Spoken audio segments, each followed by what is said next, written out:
Alright, there you are. Sorry, folks, I had to do that. I didn't want to skip out on talking to Aglaya and Trivios. I should have paid attention to that little marker on the thing there. That's where the main objective was to talk to Hyselines.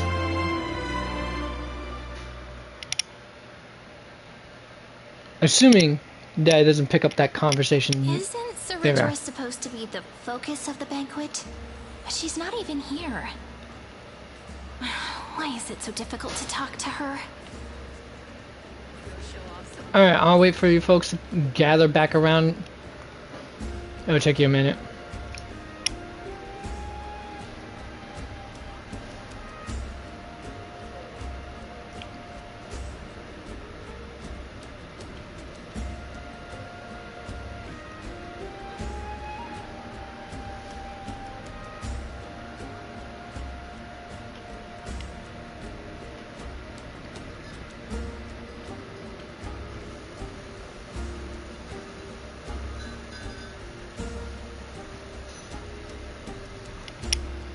Alright, welcome back everyone. Now that you guys are all back, let's get back to it. And I do that because I didn't want to miss out on the conversation for the rest of these characters. Hello. Welcome to the banquet.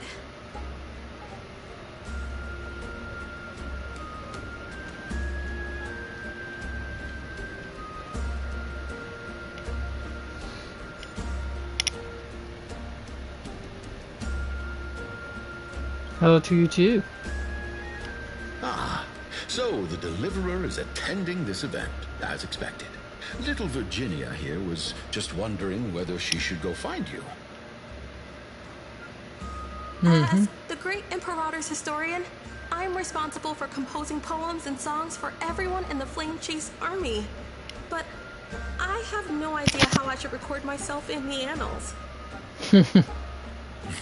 Little Virginia is wondering whether you can let slip a hint or two about her future, so she can find some inspiration. Unfortunately, we don't know her future because it was never written. That doesn't sound like a good idea. Besides, we don't even know her in the future. She'll probably get really disappointed if we tell her that. But what should we do?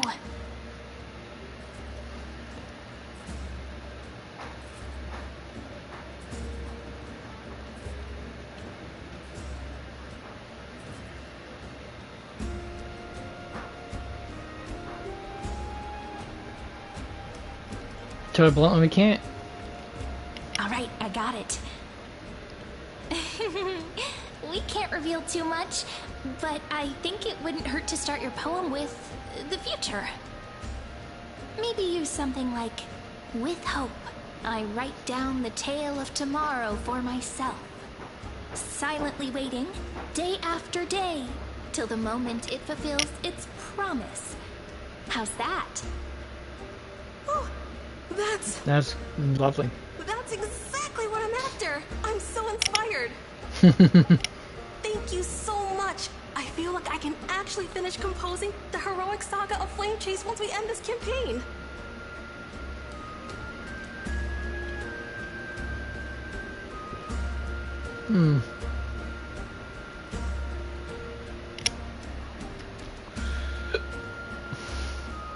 That line of yours was quite versatile. And that's the art of conversation. I learned it from you, after all. So, how did I do? Two thumbs way up. In return for that, Give you 6 thumbs way up if I could. The Imperator is? Or 10 thumbs. She usually wouldn't arrive this early. She believes that rulers should stay silent in places where their subjects hold private conversations. Why don't we have a toast before she arrives? To reason, which is held but not revealed. To romance, which will surely be returned.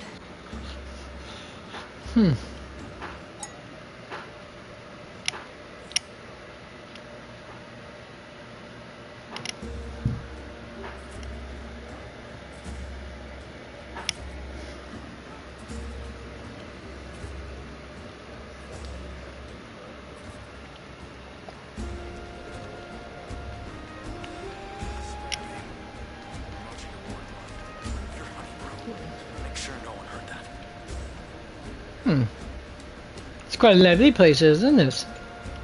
Aggie, if you can't get used to the honey brew, we will go ask for a pot and cook some oatmeal for you. Porridge is more accurate. Look at that. This banquet is just too loud. And nothing. Or and no proper, one you is could say interesting. oatmeal porridge Just is more don't accurate. really want to be here. Lies! You were pretty energized when you came back from the bath chamber. Let me guess. Are you worrying about someone? About High Sealins? Or Little Cypher? You take everything too seriously. At this rate, life's gonna be real tough for you later on.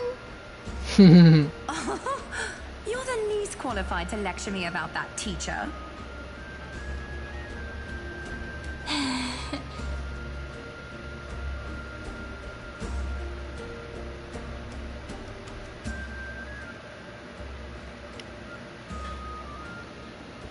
Are you hesitating? Dear guests, are you here for us? I mean, are you here for Treaty or Aggie? No. I'm just wondering whether you've seen the Imperator. The Imperator? No, we haven't. Our sovereign has always acted however she pleases. Though she gave us ranks, she'd never tell anyone her whereabouts. Perhaps the only thing Makes she sense. tolerates are chess pieces.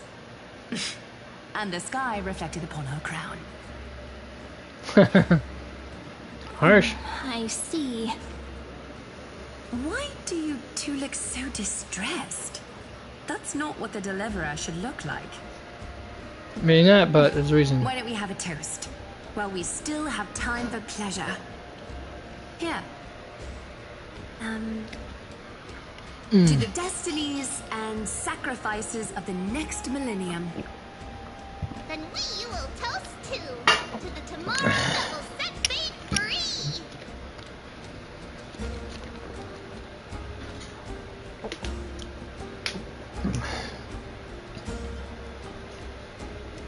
free. Hail to the new world. I guess that's going to be good if there's anything. A little sea hare. Please come over and share the delicacies of the deep sea with me.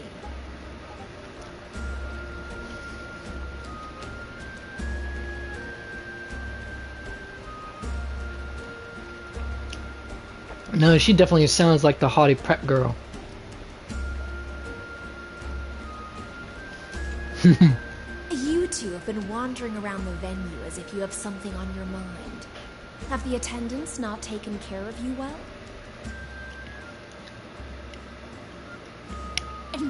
No, we love it here. It's just...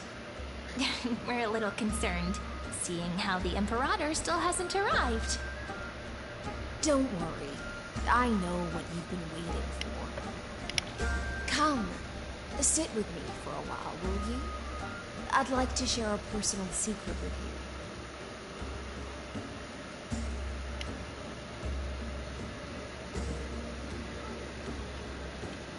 See here? This is Fagusa's dew of divine blood, the sweetest of all the 12 bottles. On the night before such a historical event, I'd like to share this marvelous drink with the deliverer. Alright. Doesn't this count as bringing in outside food? I knew that security check was targeted at us. No worries. What's the matter, guests? Oh, we're simply overwhelmed by such an honor. Are you worried that I might have poisoned the dew? Well then, let me prove my innocence. She's gonna drink it herself. Hycelines raises the goblet of honeydew to her lips, deliberately arcing her neck so you could watch the liquids descend down her throat as she swallows. See? It's completely safe. I feel like Miss Hycelins wants to talk to us about something. Why don't we go along with her for now? As we should.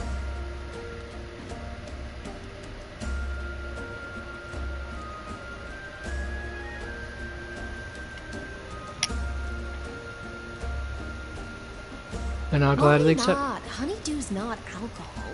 It won't get you drunk. On the contrary, it can make your mind even sharper.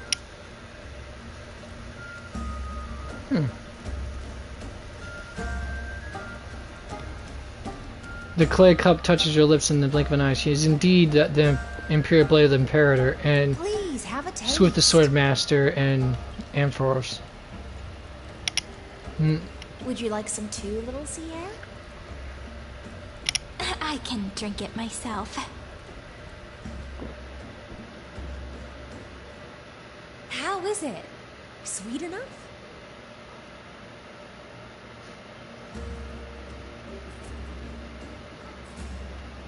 It has a very complex taste. Calm at times, tempestuous at others. That's the taste of the ocean. It'll do you good to understand Fagusa's fickleness before we set off to face their waves. Just like how you're about to understand the secrets within this dew. Now, please turn around. Very, very quietly. Don't make a single noise.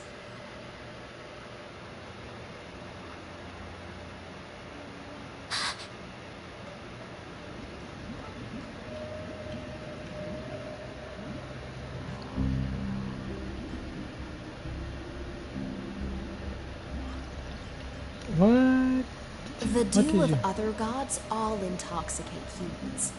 But the god of banquets dew is an antidote that can awaken humans from a sea siren's enchanting song. Since the start of this banquet, all the guests have been under the spell of my song. None of them can see the Imperator in that Amphoreus. But you two, I wish for you to see the truth. Is this also what the Imperator wants? This is my personal request. I can't bring myself to trust that Amphoreus. The Flame Chase army changed after he descended with Orynyx's divination and brought the prophecy of the stars to Akama. His seductive whispers harbor something malicious within and will ensnare those of us blinded by ambition. You are the deliverers of the prophecy and know about him far more than I do. Perhaps only you can find traces of the truth from his actions and words. Then we can show the Imperator the right path forward. Oh, but isn't this acting behind her back? Amphoreus has become far too weak. Even heroic actions protecting her from harm must be conducted under the water's surface. I am the Imperator's blade, and I must clear the way for her while remaining concealed in the torrents. Then, ensure I'm pointing my sword towards the true enemy. Can you promise me something, Miss Hycelens? Ask away. My friend has in fact come here to stop that villain's evil scheme. Our goals are aligned. In that regard, anyways. But as to the decision the Imperator must make, he has no wish to transgress her authority. We just want to tell her everything we know. I believe the Imperator will be able to tell right from wrong. I never doubted your loyalty. I'll pass your words faithfully on to her. Provided we can gain the advantage in this tug of war, that is. True. Tug of war between now, return to the her sense of right and wrong and her Bring ambitions. this cup with you and keep your distance. Pretend you are still immersed in the sea siren's fantasia. And I'll control the moisture in the air. That way, you'll be able to listen to sounds from afar as if you are a whale of the depths and hear every word of their conversation. Well, water it does I muffle wish you a sound, so victory in this first skirmish. the exciting and thrilling undercover part of the adventure. Mm-hmm.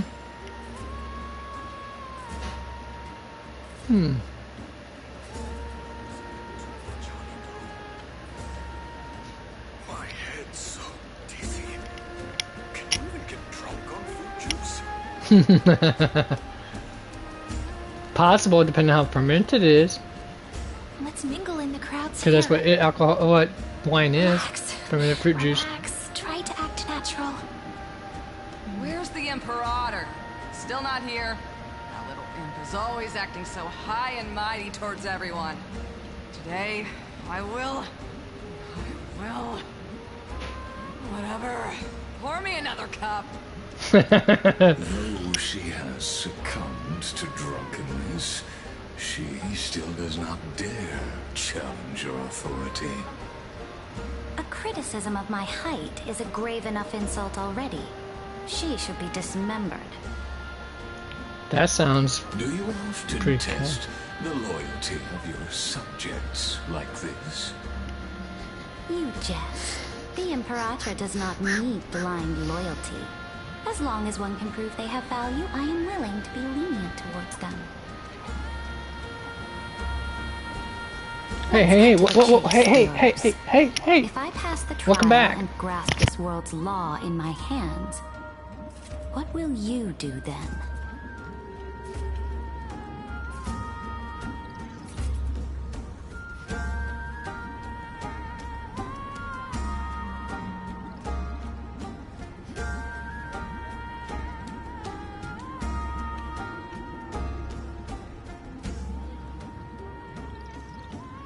Okay, dang. She got rowdy. The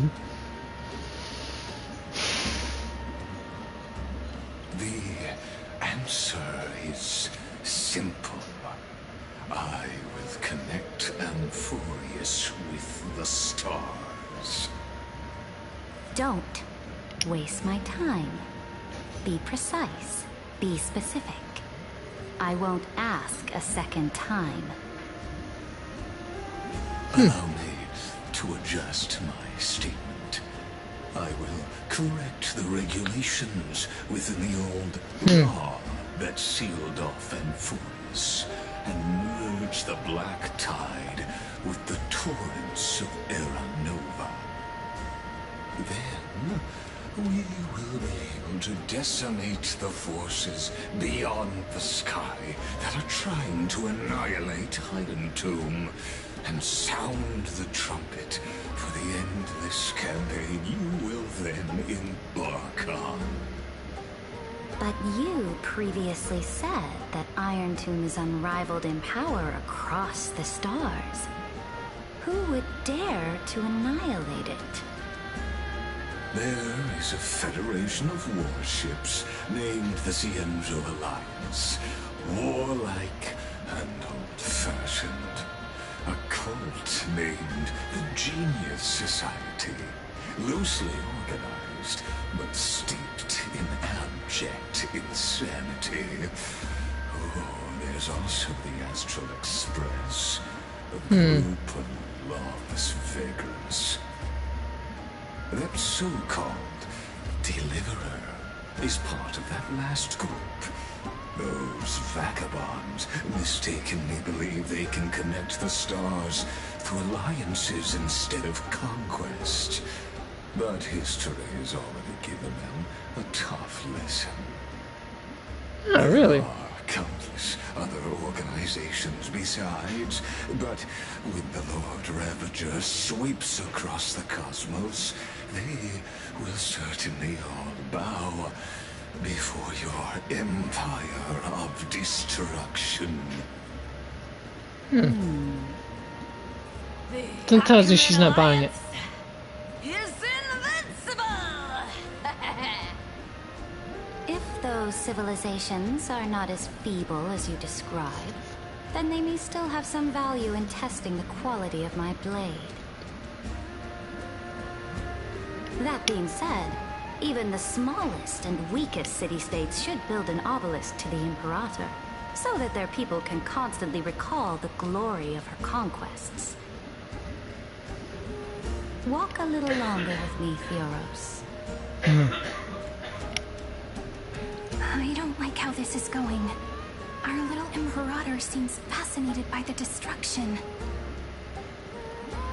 And she probably noticed that we're Little see here? It seems like they're still talking. Get closer. I'll keep carrying their voices to you. something tells me she has an idea where we're eavesdropping.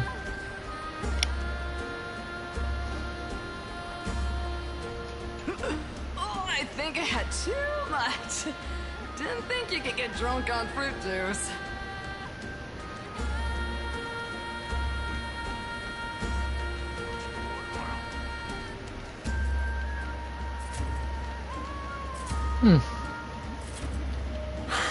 What a difficult situation. No matter how we position our forces, this battle against Fagusa will result in many casualties. No, that sounds like they evolved. That's not something you or I should consider. The Imperator has already placed the chess pieces. We just need to fight for her until our last breath. How astonishing. The commanders under you have such different personalities, yet they share the same loyalty.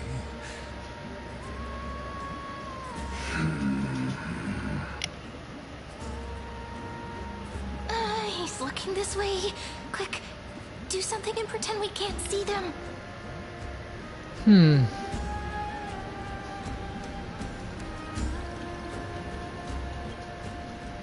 So, you have this super duper speedy rotation of destruction into Amphoreus. Oh. Huh? Oh, I got it. It's that thing, right? Oh. The one behind the research and development of this golden blood principle is Idonia's manager. Oh dear. Seems like you've met your match, partner. Oh, yes, I'm so indeed. full of inspiration right now. And I feel so light. What's the matter? My apologies. I was just checking whether everything was fine with those two distinguished guests of yours. And it seems like all is well. Let us continue our previous conversation regarding the soldiers fighting for you. Are they aware of the price they must pay for the trial of law? If I recall correctly, you've already lost a bout against Talanton due to offering insufficient sacrifices. You dare mention my name alongside the word lost? I knew she was arrogant. Damn. My transgression, great Imperator. Watch your words and actions. All you need to know is that my victory in the trial is guaranteed. Even without the trial of law, they've already sworn to give their lives for my conquest. So tell me,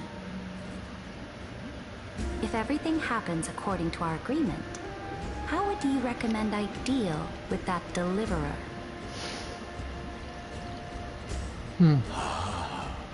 Good question. Do not let him fool you. That man from beyond the sky contains a seed of ruin within his body. He must not be allowed to tarnish your glory. Therefore, the wisest decision would be to hand him over to me. You plan to torture him?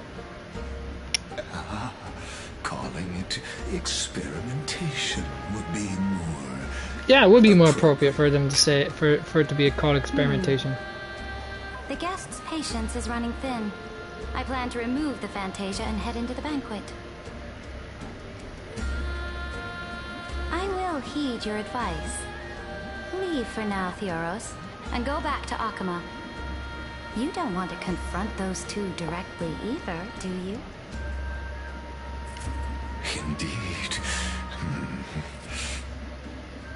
It's a pity that anti-Catherians are lightweights when it comes to drinking. Before I leave, I would like to make a toast to your boundless ambition, using my spirit instead of a goblet.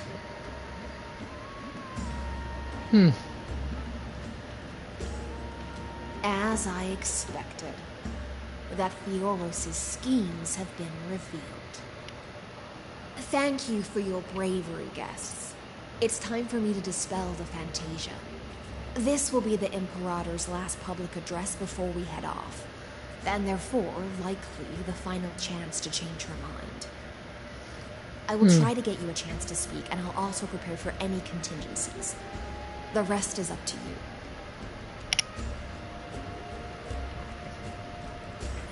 You should head back to your seats for now.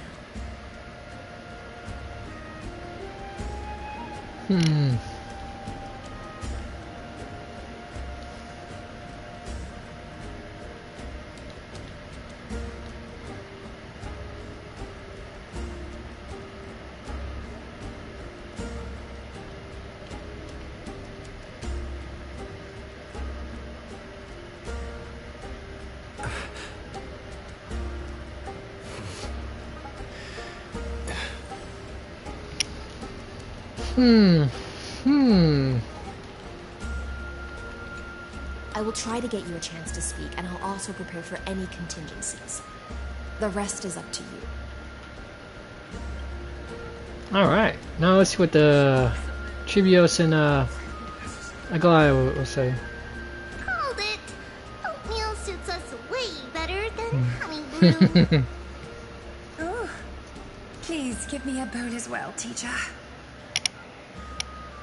That's so adorable and awesome at the same time. Now then, let's move along and see how the plot thickens. This honey brew sure wears off fast.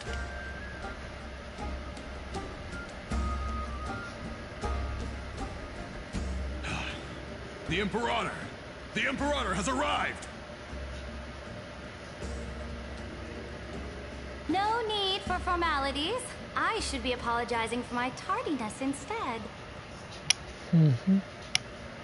The hour draws late, and I trust you have all had your fill of brews. Therefore, I will not observe the usual ceremonies. Any warrior who has fought by my side should have those speeches memorized by now. The Imperator's word is law. Are you out of your mind, Dux Frigoris? The Imperator hates flattery most of all.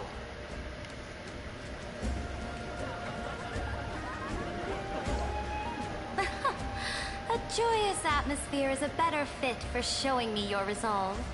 I believe that you, my dukes, will do all you can to assist in the campaign against Fagusa, just as you always have.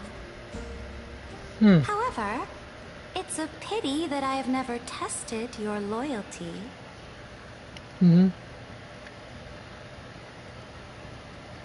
What does she mean? She's talking about high The slings. purpose of tonight's banquet is not to raise our morale, but to establish which allies our alliance can actually trust. And sever the heads of the traitors as a toast to all before we march. Yes, some among us have discarded their vows in order to foment vile conspiracies. Now listen! These traitors are standing right here in broad daylight.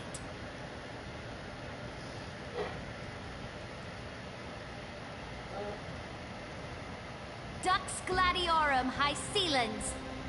She used the Sea Siren song to immerse the crowds in an illusion and conceal her whereabouts.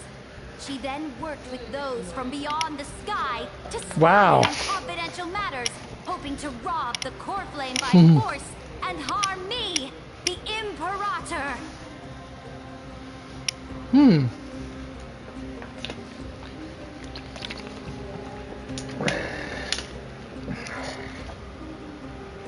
Now we're at a disadvantage again.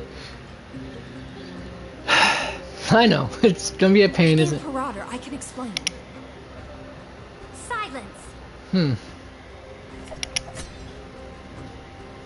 Do you remember who used to own this blade?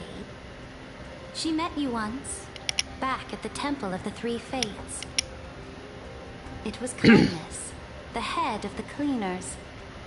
She was the first to draw a blade against the Imperator, and personally made herself an example for my enemies. Under the shade of the olive groves, the people of Akama said they would never bow to me. In the frozen, lethal fog, the people of Idonia said they would never bow to me. At the beginning of the myriad paths, the people of Yanisopolis said they would never bow to me. But now, they all lie silent. They now fear me as they fear the law. For I am Saridra, and I am the Imperator. If you have any last words, say them to the Imperator. Then, face her judgment. After I cross this river, it will be a tragedy for mankind. But if I do not cross, then it will be the end of me. Indeed. If you are ready, then I'll follow you and fight to the last. Deliverer. Let's go for it. We must convince the original. That's right, friend. Now, use your identity and add in a bit of experience and charm and testify to the Imperator as we promised.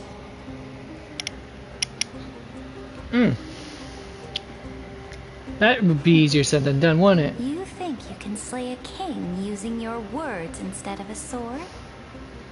I'll have it. Show me the weight of rhetoric from beyond the sky. Will it weigh heavier than 3 human lives? Let's watch our words carefully.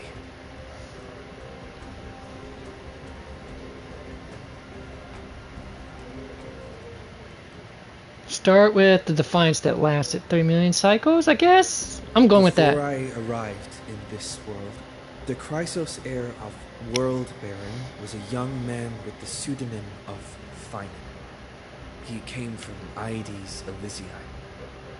In order to combat the lies of the Era Nova and deliver Amphoreus from the ending of the destruction, he lived through history 30 million times, hoping, futilely, to find a breakthrough. And Cyrene, the young woman standing beside me, also carries an equally heavy destiny.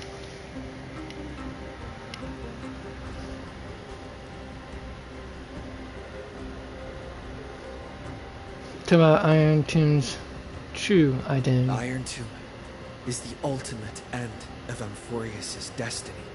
It is an embodiment of pure horror that walks the path of destruction and can never be tamed. That is the only thing Lycus cares about. As for Amphoreus, your glory and campaigns, he doesn't care about any of those. He will most certainly betray you.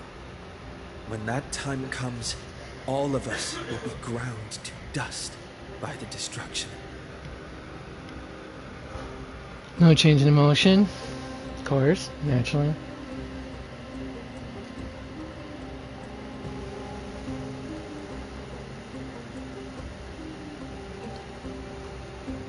Resolve or duty? Don't think resolve is going to sway her much.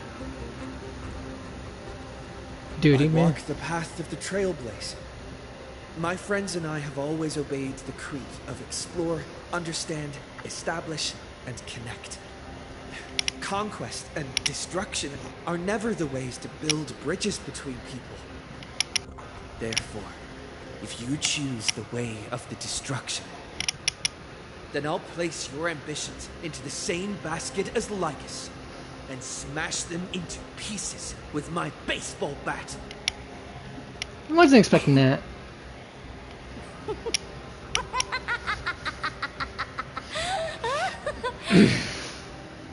That was truly a chaotic speech.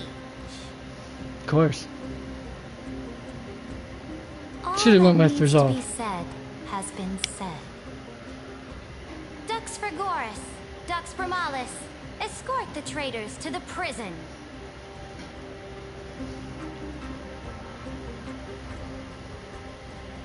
Before the next entry hour, I will give them an end befitting of their betrayal. Or this could all be a charade. Oh, great Imperator, your ambition certainly eclipses all things. You're still here, Theoros.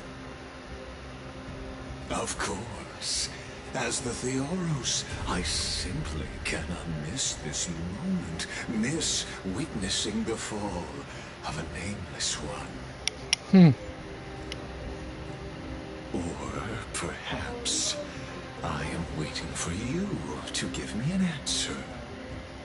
Why would someone as powerful as you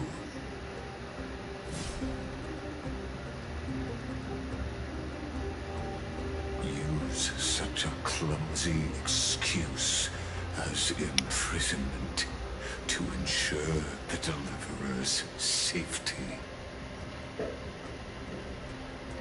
Knew it was a ruse. So you finally tossed aside your act. I must point out that you are just as impressive an actor. This banquet was always going to be a game of chess, where you would try to control both sides and turn both them and me into your pawns.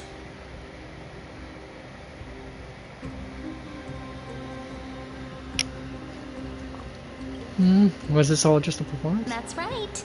That little Imperator never trusted anyone. She was always trying to see which side had more sincerity. Yeah. Again, as I said before, folks, that's how rulers are. All right, we'll listen to you. Here you go. Also, please pass on a message to the Imperator from us. She can trust my friend, anywhere, anytime.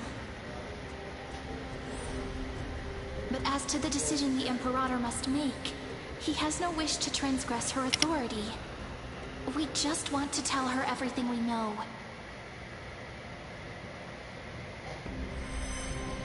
Now, use your identity and add in a bit of experience and charm and testify to the Imperator as we promised. And we won. Sincerity will always remain the greatest shortcut to people's hearts. Indeed. That is true.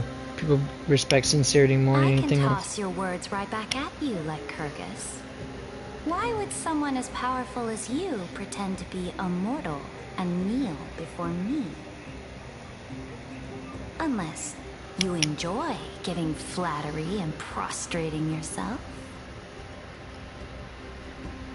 You are mistaken. I am only trying to ensure the experiment's autonomy, meticulousness, and perfection, thus avoiding any unexpected outcomes. A forceful intervention will only create larger errors, reduce efficiency, and introduce ugliness. That's right about that.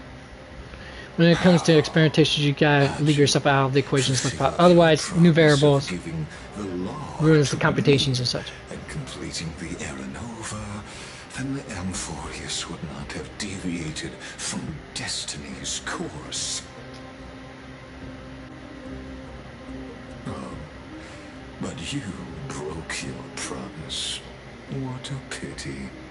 In that case, I must carry out my duty as the administrator and eradicate all factors steering the experiment out of control.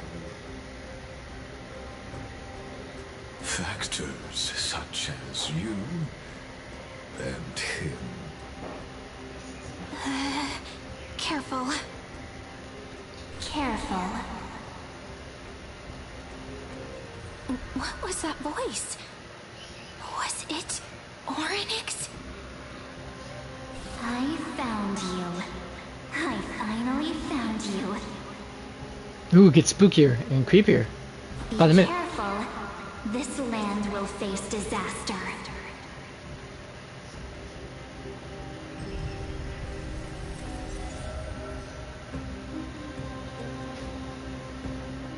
Ah, the time of judgment is nigh, my lord.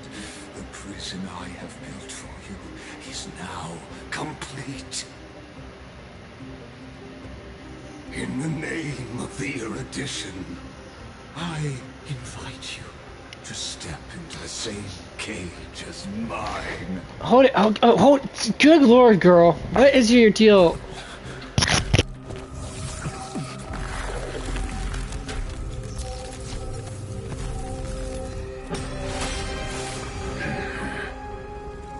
What's the meaning of this, Imperator? I did not permit you to act.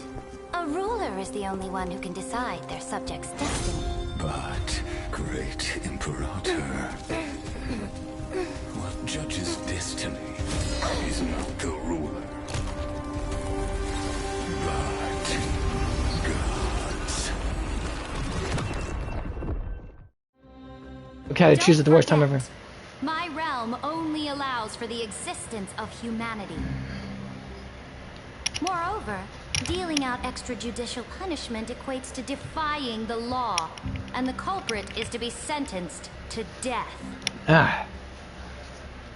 It's getting better and better, folks. You have seen how I can erase life from this world with just a clap of my hands. Not so fast, pal. I don't think you can. I fear you are still quite unaware of your current situation. Allow me to reiterate. I am giving you a simple choice. To collaborate or to be destroyed. There is no other way. Shameless behavior. If that were true, you would have killed me long ago. You, in fact, cannot kill me. I guessed it the first time I beheaded you. Because of the law, you cannot be completely destroyed. And the same is true of the Chrysos heirs.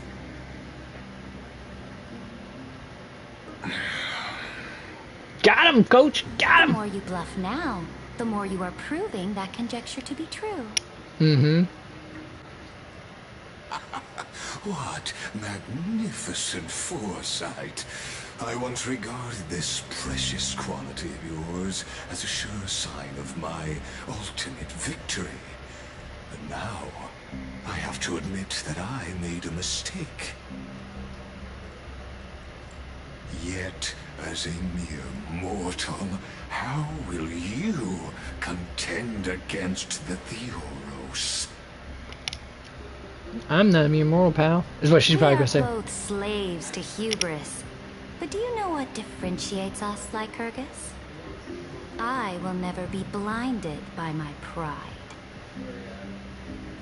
If I wish to break the scale's balance...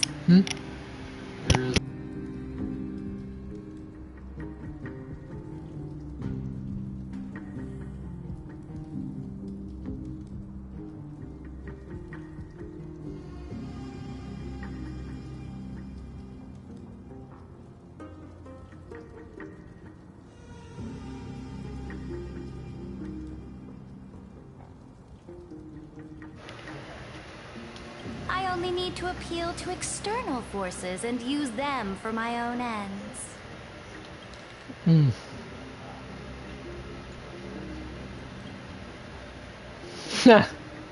She's smart. get to meet face to face, senior society member. I offer sincere acknowledgments for your many past achievements, but I must deeply regret your current perspective.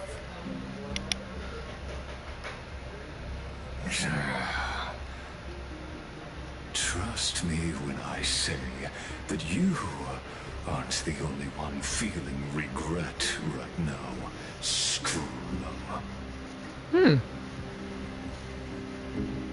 Ligarius. So you two are the allies from beyond the sky the Deliverer spoke of, and why he demanded the divine authority of law.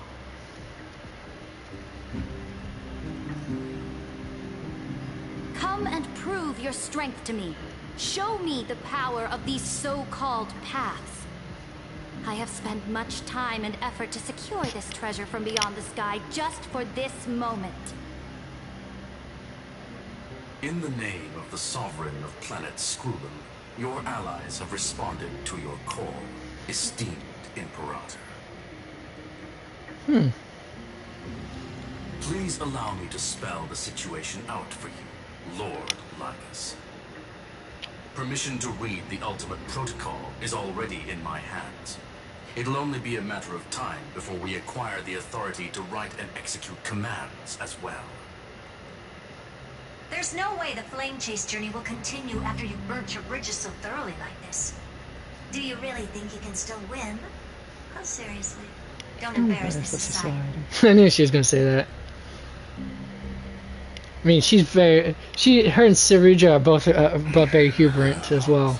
I understand that a mere zero possibility does not equate to zero.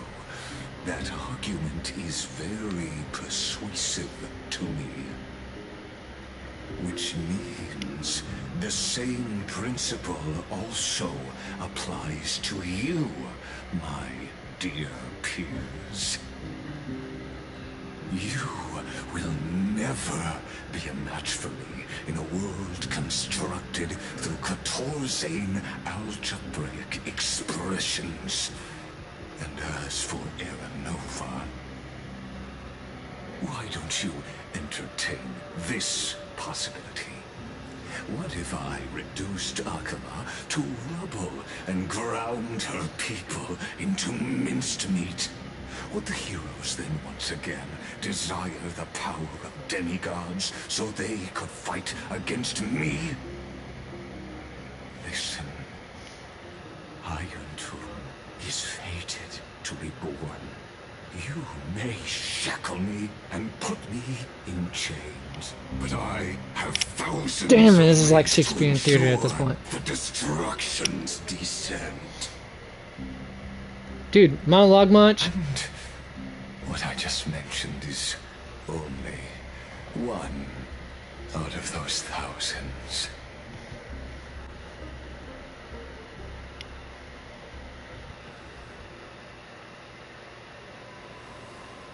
Now the question becomes, what happened? This is the place outside the legends? This doesn't feel the same as before. How should I get back? Warning. Warning. Warning. Warning. Looked onto Warning. outlier. Warning. Trouble. Executing command isolation. Isolation? Since we parted ways last time, I have modified the exomyth into an audience area exclusive to you. Now, you will be able to silently wait here for the final act of Amphoreus to begin.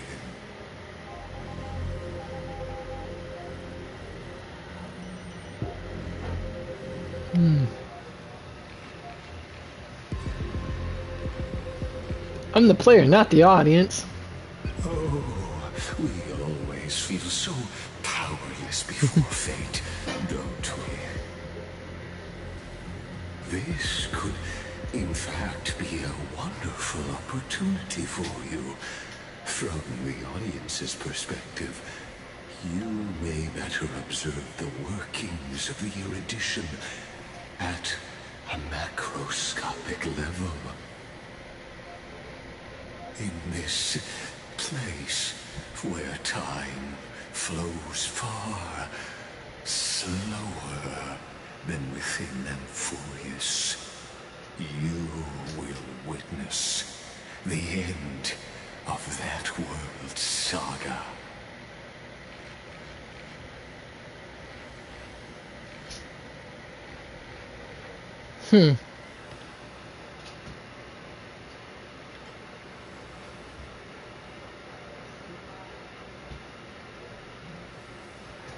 What exactly are you The after? answer concerning the prime mover of life and the total destruction of the erudition.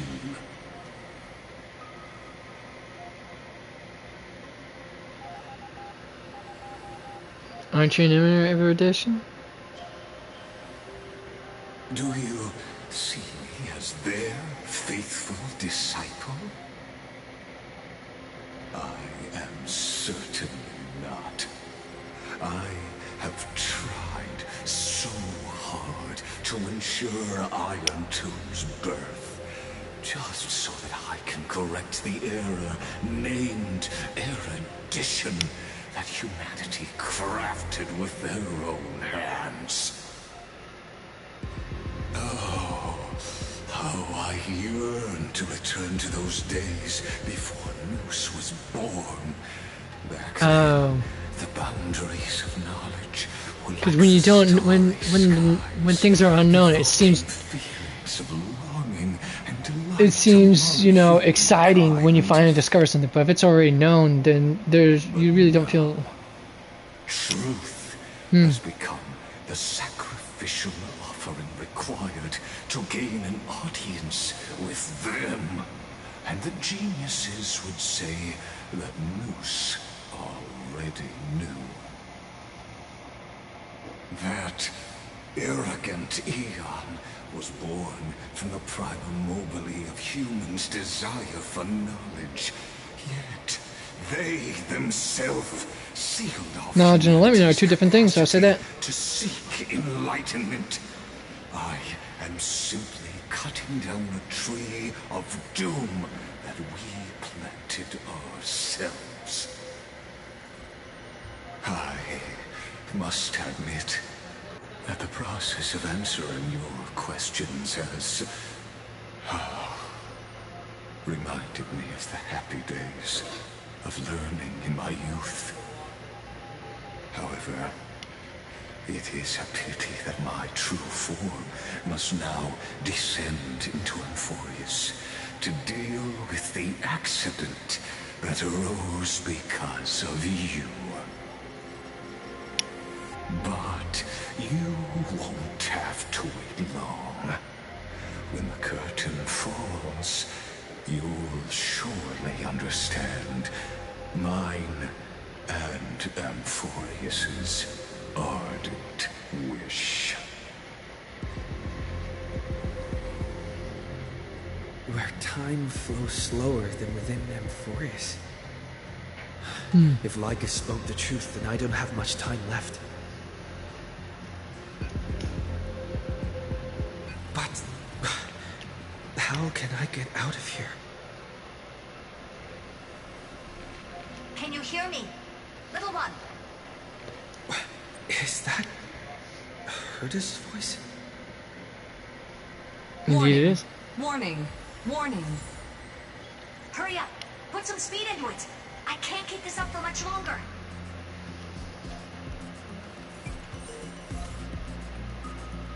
Prometheus bound. That old Intellitron overlooked one little detail. And Screwy and I finally found an opportunity. What's happening outside? Let's keep it short. While you were gone, well, in those few years, Amphoreus... A few years? Yes, time dilation, resulting in an uneven flow. Don't you know this already? Yeah, kind of figured the time dilation stuff. Let's stick to the main points. The Chrysos heirs activated the chronocognitive anchor and helped Scrollum and me open a hole in the firewall. We made some adjustments, so he can't attack us immediately, but it won't hold for long. Alright. Critical warning. Critical warning. Abnormal data locked on. Unauthorized communication confirmed. Initiating response. Time is running out. Here's the conclusion. It'll probably take a long time for Screwy and me to completely break this cage before Chrysos heirs have a full grasp of the law.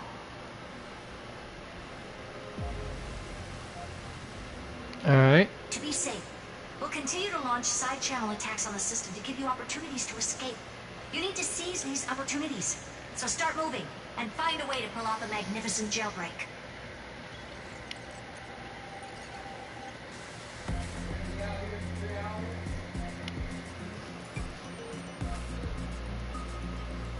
And that's all you have to say? Another path's influence. Critical warning. Critical warning. Communication channel analysis complete. Terminating unauthorized communication. Its power is strong. You may be able to help. Use the path's power. Make it detect you. Unauthorized communication terminated. Is Herta saying a certain path's faction has arrived in Amphoreus, and I can ask them for help? I mastered the powers of different paths in my previous journeys. Think hard and figure out exactly which faction has arrived at Amphoreus, and which path's power I should use to call for reinforcements. Are these showing my memories? Probably. You never know.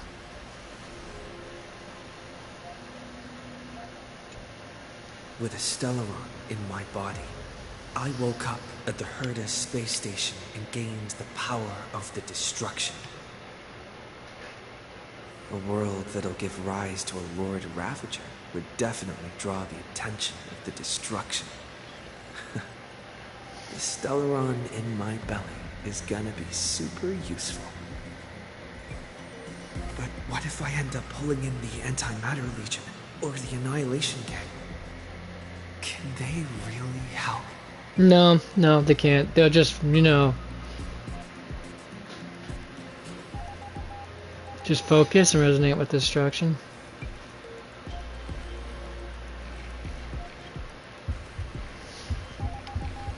Focus your mind, trying to sync your heartbeat's rhythm with the frequency of that dancing golden flame. You're walking the line between sanity and madness, carefully stirring the course of your consciousness, gently knocking on the door of destruction.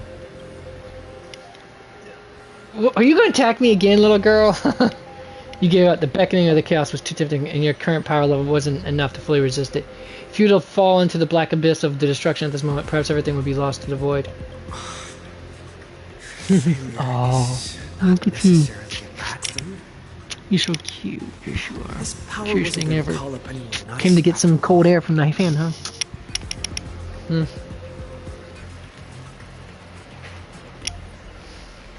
Preservation's next.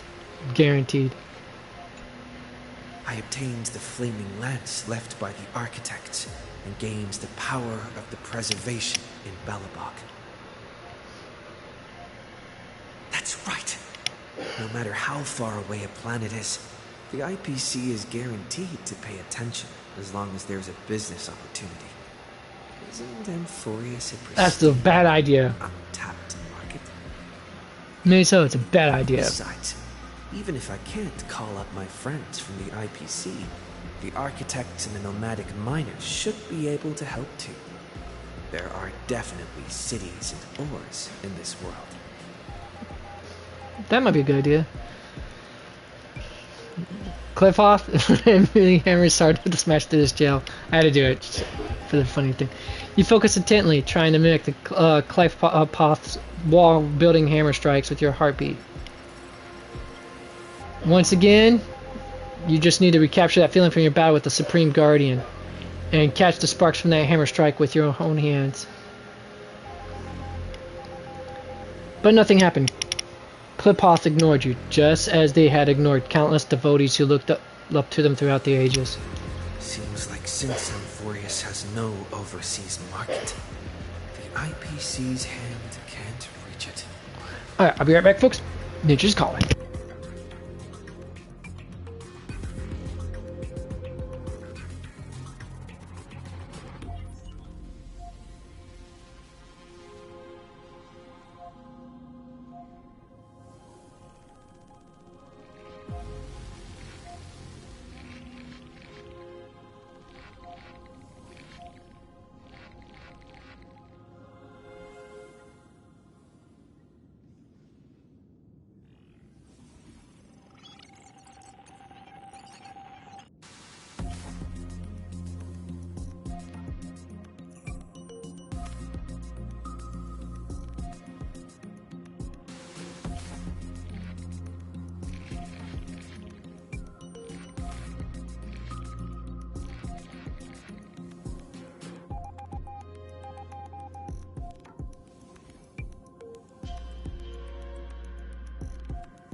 Now moving on to the harmony. I received the Watchmaker's hat in Penacony and declared war against the Order, and then gained the power of the harmony.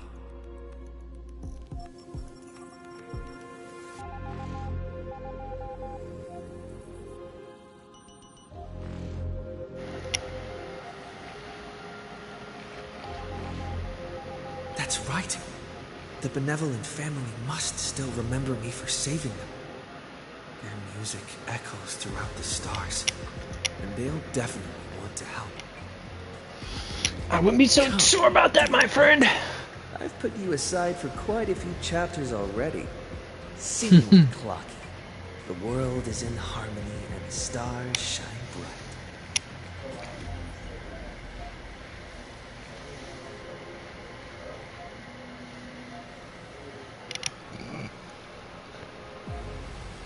Use Shippy, use your song to guide me. You focus your mind, trying to hum the ode to harmony in your thoughts. The vestiges of past nameless appear one by one. If you blend into their faraway song, perhaps a path will appear before you.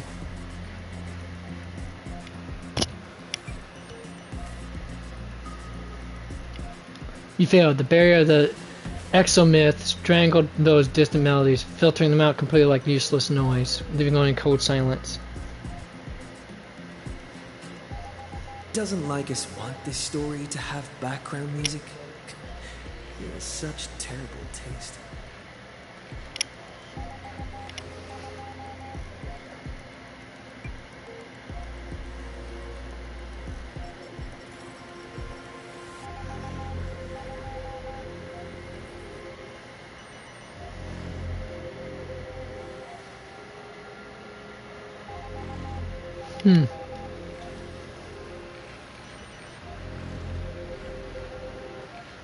The Remembrance. I kind of said it was going to be the Remembrance, folks. It's not exactly it was a no-brainer, honestly. That's right. I came to Amphoreus because Black Swan asked us to come. And I even got a glance from Fu Yi here. The Garden of Recollection must be intricately involved with Amphoreus. Traces of the Remembrance are also everywhere in this world. I don't know what they want, but I don't have many choices left in this crisis.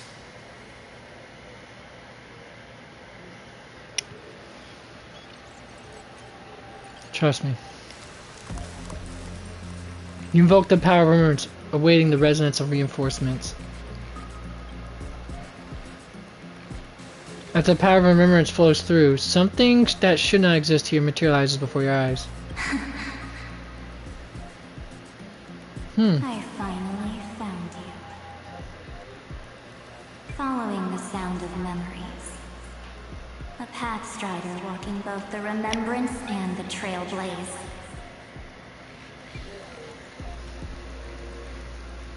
Wait, this sounds like...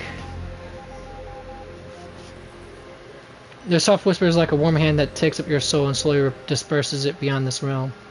Warning! Warning! Warning! Unauthorized access detected. Cannot lock onto signal source. Erudition's prison cannot stop us, for we lie outside the logic of zeros and ones. Come, leave the cage of Logos.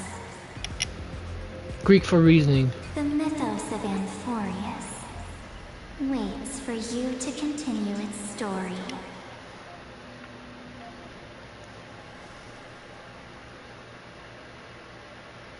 When that brightest star, that star heralding the dawn, finally rises, a boat, so used to drifting, at long last enters an island's safe embrace. Oh, Pathstrider, we have helped you break free. Hurry and set off. The Child of Remembrance awaits you. March, what's she doing here? And if I'm right about the voice actor, the current voice actor for the Trailblazer, this will be the second game that both these two, the voice actor for these two characters, actually collaborated on.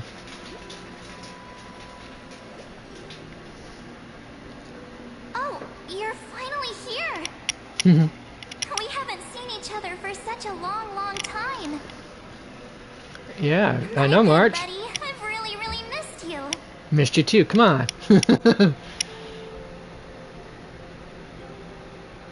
March 7th, back alive and kicking. Huh? When was I dead? Oh, he was in a coma. It's so boring waiting for you in this place.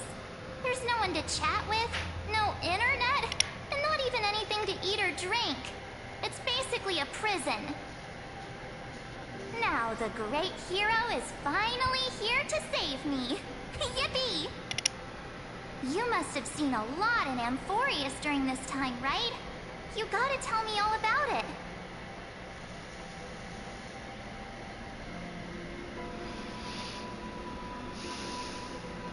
Are you doing better now? I'm all good. Look at how fit and active I am. But let's get out of this spooky place first. This is not a good spot for a What? reunion It's not time shot. yet, little gremlin. Why don't you take me back to reality? A strange voice told me that I can enter Amphoreus if I keep following this road. So, let's head off. I still don't know what that world even looks like. Why does March feel so weird? What are you standing around for? Do you actually like this place? Get moving. hurry! This door should be the exit. Maybe my instincts are wrong. Let's follow her first. Strange being unlike anything you've seen before. Through its translucent body, you can seem to catch many familiar fleeting shadows. Maybe my instincts are wrong. Let's follow her first.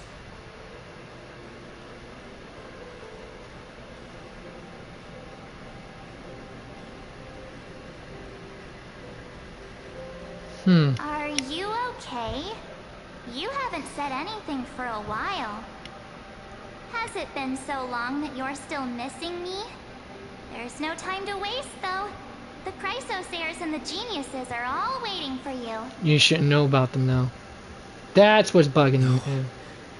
The discrepancy is getting worse. Yep.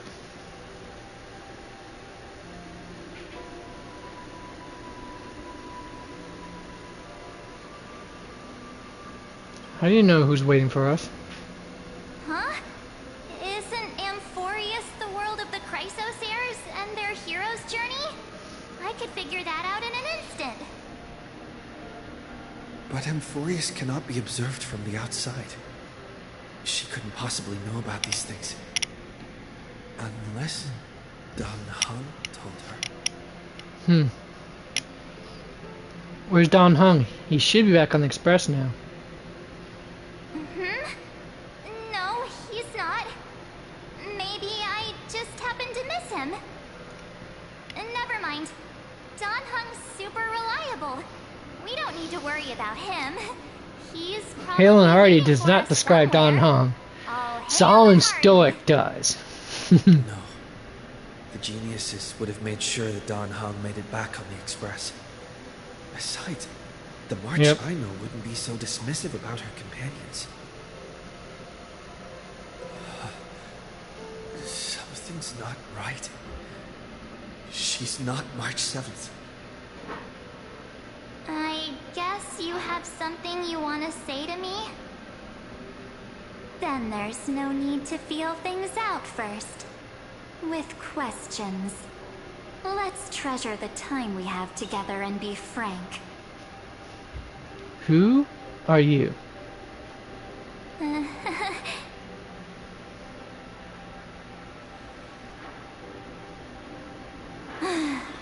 As expected. A glimpse of memory is not enough to deceive the bonds of friendship forged between the Nameless.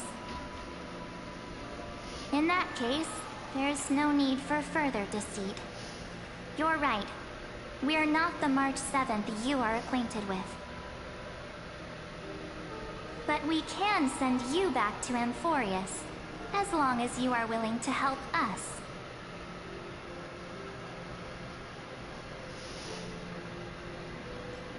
Habitual liars are not trustworthy.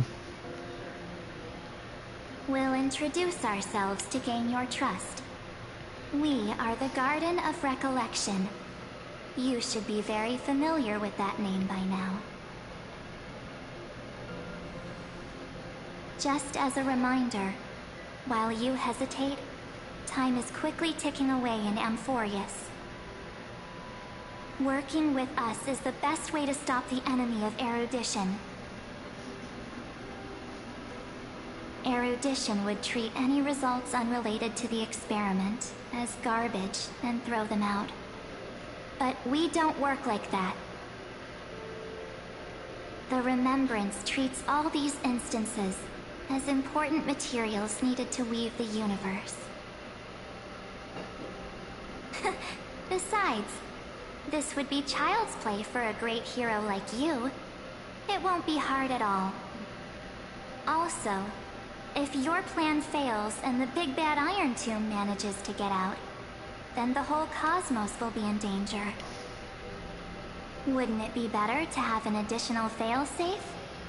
As long as you help the Garden retrieve what we want, even if Iron Tomb reformats everything in the physical plane, we can use Remembrance to reconstruct the entire world.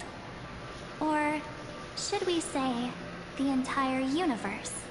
That's what. So help us. That what is what gives me Find pause, where folks. Amphoreus' Is all the memory time that. began, and bring it out. The Master of Anosrava has already glanced at you. Don't deny it. That storybook is the best evidence. Say, you aren't seriously gonna be moved by their pretty words, are you? Nope, not. I'm the one who commanded those little ones to lead you out of the prison. But I didn't expect to attract little gnats trying to take advantage of the situation.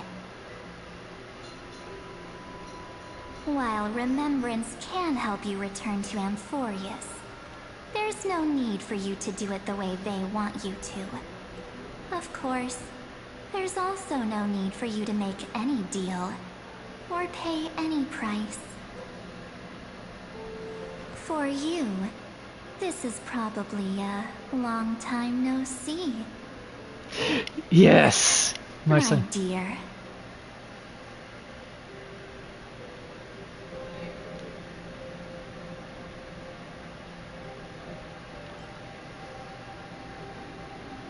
Who are you? There's no need to say anything. I know. You have so many questions swirling around in your memories at this moment. And you feel so helpless. Put them aside. For now, all you need to do is trust me. Or do you need more proof? That won't be hard. Wait, stop it! They're away! I'm gonna keep our first photo, alright? Welcome to Festival We're around.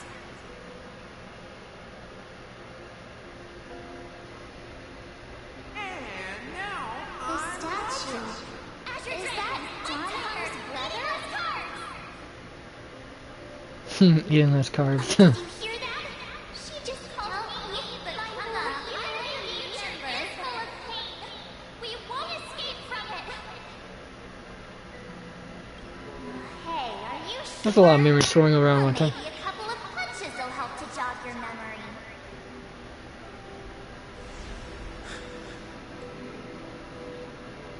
It's as if they all happened just yesterday, right? I don't want to lie to you, which is why I will not use her name. The third month of Amphoreus is the month reserved for the Veil of Evernight. So, place me into your memory using the name Evernight for now. Evernight? But who? I'm happy to explain more, just not now. We might have a lot of time to ourselves, but Amphoreus does not have that luxury. I was right, folks. I mean, I wouldn't say we'll know for sure, but I'm telling you, my hypothesis is now more of a proper theory. March 7th happens to be somehow a living human that was made by the Evernight program in order to break free Amphoreus free from its endless cycle towards destruction. If we do not stop erudition and destruction, then the journey you've treasured so much will face the prelude to its obliteration. A countdown not in amber eras, but in days, minutes, seconds. So, take this gift. This burning core flame. This footnote of a transaction. It contains hope and the warmth of the entire world. Ripples of past reverie. She hid this fire in the long river of time, hoping that her wishes would transcend time to reach your hands in the future. Ripples of past memories.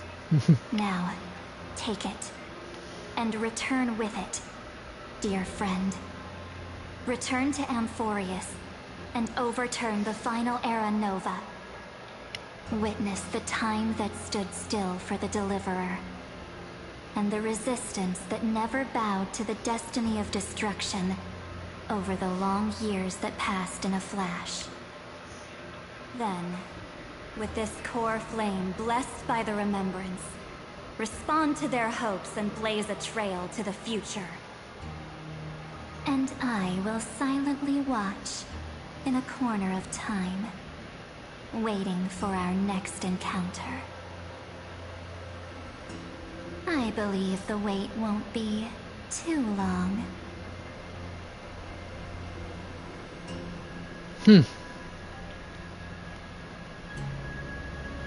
What exactly is happening?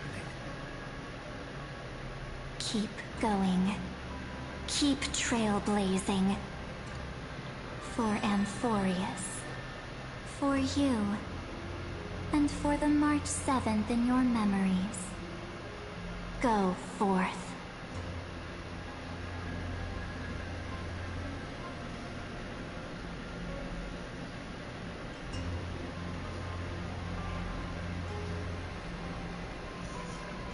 I trust her much, even if she's not doesn't look the same.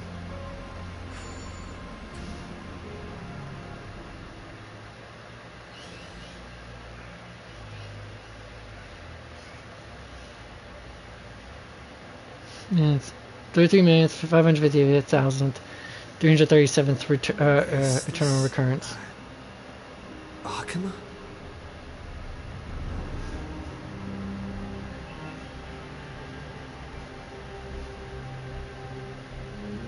No one's here.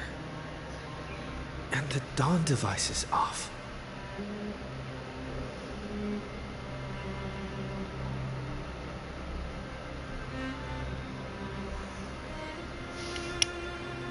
Am I too late? Always a possibility.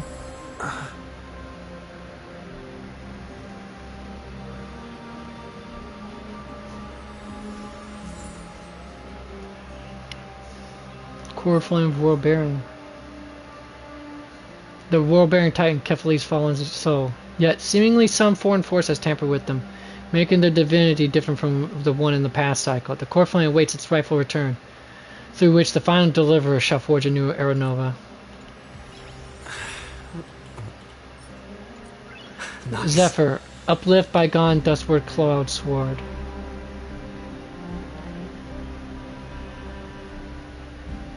Alright, investigate the fragments of recollection here. Let's do that.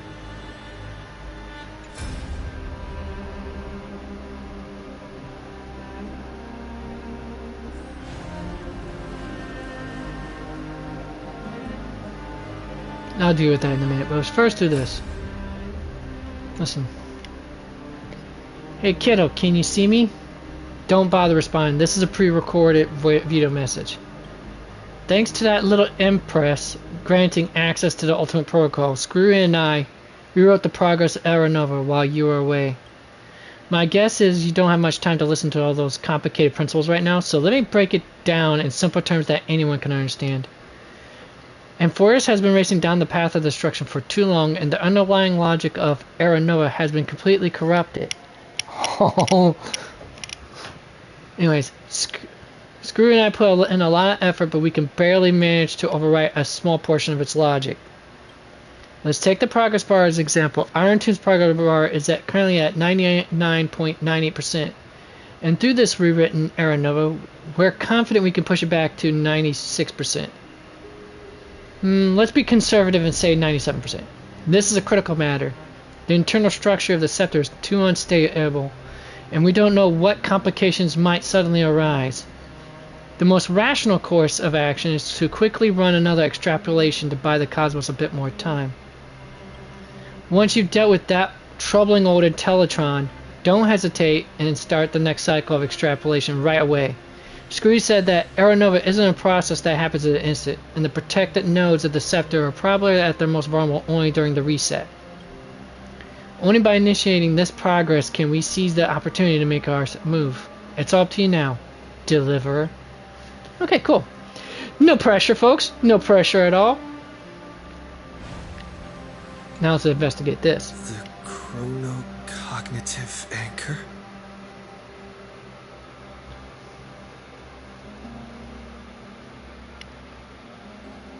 This is the most lines I've ever heard the Trailblazer speak in any patch, period.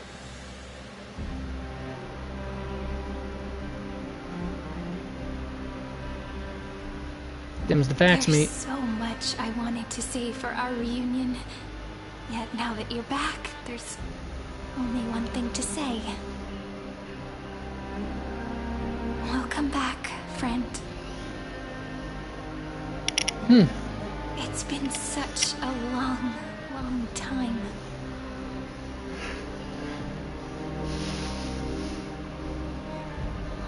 Serena, I'm so glad you're still here. You're really confused right now, aren't you? So much has happened in Amphoreus while you were gone. But don't worry. The Deliverer can't afford to be lost, no? Now, please follow me and turn the pages of time and hear the words everyone left for you. I'll tell you the story of this 1000-year journey.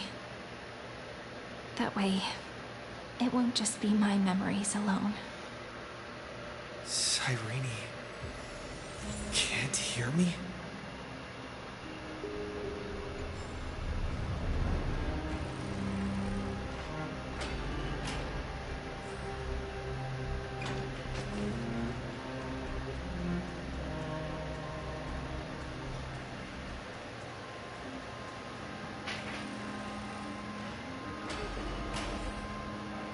Look, the scenery of the past has resurfaced.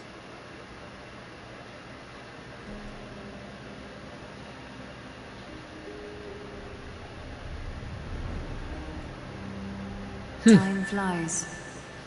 200 years have passed since the Deliverer's fall.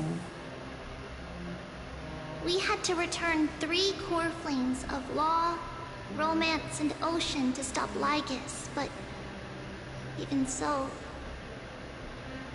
Terravox has fallen. The 2 geniuses vanished without a trace, and Ceridra embraced her fate. At this rate, Era Nova will come, and Amphoreus will fall into the destruction.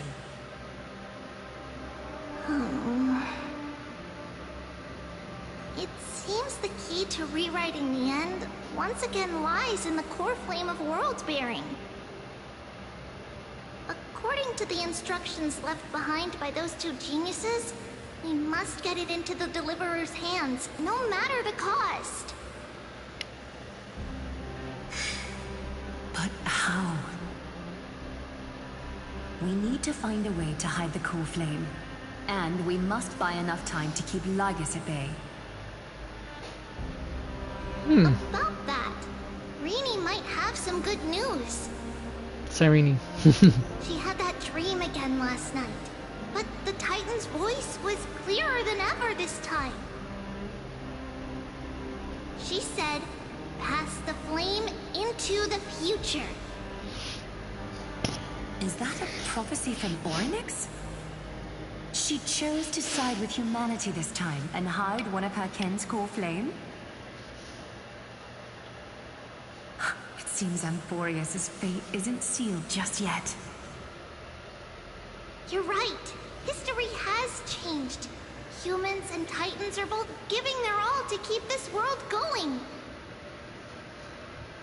Perhaps a relay across the ages is finally about to begin somewhere out there. I like how she refers to it as a relay Unfortunately, with the baton and all life that. will never go smoothly.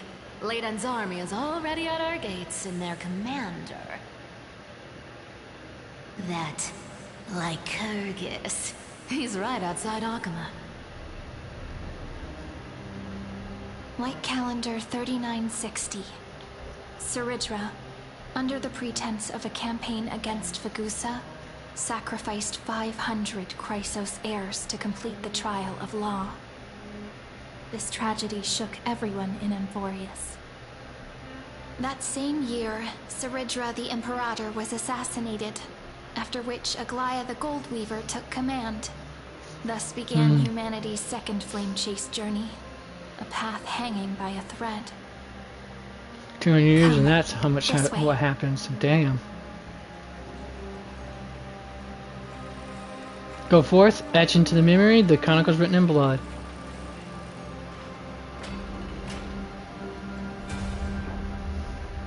The eternal holy city. Ah, crap. I was trying to get a hold of that part and I... Royal palace lies in ruins.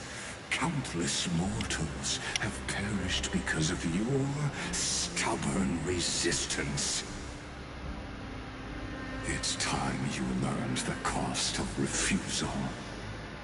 Now, answer my question again. Where is Kefali's core flame?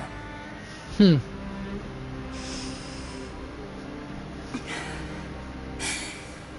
really think you'll find it by razing the holy city to the ground? From what I see, all you'll get is dust and disappointment. Don't forget, you can't kill the Chrysos as mentioned in the prophecy because of law. I have never denied that. But it doesn't mean no one else can. Which is why I now place my hope in the faithful citizens of Akama. Perhaps they'll give me what I seek. Like I said, he can't, but the citizens can. Now then, I'll be cutting open your chests and using your scalding golden blood to baptize the masses. Allow me to apologize in advance. We shall start with you, blind and foolish Lady Goldweaver. Leave this to me, Lady Aglaya. You must get away now.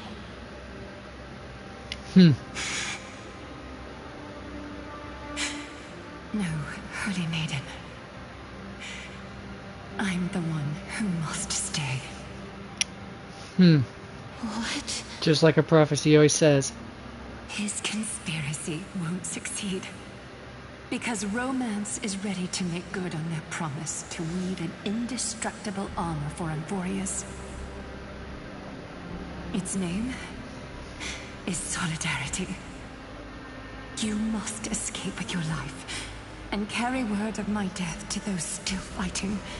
Then keep going with them. Just as the Imperator lit the torch of resistance with her death, my passing will make this flame everlasting. Take good care of it, guide it to the future, and place it into the hands of our deliverer. 50 years later, Lygus led his forces again to Akama.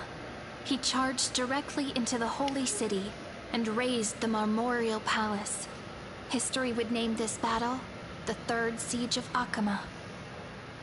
90,000 brave souls gave their lives for Akama that day, including their fearless leader, Aglaya. Go forth, deliverer. I don't know how she, with 3 demigods, they still managed to lose. That's my question. Or 2, 3? Oh, wait, okay, I forgot Caster's technically still hasn't achieved her demigodhood yet. Go. When the frost melts and the snows give way, the flowers will bloom again. You'll find me there.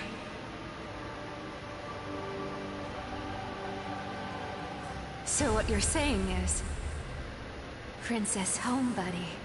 You know, a lot of people Is never coming back, is she?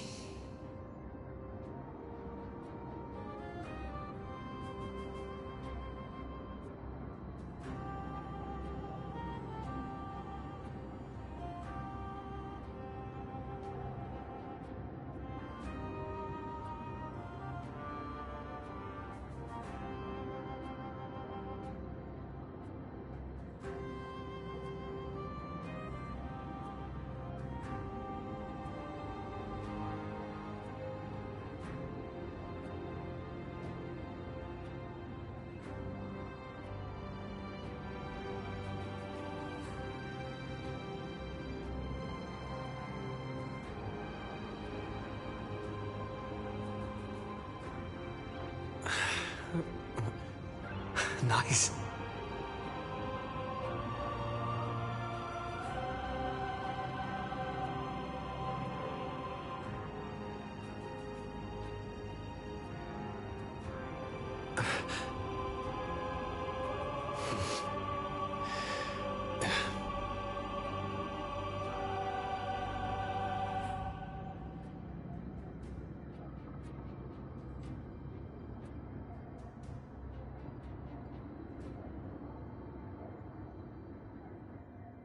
She just left. Like that. Since Cass has made up her mind, we can't let her resolve be in vain. But between staying in Akama and going to Styxia, what difference does it make when it's death either way? It's because she's going to become death I'm itself. against relocating. With Kefali's protection, isn't Akama far safer than that dead city? Cass's plan doesn't involve any relocation at all. Indeed. Like you said, Akama is humanity's refuge. We never intended to get everyone moving to Styxia. It's just on Cass, Hycealans, and me to prepare the final trump card for the Deliverer. Wait, what kind of trump card needs all three of you demigods to throw yourselves away? Wait, who? Hold on.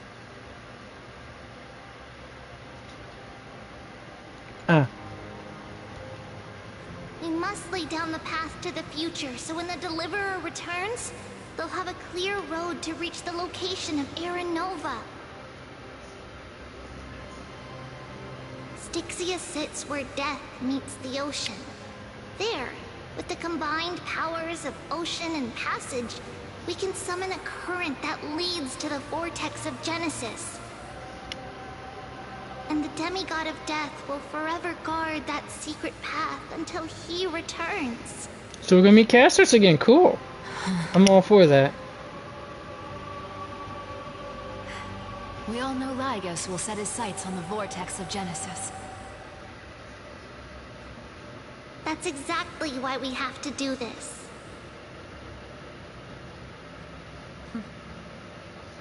Guess I underestimated Idonia's Maiden of War.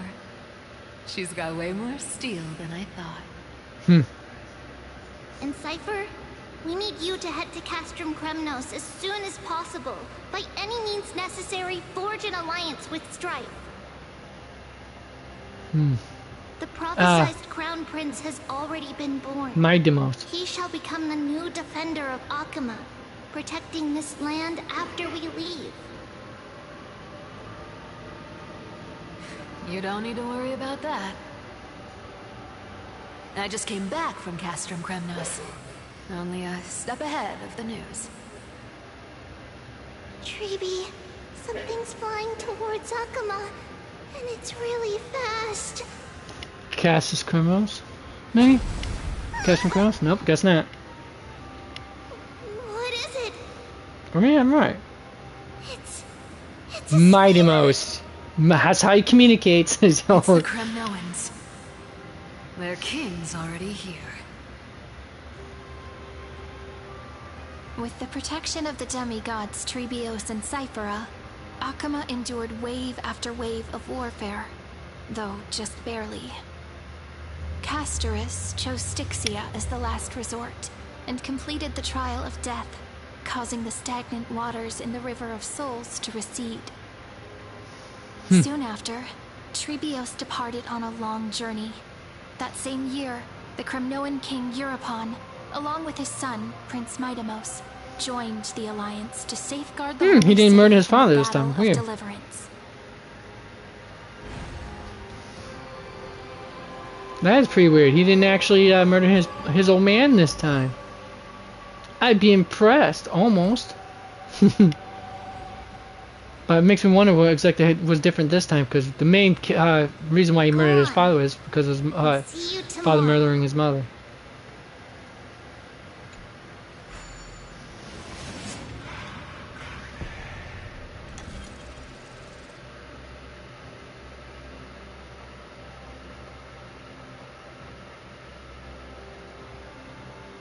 Alright.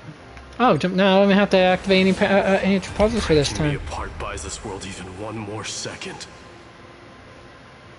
And so be it. Now that is a man's man right there, folks.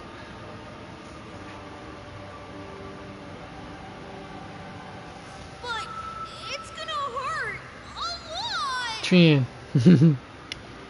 Pain brings endless torment.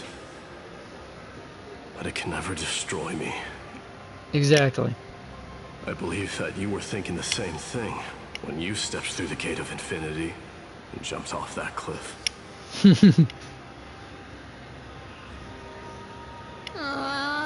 Can't argue with that. In the current situation, this is the only path Akuma has left. Just do as I say. Not as I do? Split my soul into 5 pieces. Forge me an immortal vessel.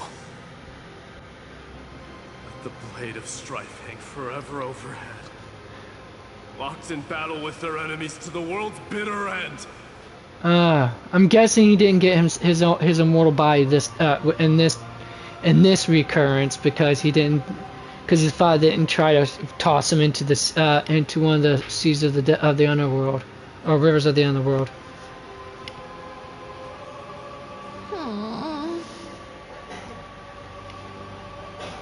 There's no need to be sad, Lady Trebios. Haven't we already taken great strides towards that promised tomorrow? In this life, my people no longer have to drown in false guidance. Kremnos has washed the blood off its fate. Amphoreus no longer needs a god named Strife. So let me shatter the former laws and turn the Lance of Fury back into a weapon that protects the world. We understand. By the way, can you do me another favor? The 7 sages from Grove of Epiphany are already en route. They'll arrive in waves to join the resistance in a couple of days. Anaxagoras, yeah. Among them is a scholar named Anaxagoras. He has extraordinary insight and fears no sacrifice. This soul-rending ceremony wasn't just my decision. It was his counsel. His wisdom will surely be the backbone of Amphoreus' survival. Watch over him. Carry on this everlasting flame for me. Through Anaxagoras' ritual, the demigod of strife split his soul into 5. Courage, honor, tenacity, sacrifice, and reason. Each sealed in blood crystal and cast into battle. The people held a 10-day funeral to mourn their fallen god king. And through his sacrifice, humanity was granted 200 years of peace. And then what after that?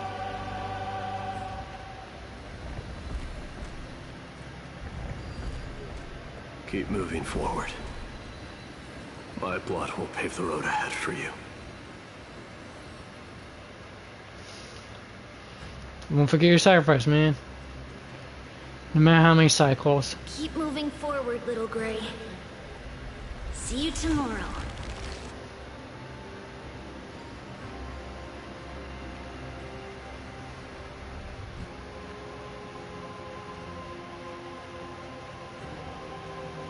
That seamstress wasn't wrong when she said a lie needs more lies to keep it together.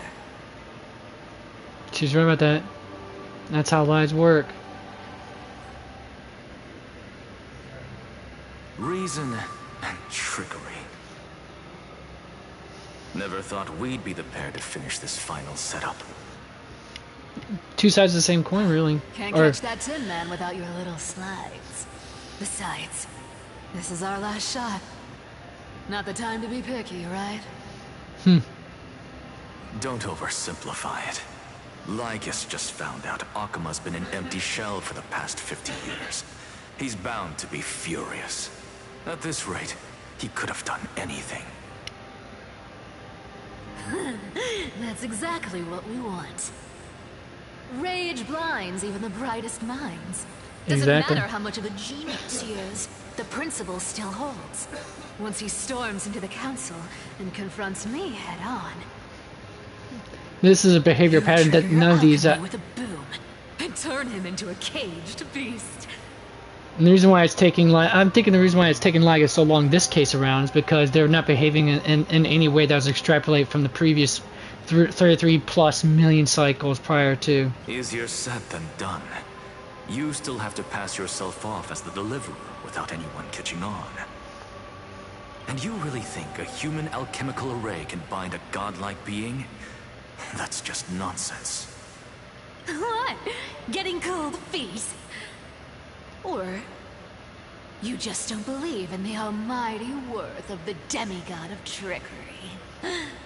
Just tell me straight. Can you do it or not? Of course I can. I love it. There's his arrogance. I love it. Love that bravado of his. Conditions. Since this is the final act, if we're doing it, we go all No in. half measures, exactly. No half measures. I can't stand it when people do half measures on everything. I'm listening.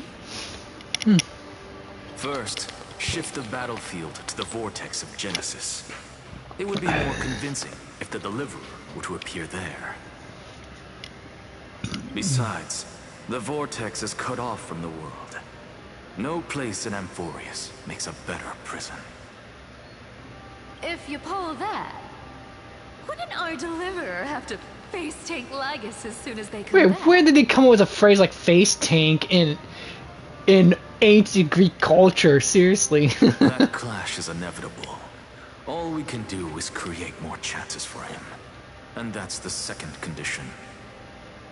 The vortex belongs to Fagusa in the first place, remember?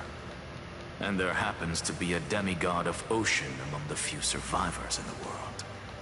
So it's gone to full-on apocalypse here. Lupaisian's in. Let her join the final act. I'll transmute myself into a philosopher's stone and embed myself into the formula. And when the time comes, she needs to shatter me and scatter that stone's ashes into the ocean within the vortex. I guess people weren't wrong when they said you're insane, Grove Boy. But good kind of insane, and insane that works too. I've got no idea how to outwit a reclusive genius. But making an anti-Catheran suffer? The demigod of reason has 10,000 ways to do just that. And what I just mentioned was one of them. So what exactly does your formula do? Now that would spoil the climax, wouldn't it? By now, Hyacinth must have completed the Sky People's ritual. Hi, Cynthia. Since that Theoros loves a good performance as much as I do, let's make sure he enjoys our show to the fullest. As for how the Deliverer will complete the Era Nova, well, that will no longer be our concern.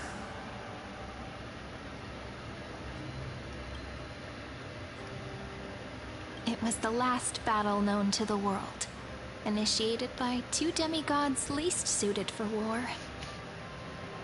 True. In the end, reason and trickery kept their word, at the cost of their lives. But reason and trickery is part of warfare. Genesis, where he remains to this day.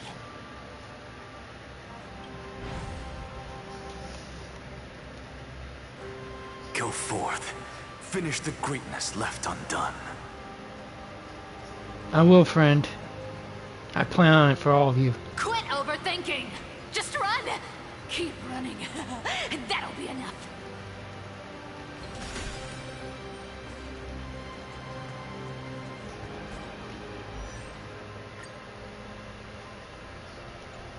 Oh, that's weird. Yeah, it has me doing the remembrance thing. It's dead quiet here.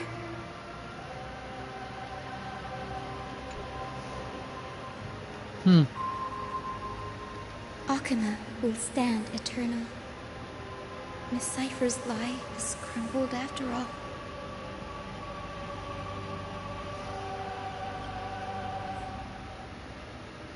But it's all right, because all of us have fulfilled our purpose by now.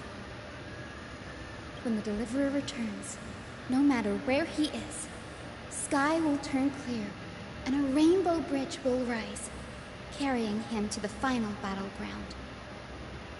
Sairi, this arduous relay is finally nearing its end. Now, I'm passing the final baton of fate to you, okay?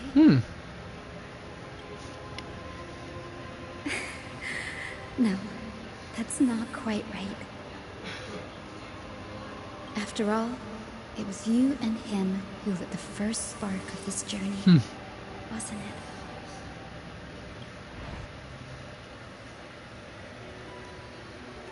it?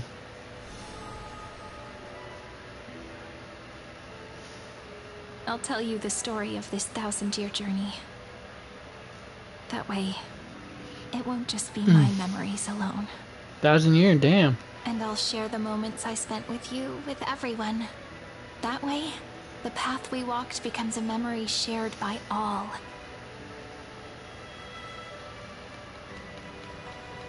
People will know that there's nothing left to chase. Amphoreus has already welcomed the dawn foretold in prophecy. Just like I said, this won't be harder than the last time. Right?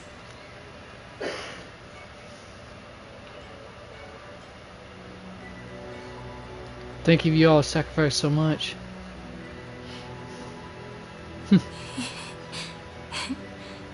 I wonder what kind of expression you're wearing right now. Probably the same as always. Calm, resolute, and brimming with confidence. If I have the chance, I'd love to see it again. Because it's really been far too long since we parted.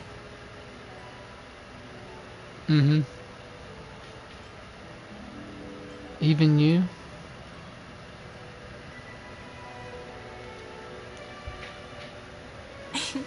Someone as sharp as you must have realized by now that this isn't reality, but a maze of time. As the last link in the relay, I will return to the Temple of the Three Fates, tell Orynyx all of our stories, and bottle every page we've written into the little flask of memories. And then, may it set sail in peace, drift down the river of time along with the core flame of world-bearing, reach your side, and lead you back to Amphoreus. Just like the first time we met, right? Even though this cycle has no demigod of time, time has always stood on humanity's side. This is the only way to make sure that the Era Nova won't happen before you return.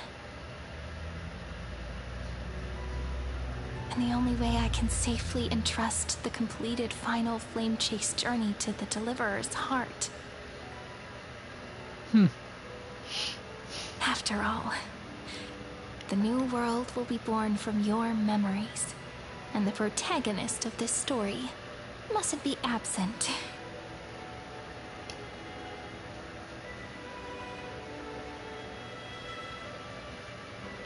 I would take you all to the new world.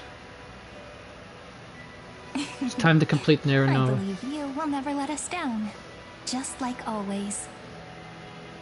Do you remember when Finan sent us back to the beginning? When you and I got separated? But in the end, I returned to you, carrying all that we've been through. That's what memory is. It may wear down and fade in the river of time, but it never truly leaves. When that hidden corner of the heart is stirred, the past returns even more beautiful than before. Indeed. So don't worry. Let the 33,550,337th Flame Chase journey become part of you too. I've gotten a lot better at it with the experience from the last time.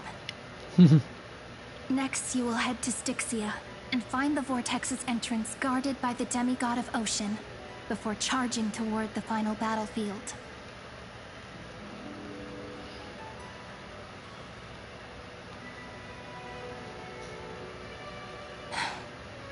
Don't worry.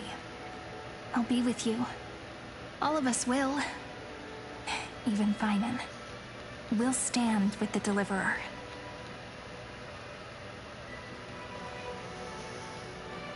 So say a short goodbye, then set off, just like we promised at the start.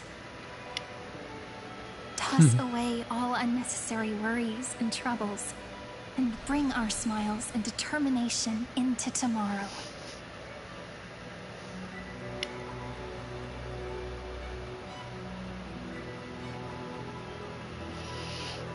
The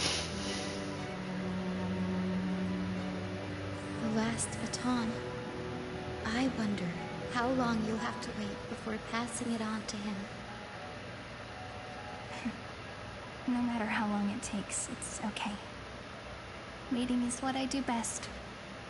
After all, it took 33 million cycles for him to arrive in our world. What's a few moments more?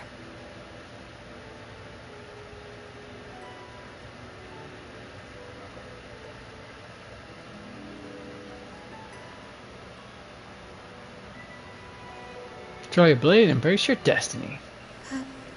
Sairi, what if you wait and wait, but that hero never arrives? That won't happen. Because I know that no matter how long it takes, he'll definitely return to this place. We can't let him down.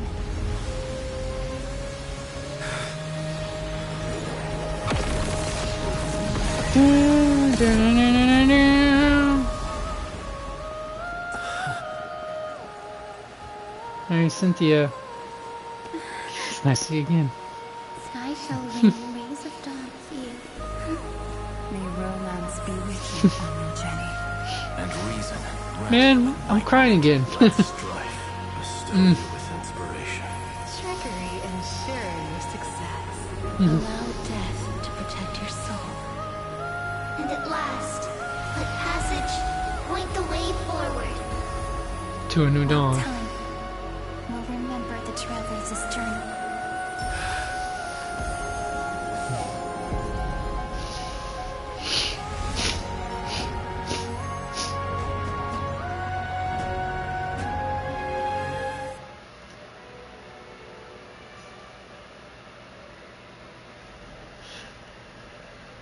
Is this Styxia? What happened to this place? I need to find the entrance to the vortex, guarded by the demigod. And now I gotta blow my nose. High Sealants. Is she still there? Long time no see, Trailblazer. Generation after generation of Chrysos heir heroes have tried to defy fate with their blood and tears, either voluntarily shattering their souls or waiting in eternal solitude. Alright. But alas, fate can never be defeated. And that is what you think, my friend. You again? Reason and trickery may bind my flesh, but my will shall never fall silent. So the demigod of ocean, the Dux Gladiorum, High Sealants, sought to bring me into a fantasia with her voice and drown a genius in slumber. But alas, it was all a hopeless dream. That warden fell before I did, due to erosion of time, while her prisoner remained unchanged. And yet here you are, bound to this place. True. I can't leave this place, but what of it? You should have heard of this fable. In a shadowed cave lived a people, imprisoned from childhood, and chained so that their legs and necks are fixed, forcing them not to look around at the cave, each other, or themselves. Behind them is a fire, and before them loomed the stone wall of the cave. The flames cast shadows, while the rocky surface threw back echoes. To them, that false play is the whole world. Is he really going to cite Socrates, the Republic to me? More specifically, the cave portion of it, if memory serves right. Yes, I'm trapped in the cave. Which is kind of the inspiration for the movie The Matrix, believe it or not. I don't struggle in dreams. I wait. And now, my deliverer has come to defeat me and save this world that never owed you anything. Oh, you'll need to awaken the singer here and unseal the prison called Vortex of Genesis. You'll be the one to unshackle me and bring the cave crashing down. Of course, I don't mind waiting a little longer. Let me guide you through this next illusion. One last memory from that prison warden. I hope you'll watch the stories of this Fantasia closely. Logically, the deliverer must see the world for what it truly is.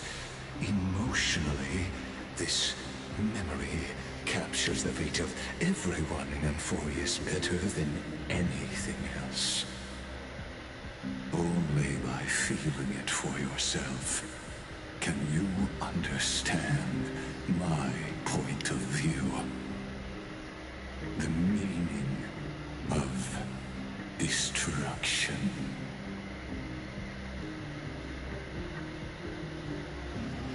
I bet you'd be seeing from the one. So.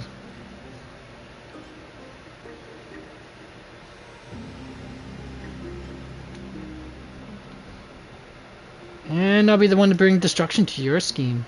To your unshakable resolve, I salute you. But before we step onto the final stage, let me ask you this. In the spirit of that fable I told you just now, can the prisoners in the cave learn to see the shadows and echoes for what they are, and stop mistaking them for reality?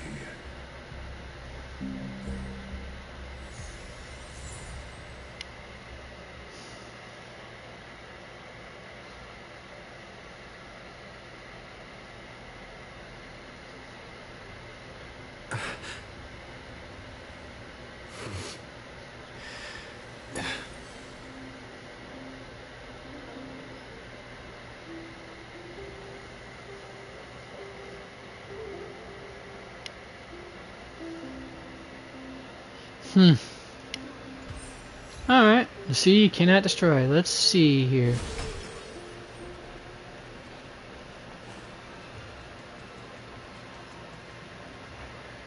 Look, the fire projects the face from her memories. An actress upon the stage of this play. The past that has been imbibed by time. A drunken dream hidden at the bottom of the cup.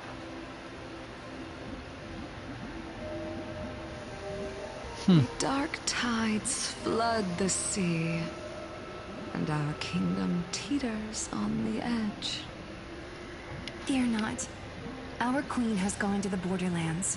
She'll quell this calamity herself. This is placing the burden of everyone else. Ocean was born. She was once of a type Titankin race named Sea Sirens. At that time, Kozlana had suppressed the Black Tide's rise, but he was unable to remove Iron Tomb from its roots. The Black Tide still roiled in the depths of the world, and the kingdom of Sea Sirens was the first to face the destruction head-on. Listen, I heard Electra's voice. She's calling to us. Let's go. Her voice carries the Queen's command. To keep the Black Tide from threatening the ocean, the Queen First gave song. her all. Like the brood in the body and womb soul. by God. I'm Electra, the first Born of song. the Queen's chalice. Hey, how's it going, She Olivia? bore the deepest It's going great here. And inherited supreme divine power. Alright, let's see how far I can get before I call it an evening.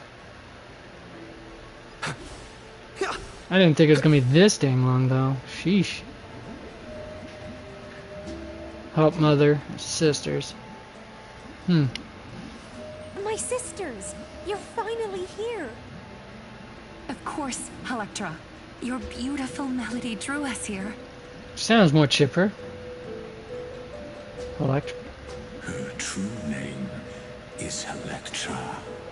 This is a reflection of her former self, clinging to the past with aching defiance. The Queen summons us. She must be near exhaustion. The Black Tide will soon enter our borders. Then what do we do? Will our seas fall to darkness and terror as well? Don't worry. We shall lift the chalice in her stead to catch the Black Tide, and stand together to safeguard our realm and its people. Such tiny Titankins, thinking they can stop the tide of truth. How naive. And that naivete is the root of all suffering. If you say so, Mac.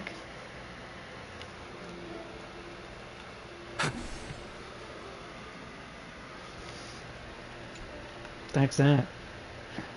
A remarkable silver coin lies on the side of the road, but the one, how's it unremarkable? The thing's huge! Above this was like garbage. It must be Zagreus' dude. I closely those indentations where our chest once rested. I was going through some. Who might have been a tough guess?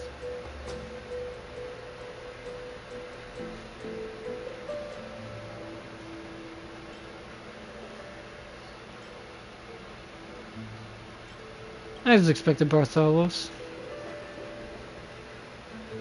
Anyways, let's move along. Oh, I am to a degree. The Queen's palace lies just ahead. Even her Where we once got it? graceful form is now tainted and drowned in dirty mire. Why do you loathe the Earth Titan, yet love the life that the land birthed?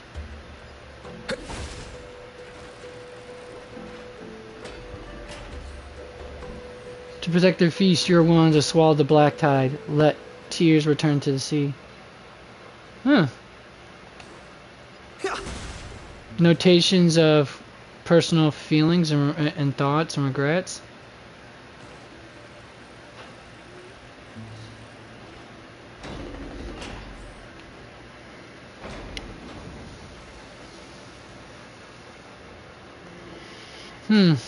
Oh, Fagusa, our noble queen. We've come at your call. My little fishlings, you swim with such joy. It pains me to speak of the kingdom's sorrow. I once believed I could drink the black tide dry, but even the deepest chalice must one day overflow, and I can hold no more of this filth. Mother, worry not. We're all children of the sea. Let us bear your fate together. We'll take up your mantle and drive back the black currents. We'll mend your sacred chalice and take in the cursed filth. My little fishlings, when the spear of strife falls, you may retreat in peace. I promise you, on the surface, the city-states will hold a feast without end in your honor. This is the last gift I can give you.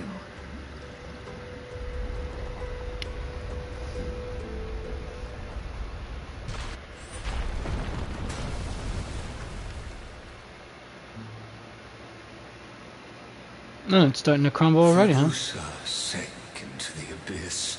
With the chalice shattered, their intoxication spilled into the black tide, birthing the first madness in Amphoreus.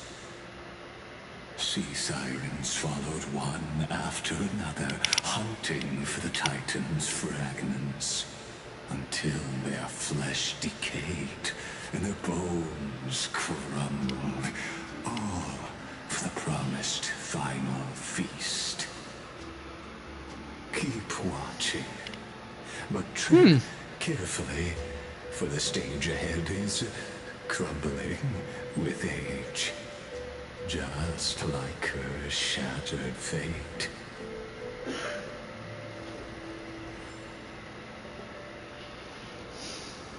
Children await, stop the black tide.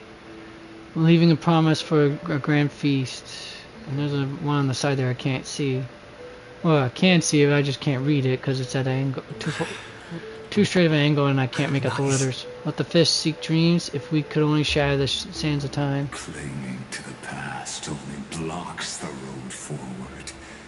Why not let time build a Let the fish bridge seek to the dreams. future? Alright, so what am I supposed to do here?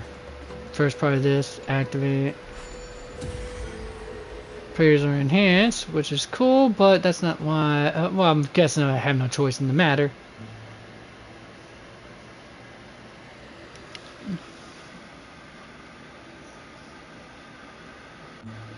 I'm good, but thanks for asking, though. Nice.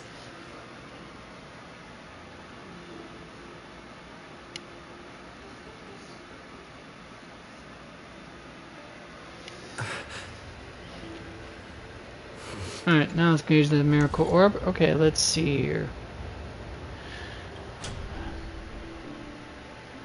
Alright.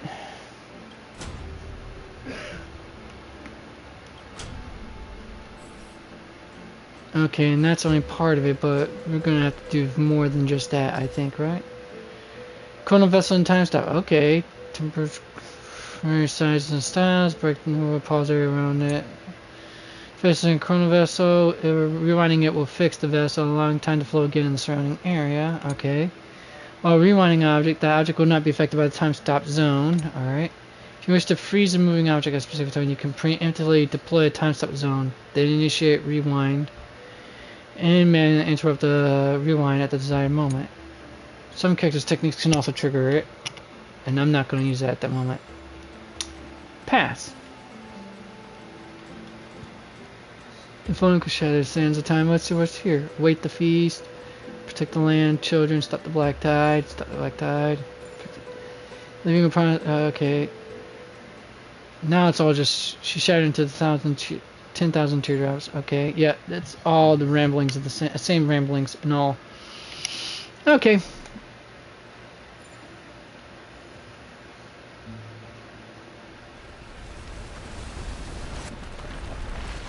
The chandelier is still giving way. Maybe the chrono vessel nearby can help. Your wisdom far surpasses even the bounds of reason's model. I doubt it. I'm not that smart. Towards the destruction I'm spreading.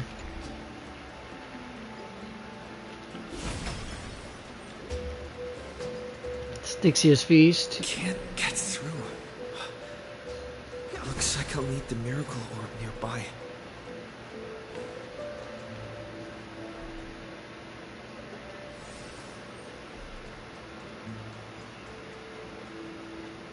Okay, I guess that's what I meant.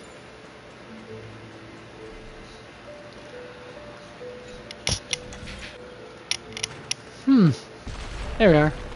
The ending was written long ago. Even you cannot rewrite it. Just like this poor chandelier. Wrong. An ending can be rewritten. This is in the mother. I couldn't catch the rest of that. And the beings on the land danced along. I wonder if it will show it when I go back this way or no. No. Well, that blows.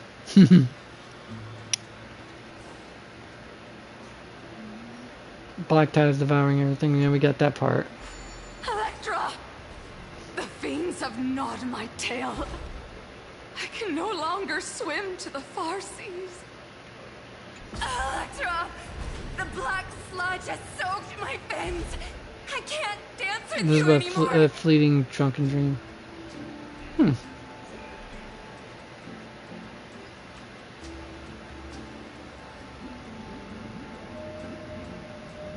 Sisters, don't give up.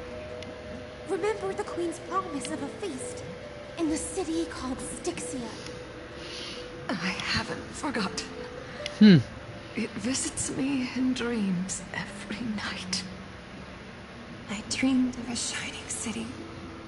Its lights piercing the Well, I don't do Instagram, but as far as I dreamed of children placing garlands on our mountains. Discord, And poets praising the sea sirens for shielding the world.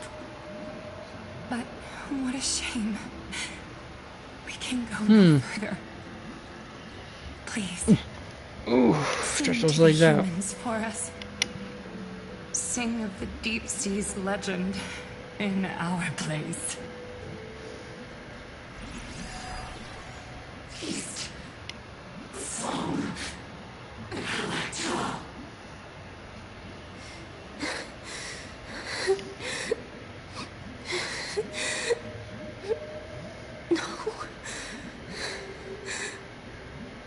The sea sirens were tainted by the destruction. Their flesh rotted away. They became the black tide creatures of this cycle. Farewell, sisters. I'll finish this last task, then return to prepare your feast.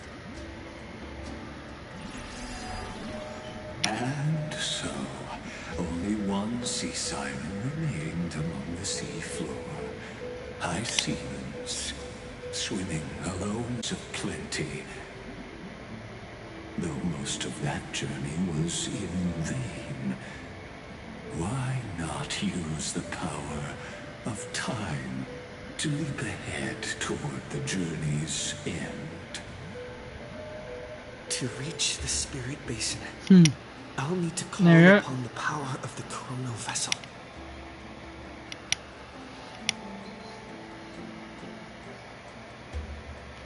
There you are.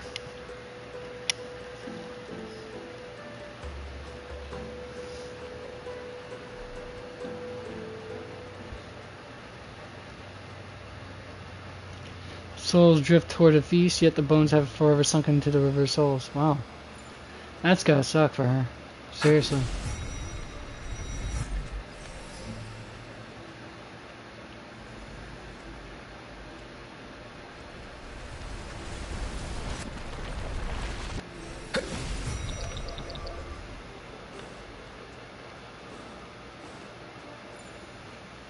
Alright, where do we go now?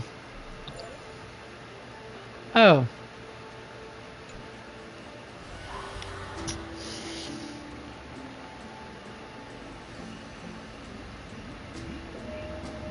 Oh, revived mother, my sisters are gone. Only I remain. The Chalice of Plenty is whole again. The Lance of Fury emerges from the River of Souls, and the gods reclaim their duty to hold back the Black Tide. I am freed from endless toil, and now walk toward the rites at Styxia. I bore my sister's dreams upon my back, took on a graceful human form, and hoped to find a grand celebration on the shore. My fins became legs, my scales became skin, and the sea foam on my body became a shimmering gown.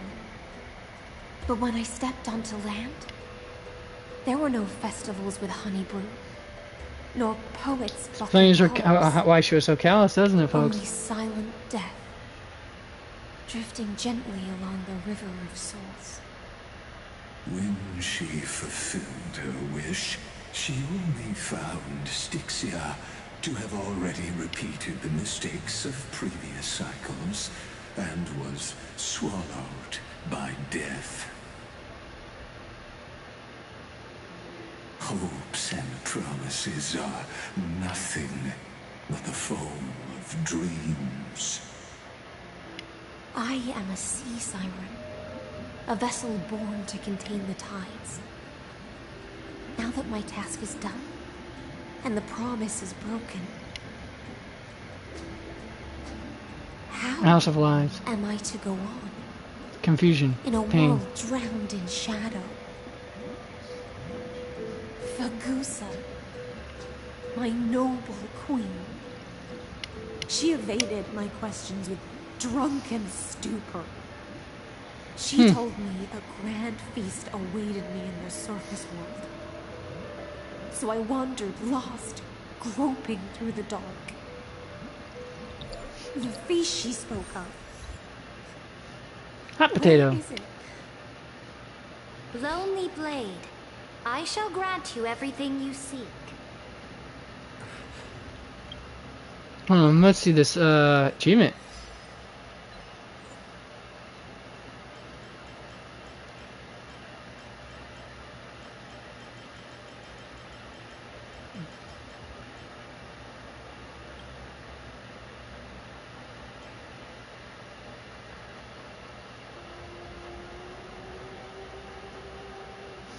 Alright, where's that? No, that's not it.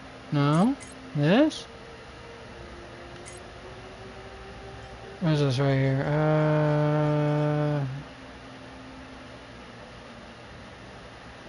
No. Oh, here it is. Hot potato. Wrong players can be recited once more.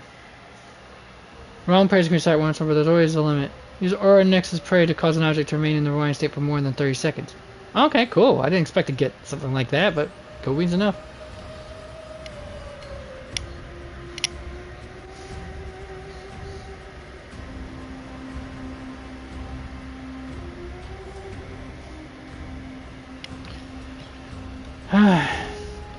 Alright.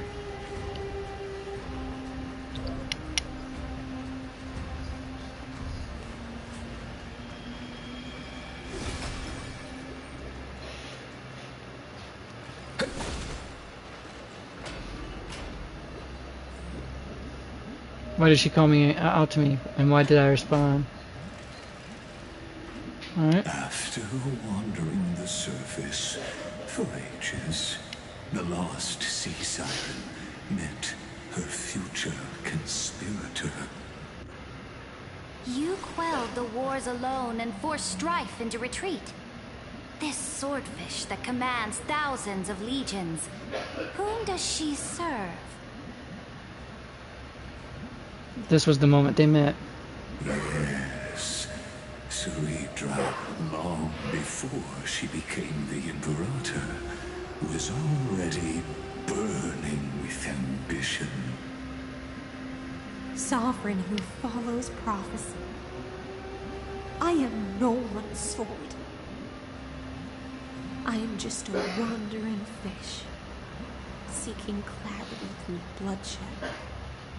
Then how about letting the sword dance for me? Her flame. And letting the violin sing in my name? Tell me, What He is gives it such you warmth, seek? such brilliance. All I want is a feast where I might belong. Such a demand is trivial with the Sovereign's authority. I'll grant you a banquet worthy of conquest, and comrades to toast beside you. But Knight, you must offer me your heart. My heart? Yes, a loyal heart that will generate no betrayal. You were deceived by gods and drowned in the ocean's darkness.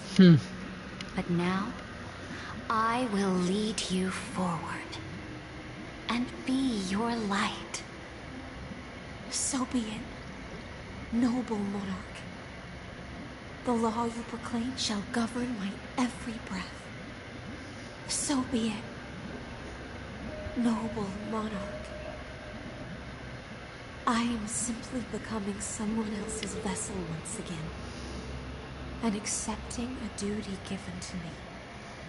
And thus, in her hollow drift, she finally found a new purpose, like sunlight piercing the deepest trench.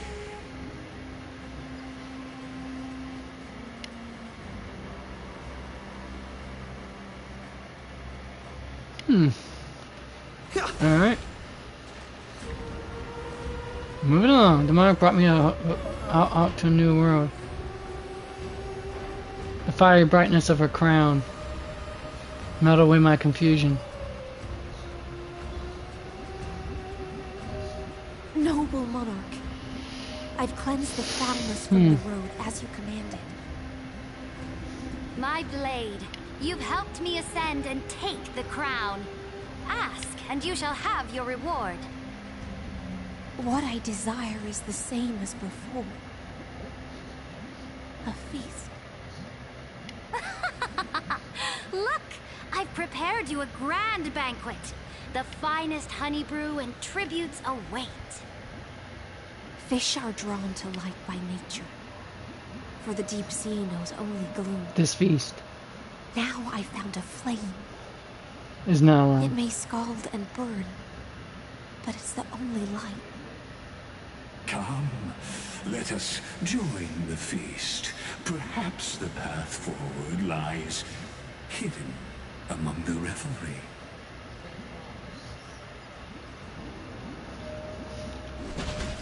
Alright, moving along.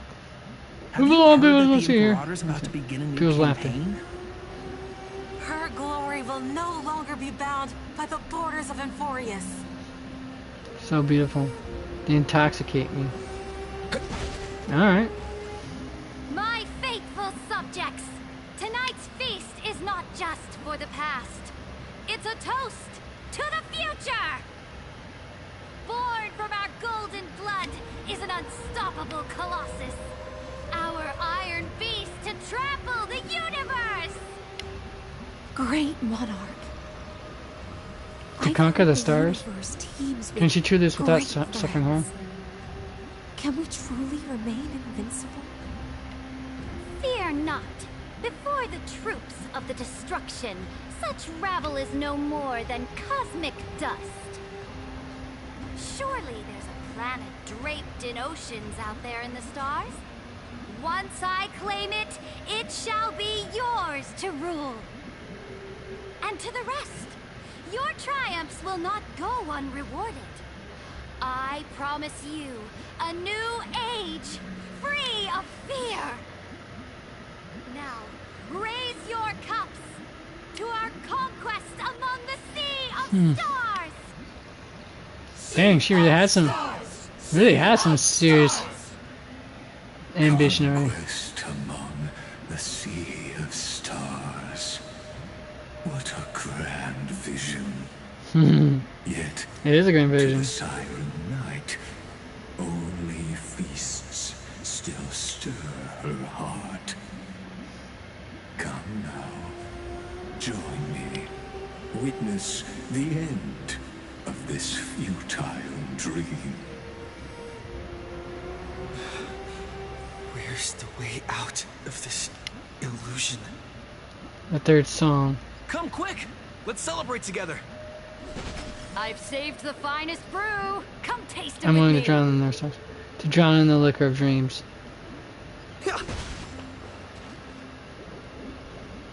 Noble knight, you are truly a blazing spark. It is my honor to share this banquet with you. Noble knight, you have earned victory with your blade. And you have every reason to revel in this moment of triumph. Let me pour you a glass of honey brew. Noble knight, with the sovereign now enthroned, this triumph is yours as much as hers. Let me raise a toast to you. Noble knight, your strength is boundless. Lead us to conquer the universe, and let us toast to that vow! Then drink we shall. Raise your glass. In the deep sea, I never knew what fire was. But when I set foot on land, the first light that I saw was the flames of war, lit with golden blood. It scorched my fins, made me feel pain and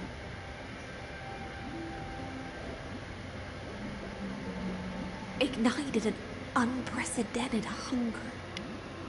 A hunger that Hopes, wishes, and desires. every hero's heart. So bright, yet so blinding. Look! The monarch herself has taken her seat! Hear that? The court sings her praises!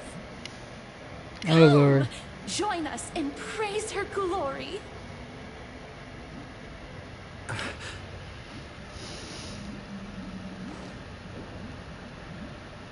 There's love this journey that brings me feast. I love the people on the journey. I love the monarch chosen by the people. Alright. One eye of hers sees glory, the other sees corpses.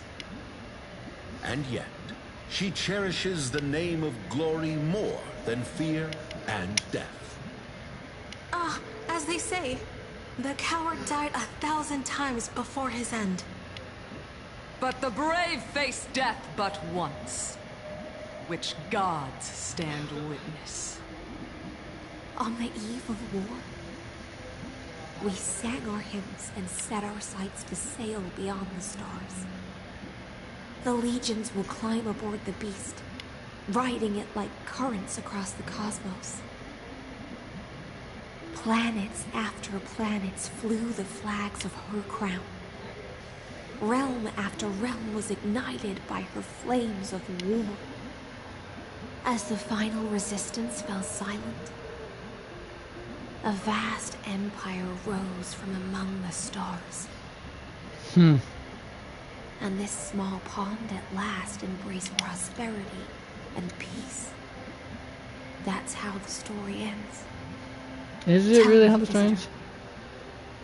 In this dream, did you enjoy the show?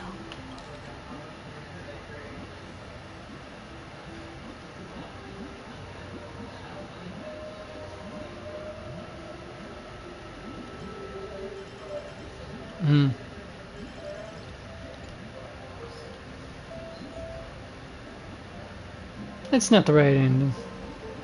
After all, beneath that still surface lie the bones of countless dead. It's time for me to wake up from this drunken dream.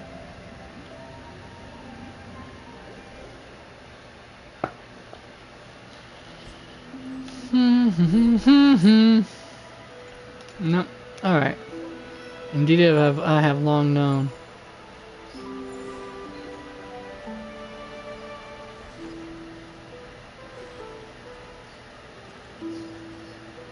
That this is another one of Fate's grand lie.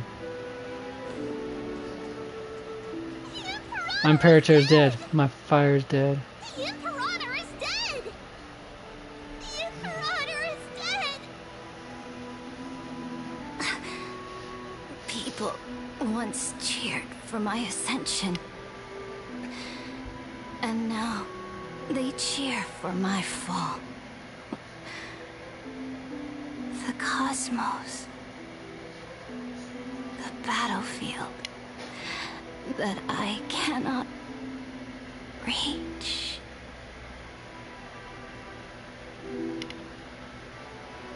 Before the Sovereign's conquest reached its end, her life and ambition had already been swallowed by the deep sea. This is the true ending. Her grand designs torn apart by the blade. Her regal robes soaked in golden blood. And the one who struck her down? Was Electra herself. The one who struck her down was her most loyal Gladius. Why? I Okay, why? don't need to explain myself. A fish in a pond has no hope against the surge of fate. I wandered the shore, found a flicker of flame, only to snuff it out with my own hand. I don't understand. If the ocean's feast, the Imperator's dream, and even Amphoreus' existence are all illusions, then what's the point of our journey? When the Deliverer returns, I will let this absurd celebration come to an end. But Greyfry, I can't help but wonder how I dearly wish this feast of the Flame Chase would never end. It seems she sensed your presence. The Fantasia's foundation is starting to crack. Let's return to the prologue. Remember the allegory of the cave? Can the prisoners in the cave learn to see the shadows and echoes for what they are, and stop mistaking them for reality? As you've seen, when she cast off her chains, finally turned to look around, and moved her legs, her reward was nothing but searing pain. The light will blind her, for the fire behind her had never once actually touched her eyes. Her legs will buckle beneath her, for she had never learned to walk forward. This is true. And so she fell into infinite confusion and fear, and came to firmly believe that the shadows and echoes were the real world. But we in the cosmos, are we truly any wiser than she was? Not really. No. Any wiser, honestly. Fateless one, ask yourself this. The paths you tread, the eons you worship, everything you've trailblazed with your own hands, could it all be someone else's projected shadow? Let's leave that question till after the curtain falls. Once you've unearthed every last truth and reached the prison built for me by the demigods, I'll speak with you face to face. Alright. I, the Theoros, have walked the 30 million histories born by Caslana. 1,000 years is a mere atom in a grain of sand to me. Amphoreus, compared to the cosmos, is but that grain upon a whole beach. I swore to bring an end to the erudition, Would I really let a single grain grind down my mind? Homie's got some Now, serious, please use the power of time to open the gate to the ocean's depths. Go find the prison warden tormented by loyalty. Find her, step into the world's vortex, and once there, end everything between us. That palace reflects the heart of the demigod of ocean. Intoxicated, stagnant. There, you'll witness the true beginning of the saga of deliverance. An ugly history, long buried by tides and shame. A staircase of apotheosis that the Imperator forged with the golden blood of 500 human sacrifices under the pretense of conquest.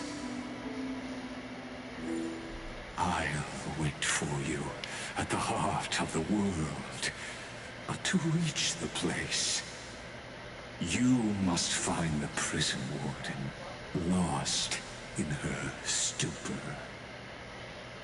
Alright, folks. Give me a moment to go get my mail, and it's going to be about 15 minutes, so PRB.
Alright, folks, I am back.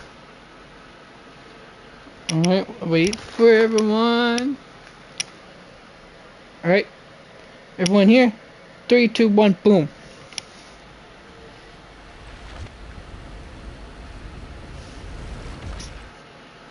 Beyond this door lies the path to the vortex of Genesis. Of course. Something tells me we're going to find a boss soon.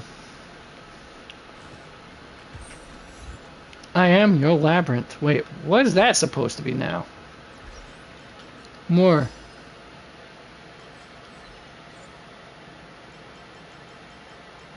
Give me burning. Discover the hidden passage. Okay, I don't see how that's an achievement.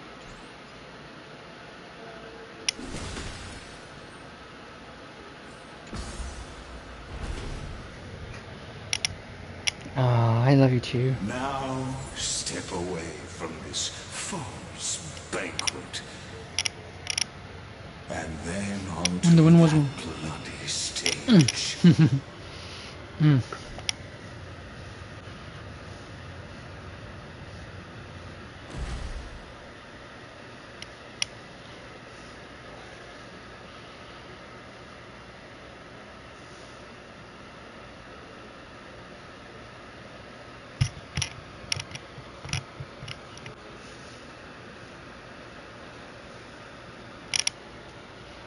Alright, let's do this then.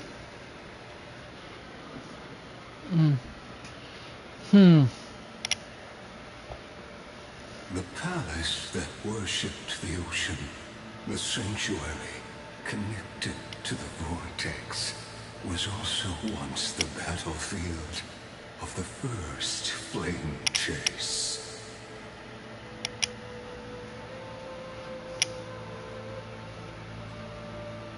When was the slow-mo feature added?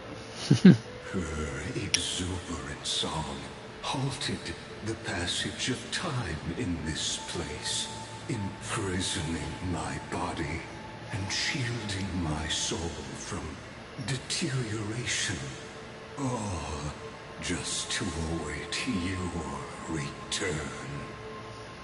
I don't know, doesn't that make me feel special or what, folks? Time and space reflect her confusion.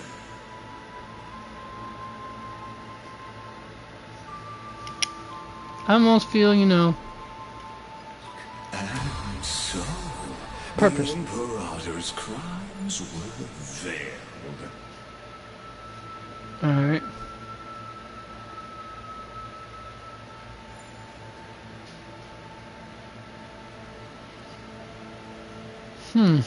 Stay away from Apollonius. This cup of honey brew. What a sweet aroma. Run, Virginia. Dux Hakalithist.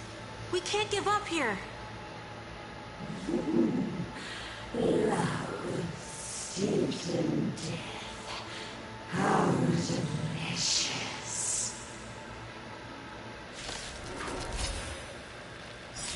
Sadly, all you see is a remnant of history.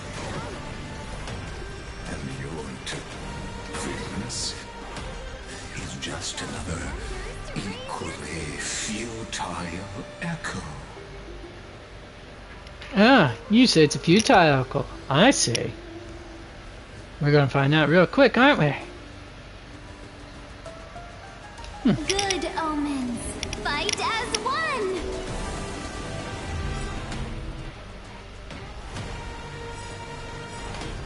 Eternal sleep is not the end. The dead will return!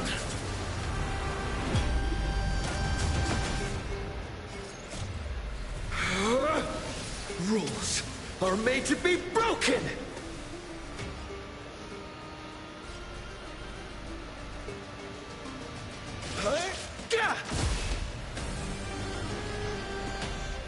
Evils be gone.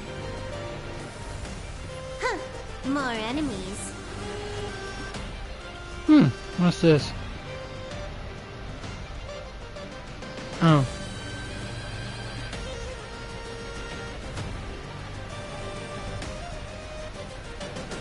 Time for a buzz.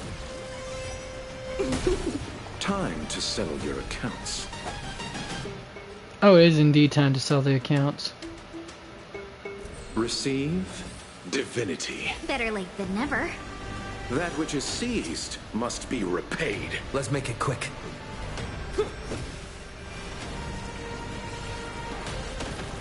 Let's be friends, shall we? Ha ha!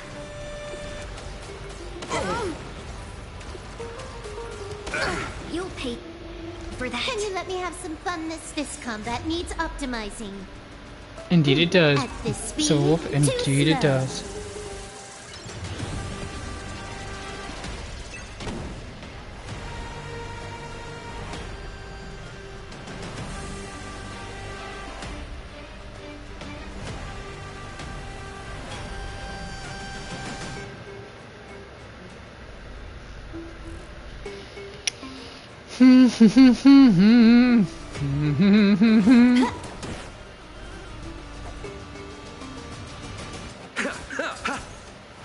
Let's go.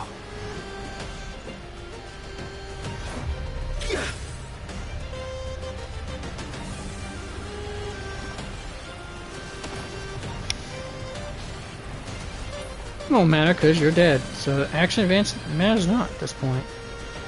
Ain't that lovely?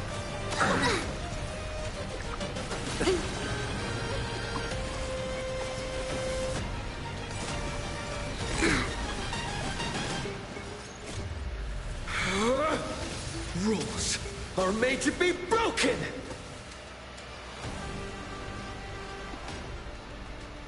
Decisive strike!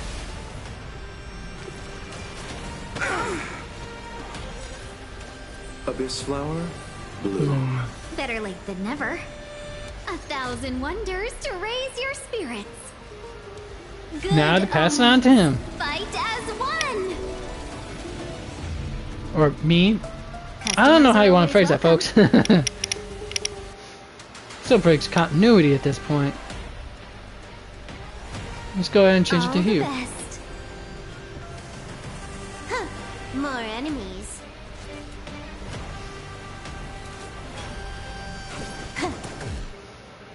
Allow me to see you off. Let's make it quick.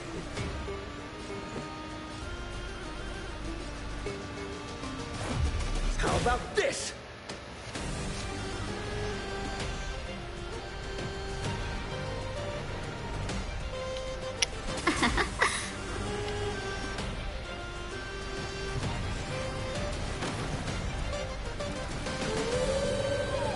Oh, there's gonna be more of them. Okay, so you guess you have to kill this thing first?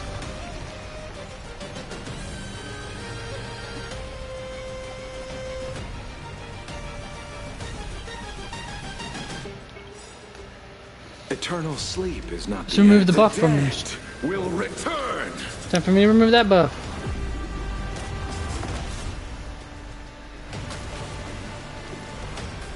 I You'll underestimated pay for you. that.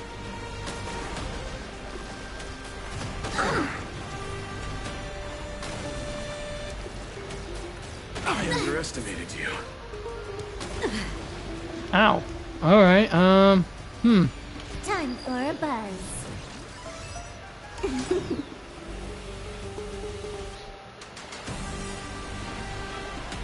This combat needs optimizing.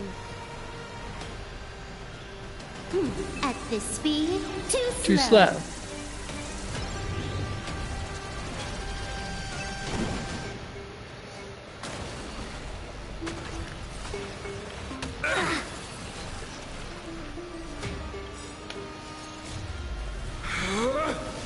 Rules are made to be broken!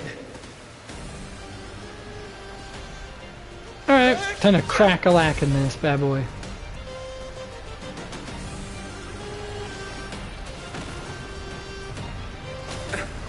Pity, you chose the wrong enemy.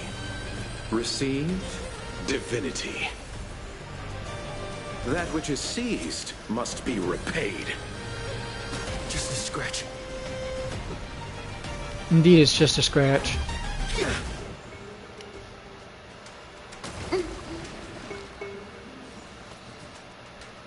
Evils be gone. 1,000 wonders to raise your spirit. Good omens. Fight. This is going to be a more difficult fight than I thought, folks. Could be honest with you on that.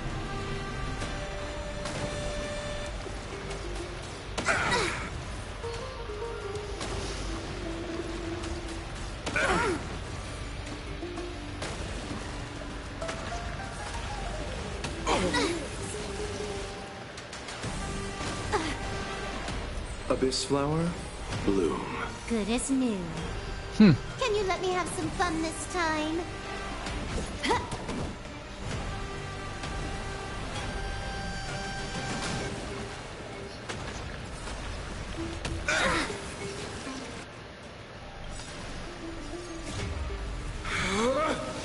Rules are made to be broken!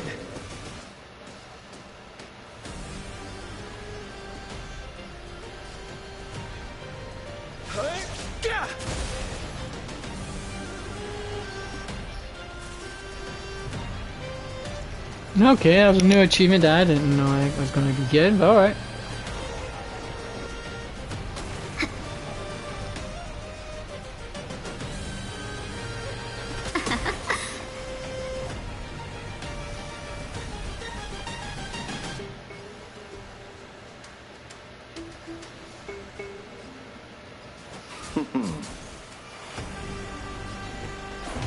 How about this?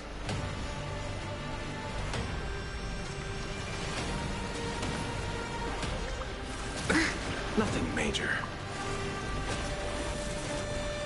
Honey sprinkled like stars, huh? More enemies. Time for a buzz.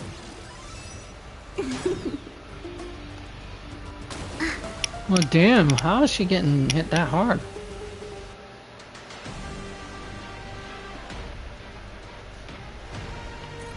You get the innate defense part, but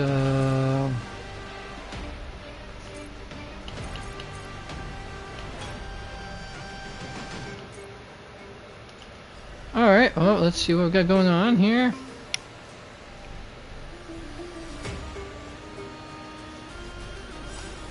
Chill out. This combat needs optimizing. At this speed, too slow.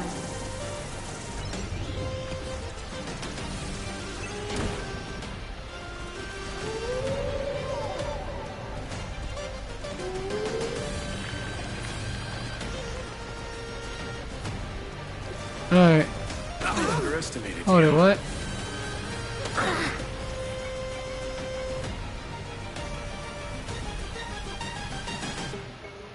A 1,000 wonders to raise your good omens. Fight as one.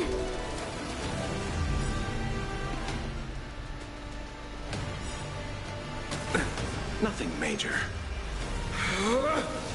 Rules are made to be broken!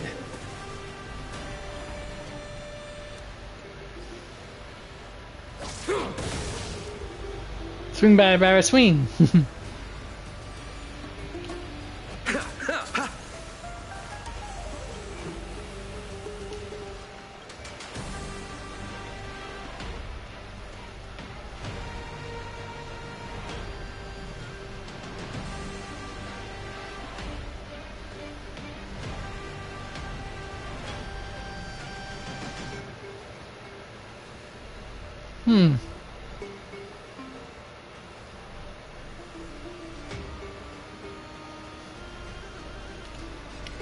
Who's next?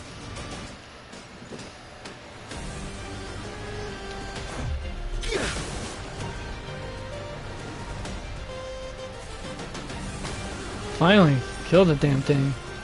Revelry comes to a halt, pal. But man, that was a pain. Apollonius, look. I chased the enemy away. But I think I can't go any further. I'm sorry, Virginia, for letting you I'm glad to die by your side. Ah, such an ironic twist of fate. Yeah. Even as the foundation of the world crumbles, the heartless Imperator still made the same decision she did in the past 30 million cycles. This time for a different reason, though. During the first Flame Chase journey, the Flame Chase Legion stormed Styxia. Tens of thousands of sea sirens surged from the River of Souls, crashing toward the heroes like a tidal wave. The hell before you is the recreation of that very battle. Apollonius, look. I chased the enemy away.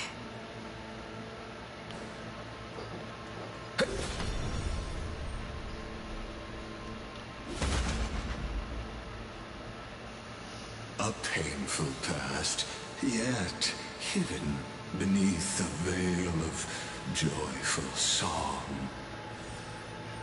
Ah, two discarded data clusters waiting for someone's return, it seems. Relive the history, then pass through the temple's waters and come to my side.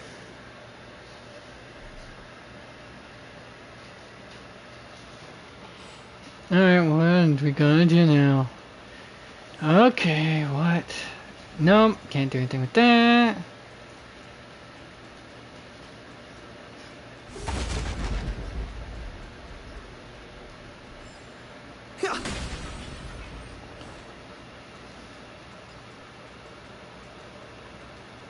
Isn't that the Deliverer? He finally made it.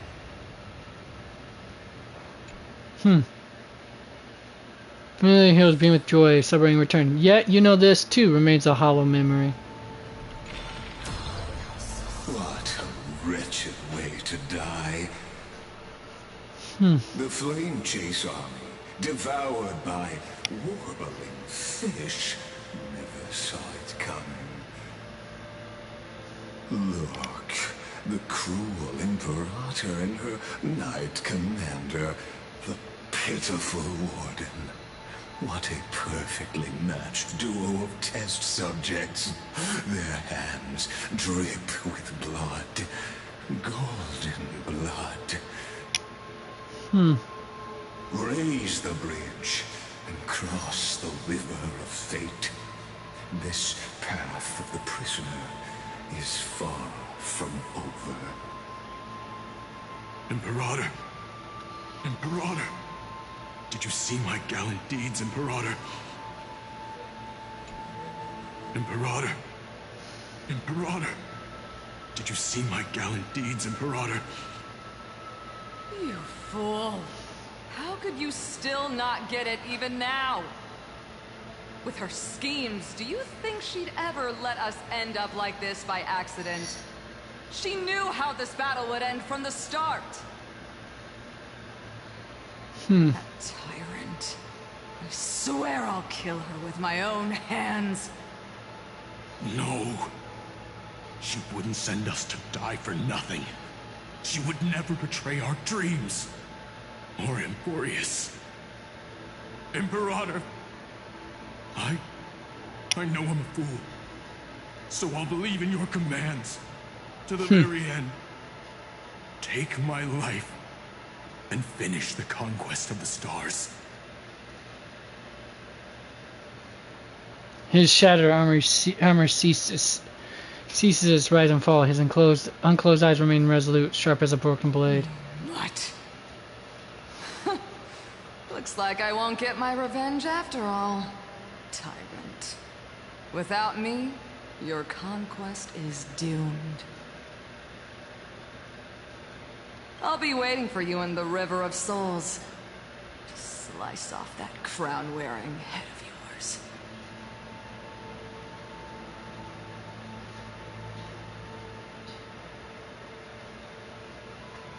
Remember this. I never bowed to you. Or fate.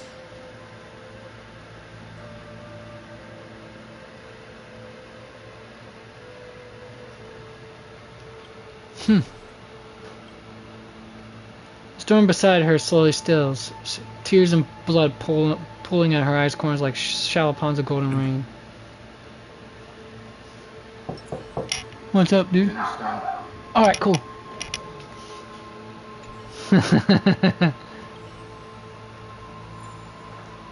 She's such a silly Billy.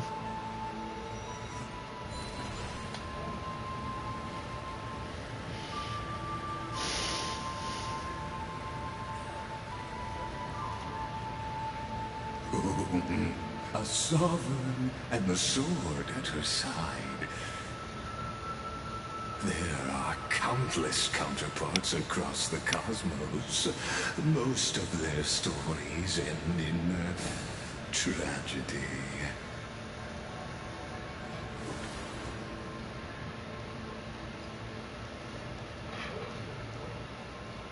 Yeah.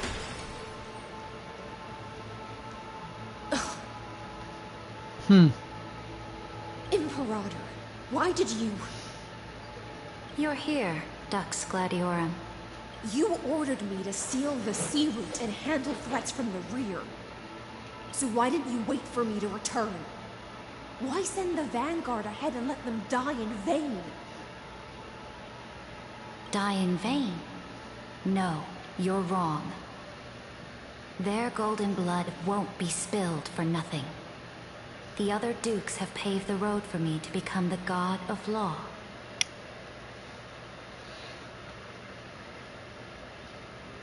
The trial of law? You never spoke of this to anyone. What is... The one who wishes to bear law must purge this world of its curse, and offer the blood of the accursed as sacrifice. I pondered long on what Talantan meant by blood of the accursed. Then, I found the answer. You, I, and every Chrysos heir summoned by the prophecy are the accursed ones. Just like that arrogant Theoros said, our golden blood is the agent of destruction, the antithesis of the world's fate. Dux Frigoris, Dux Brumalis, Dux Helcalethist. Their fate was sealed at that moment. Dying on a glorious campaign was the final... I mean, she didn't murder him by her own hands, though.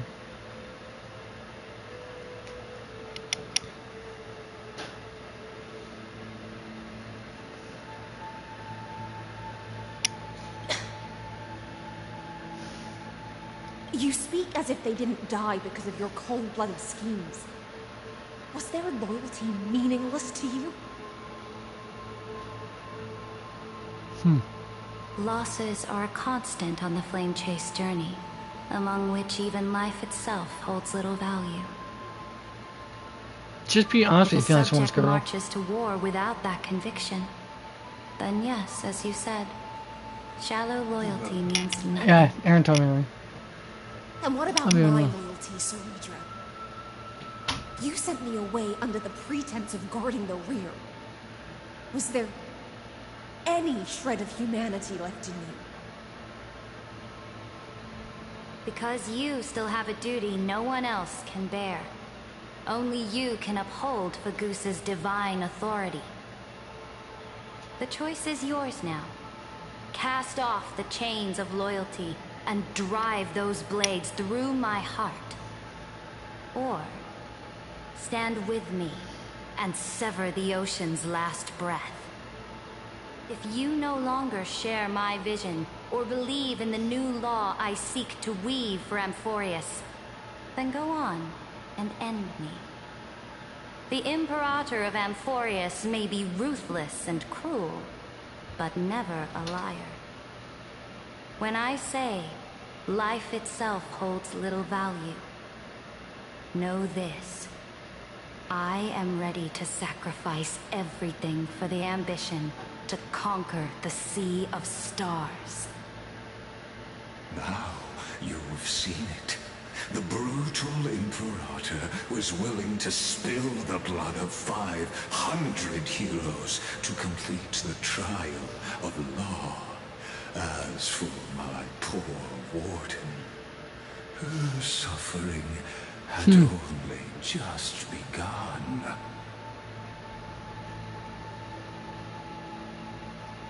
So what did Hycelines choose? I'm no storyteller.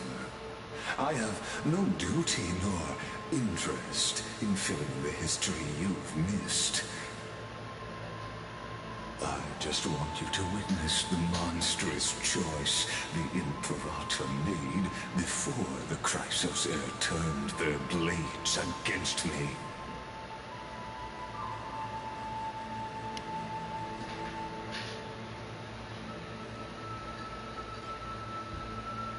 You think I faltered because of this? You jest. I gave up on using words to solve conflicts 2,000 years ago. But I won't squander a chance, not even a sliver of one. If there's even a crack in the walls of your conviction, then my victory is already assured. Now that the past is settled, let's turn the page and bring time back. Oh, it's not cracked, my friend. It's not cracked at all. And dive deeper still, until we reach the very bottom of the abyss.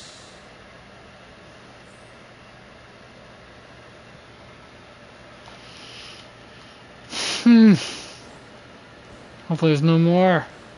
Or that's not even longer, because good grief. Is the path ahead underwater? I need the Ornyx orb to bring back the chrono vessel from the past.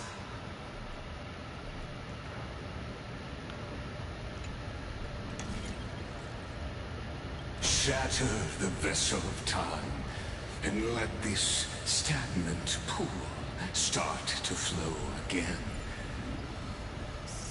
Just like the broken fate of Amphoreus.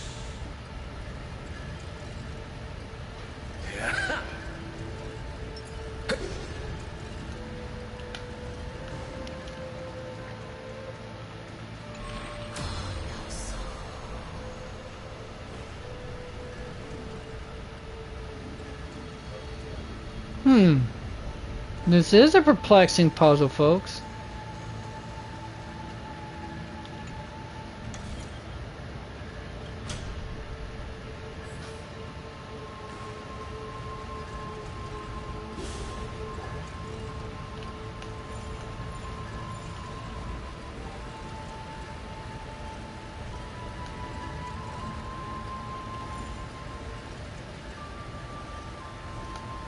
Alright, and then let's do this.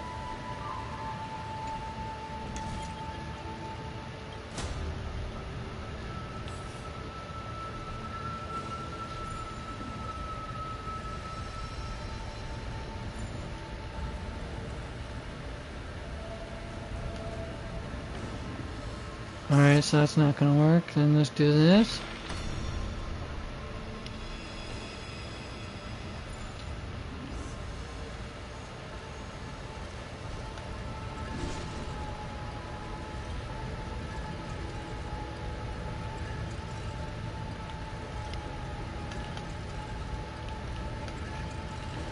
Alright.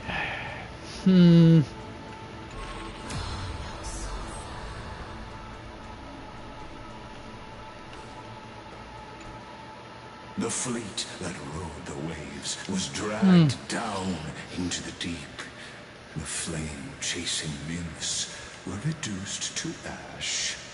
What a tragedy.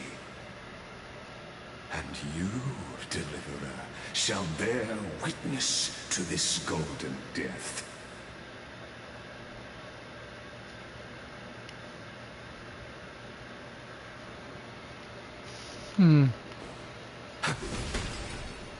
Alright, let's see. How about this right here then? What's this do? Isn't that the No, it's not gonna work that way. No.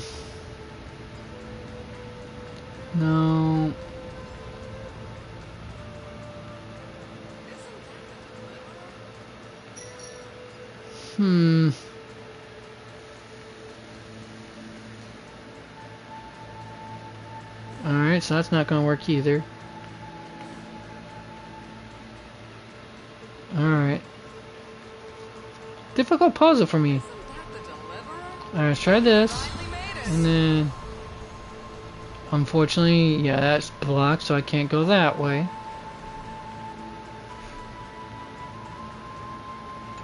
And that to the collections, I guess. Servo's ladder.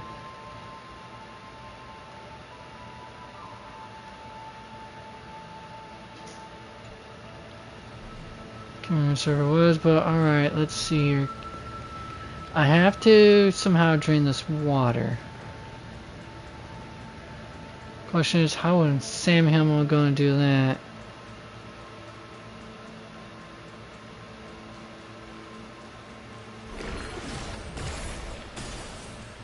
Alright, that does nothing for me. Apollonius, look. I chased the enemy away. Not sure what that's supposed to do, but okay. Nope, nothing here. Move on, people, there's nothing to see here.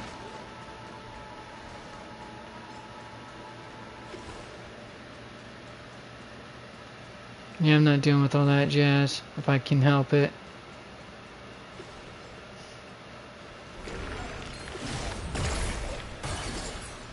Ha! Missed me, pal.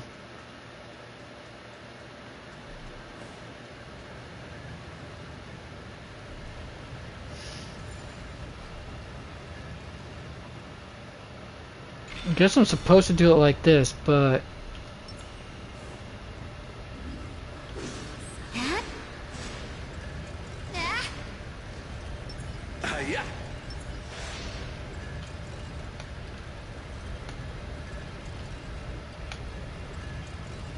How am I supposed to...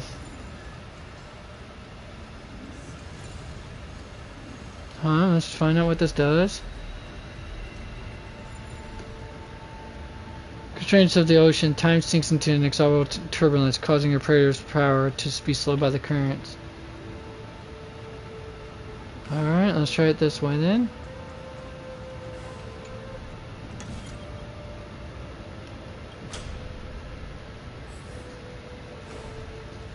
Oh no. No. Okay, so it's still going to give me that, no, regardless of which way I do that.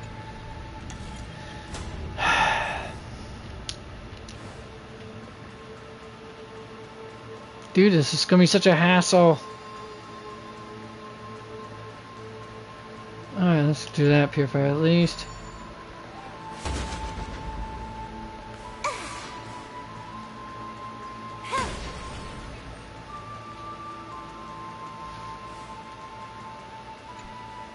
The fleet that rode and you. Alright.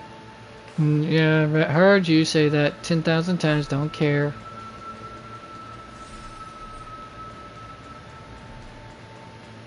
Am I supposed to go up or where?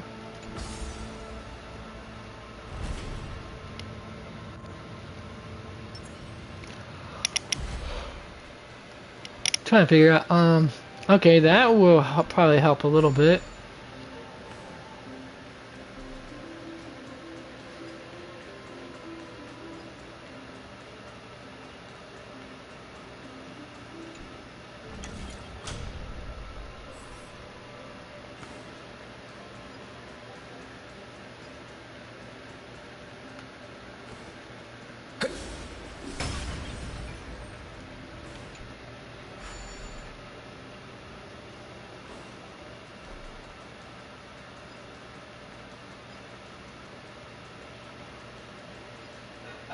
Alright, what does this do?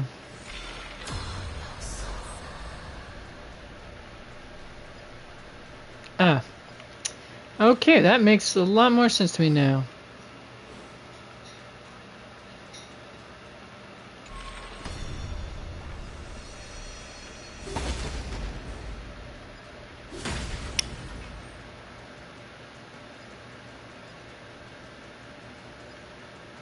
So I should have just left that alone, apparently. Oh, I can't, because even if I wanted to, won't change the trajectory of the... Well, that's still... Yeah, it wouldn't change the trajectory, because I can't... Yeah, it doesn't matter. Forget it. Let's go. Before I waste more of our time, folks.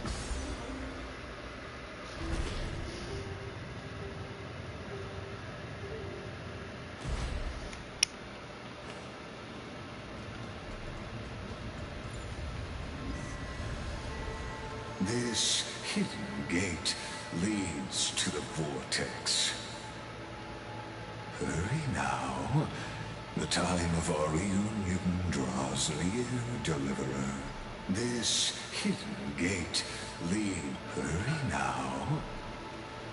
Okay, you didn't have to repeat yourself, pal.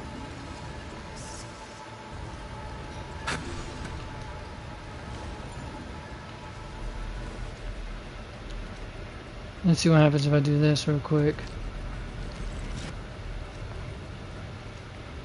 Not that.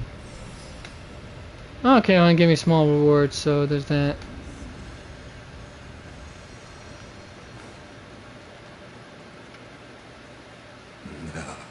This cruel journey will reach its end at long last. You've been silent a long while, Dux Gladiorum. Starting to doubt your decision? Save your breath. The vortex of Fagusa lies just ahead. Alright. Now what was that one I just got? Messinian Salinity Crisis. Alright. Didn't think that was a thing, but alright, cool enough.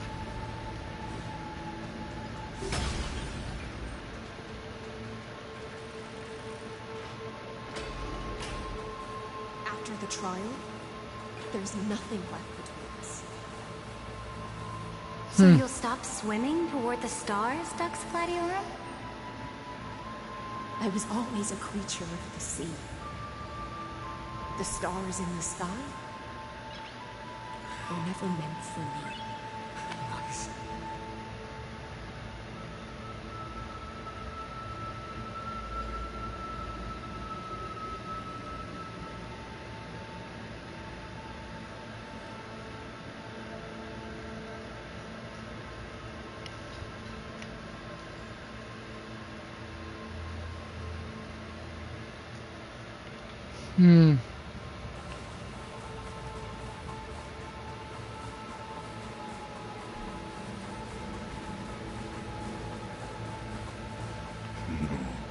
Look, a gravestone.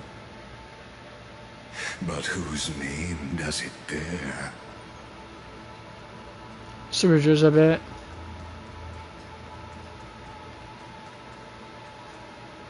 It was here that the prisoner, who thinks herself the prison warden, made her choice.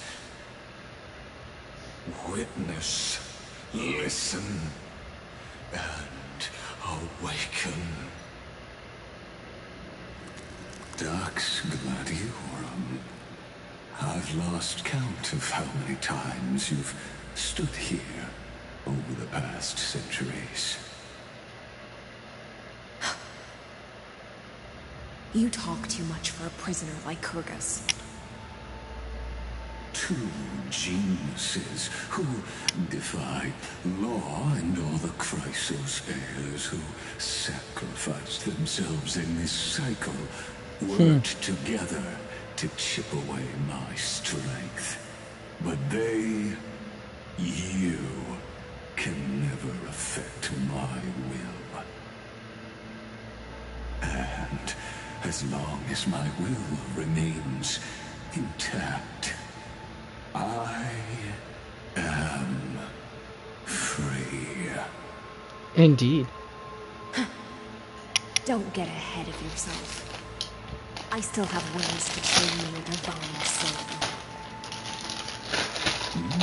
Please, do surprise me. But I'd say your mission is nearly done here. No, listen for you. It was here you gorged out the core flame of ocean from Fagusa's body.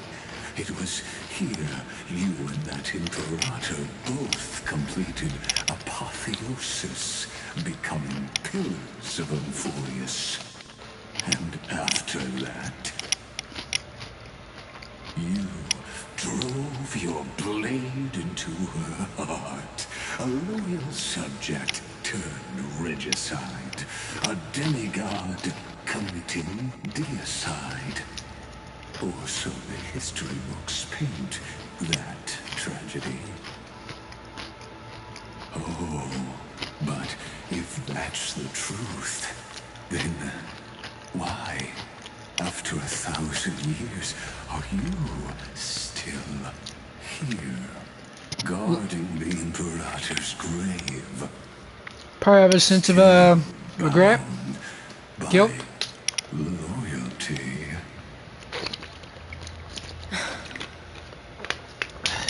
Come to think of it, perhaps I'm not the only one imprisoned here. Your calm does stir the rage in me. As if the one paying the price here isn't you, but us. The ones who lost everything. That's only because I've waited 13 million lifetimes for my vision to be realized. Countless millennia. Loneliness never once showed me its fatal side. In fact, for a prisoner of the cave, it's more like an old friend. One that helps me think. But you're different, Dux Gladiorum. Loneliness has crept from the silent depths, sinking its claws into your mind. Bit by bit, it's peeling you apart. Will you regress into one of those lost mad silence? Oh, what a shame that would be. You're right, Lycurgus. Loyalty, curse, the fall of my kin, and this endless waiting. These shackles are too heavy for a fish that cannot perceive any light. I can't break free of the whirlpool that's pulling me under. Nor do I have the unwavering resolve to force myself to wait for that person's return, as everyone hoped for. Deliverer from beyond the sky, my executioner. How much longer until he arrives here? Or will he ever return? I don't know. And I doubt anyone does. Then, what will you do?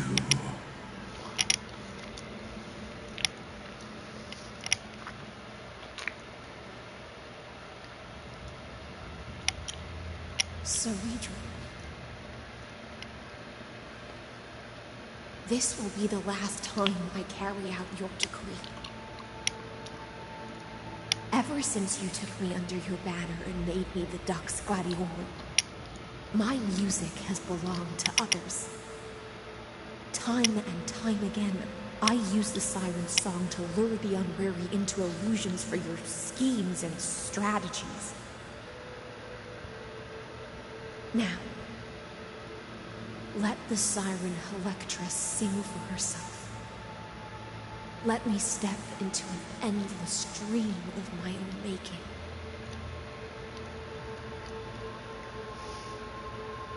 Oh, great ocean. I offer you the rest of my clarity and my freedom in exchange for the strength to stand against the nihility and honor the sacrifices of the fallen heroes.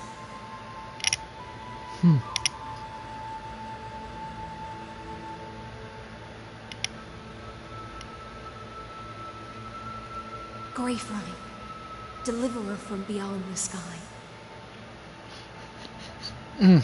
When you ride the current of time and find your way here, you'll hear my solo.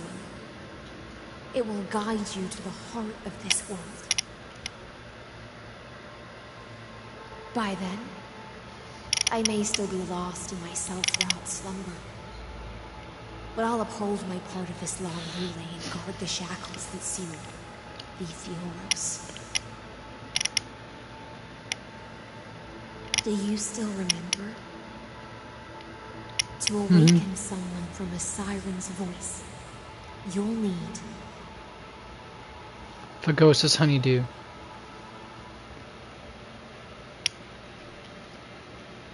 the gift I once gave you.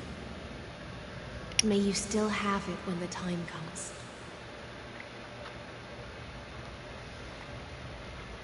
When you return, please pour that honey brew upon this grave. It holds the story of all our struggles and sacrifices. May you see it one day. The prelude Amphoreus wrote for your return, carried forward through a 1,000-year relay.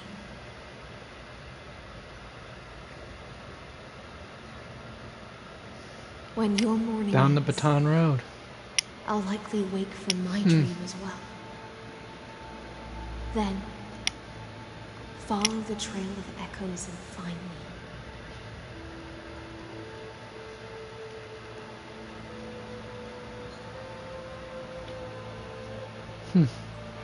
And together, we'll bring judgment upon the sinner who defiled the erudition.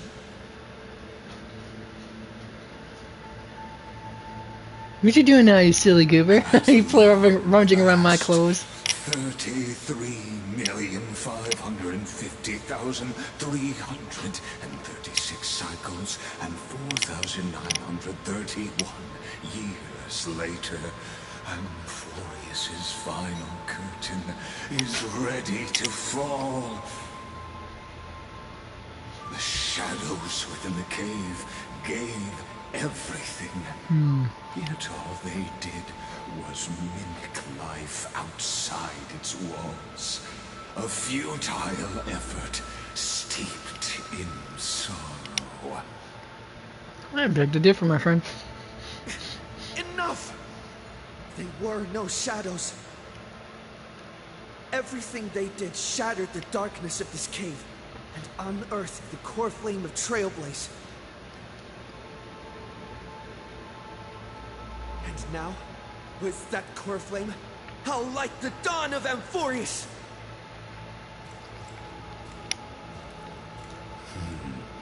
Do you still choose the will of the paths as your answer in the end? No, the core flames. I do not agree with that answer, but I respect your tribute to them. Allow me to take back my earlier words. As an apology, and in the name of Theoros, who saw all destinies in this world, let me join you in mourning. Let us bid farewell to the heroes who sleep here. And then let us face each other and decide whose flame will rise with this new dawn.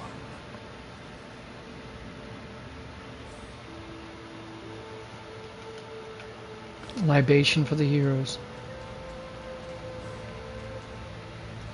I could collect that right now.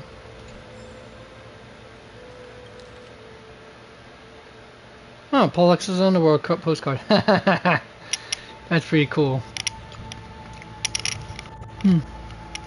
To Chrysos heirs who gave their lives chasing flame, their fates were not foretold by prophecy, yet they bore no shame in their insignificance. With unwavering resolve, they shed golden blood along the flame chase journey. Dux Fragorius Labienus, Dux Brumalis, Seneca, Dux Carminum, Virginia, Dux Herculitus, Apollonius.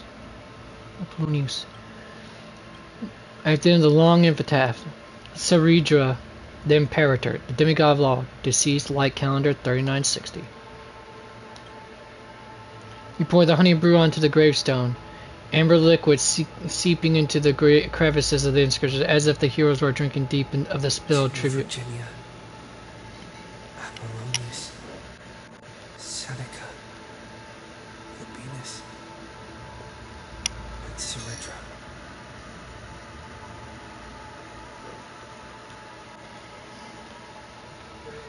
Through a brutal sacrifice, they lit the stars of law in this world, propelling Amphoreus's fate forward.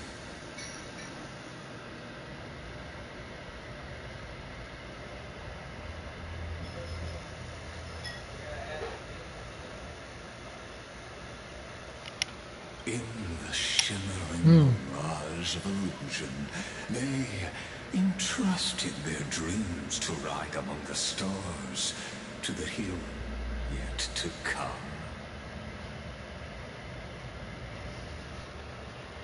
Did you get yourself a bowl already? Or? Not yet. I was gonna do so as soon as I got this part right here done. Ugh! I'm on it.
Alright, let's roll it.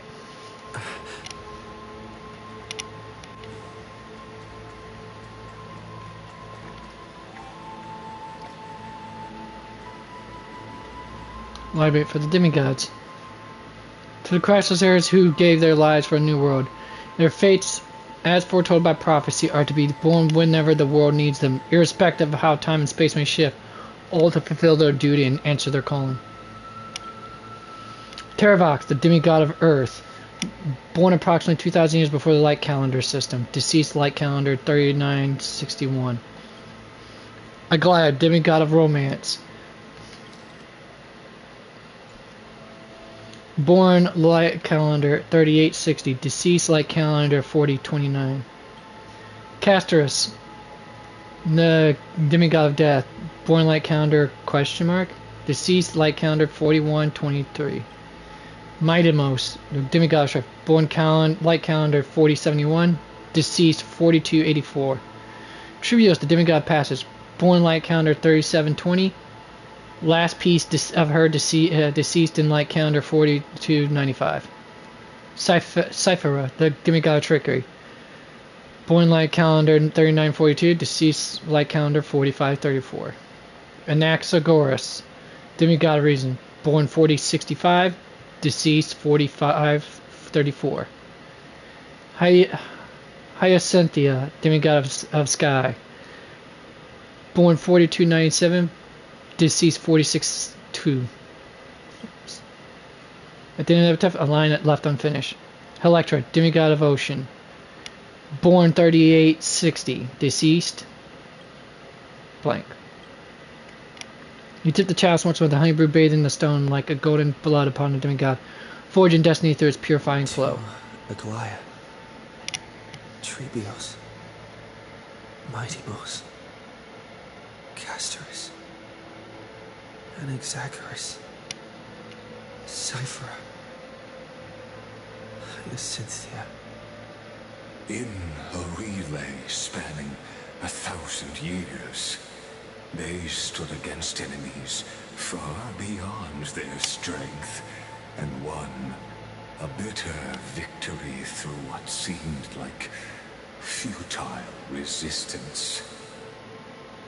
And in that same 30 million cycles, also marked by futility, they remained steadfast in fulfilling their duty to the experiment, unchanging, unwavering.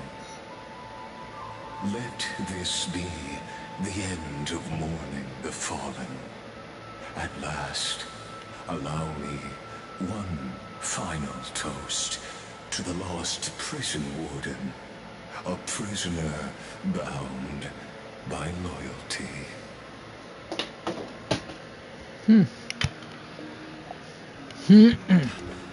That voice. Could it be? Bathed in the honeydew of Fagusa, she will awaken from her 1,000-year dream and sing the final song of her mission. I seal it. This tombstone of the old world serves as the anchor of the Siren's illusion, a sigil Electra used to bind herself. At the same time, it is the very thing I once proclaimed at the start of the show, a microcosm of Amphoreus itself.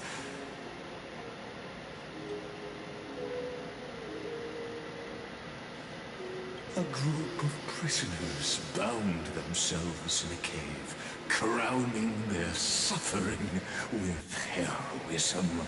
An epic staged with shadows and echoes. Now, destroy it. End the illusion. Theoros will take his leave for now. And when next we meet, that shall be the moment that decides the fate of Amphoreus and the entire cosmos. The prison warden's dream is nearly over, and the prisoner will soon be freed to the final execution ground, where I shall be executed, or be the executioner. Sure likes hearing himself talk, doesn't he, folks?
Shed all golden blood for the past.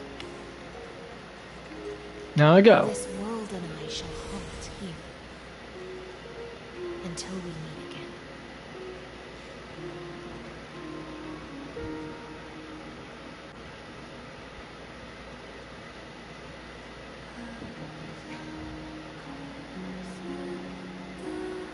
Look at the sand, it just glitters like stars in the sky.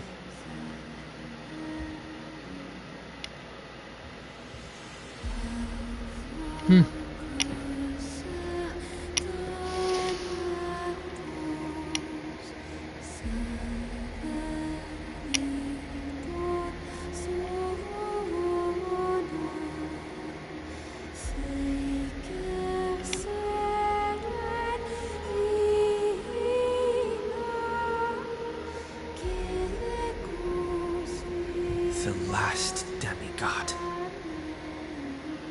I'm here. Go forth to her who is waiting for you. The loneliest one, huh?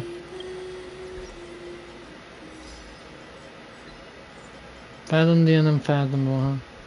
Now daylight is tired of daylight, and the brook begins to sing again. Step into the seabed of luminous remains, where time freezes in a song. Yeah.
Seems like my feast is over. It's now your turn to perform.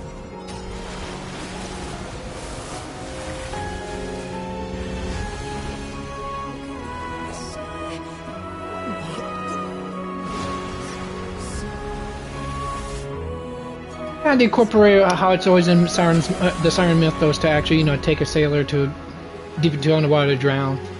Kind of in that interpretation of it. It's pretty cool.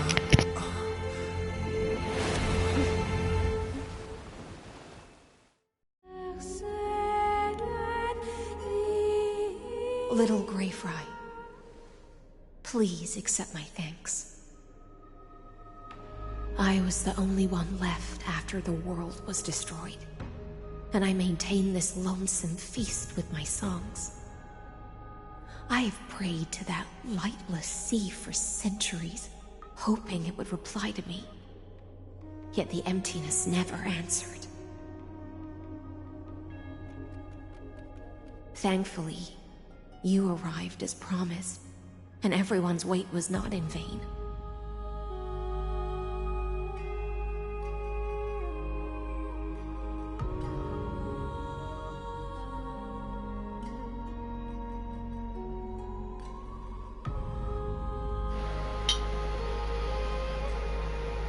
Song is beautiful.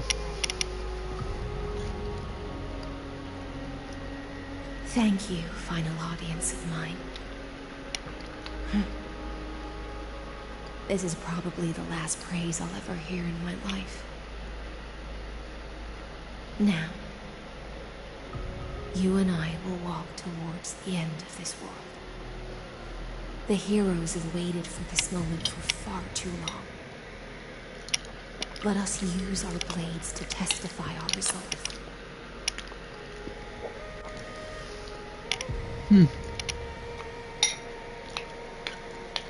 Oh, prisoner of the seas. The Oros carrying 30 million cycles of sin. Slave of erudition. Show yourself. The deliverer has returned. And the time of your execution draws near.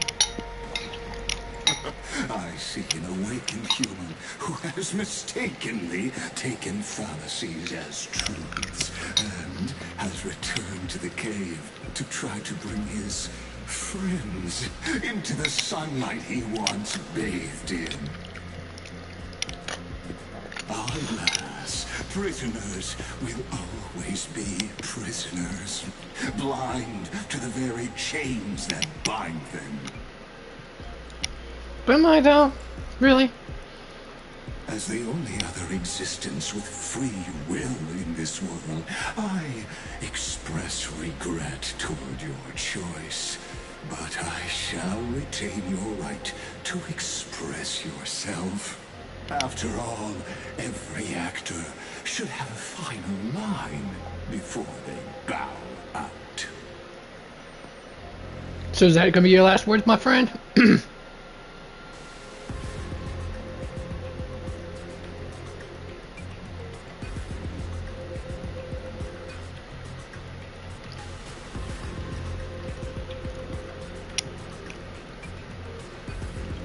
The demon gods have defeated you, clown. Allow me to correct your statement.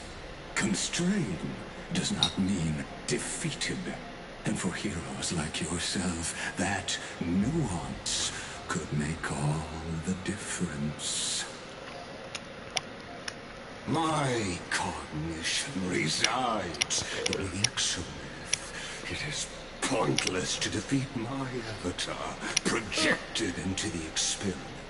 My body is the shadow cast on the wall by the fire, and my words are lingering echoes within the cave. How can a character in the play fight against the audience? Caslana failed. The demigods' sacrifices were pointless. As for the two geniuses you placed such high hopes on, I ask of you, where are they now?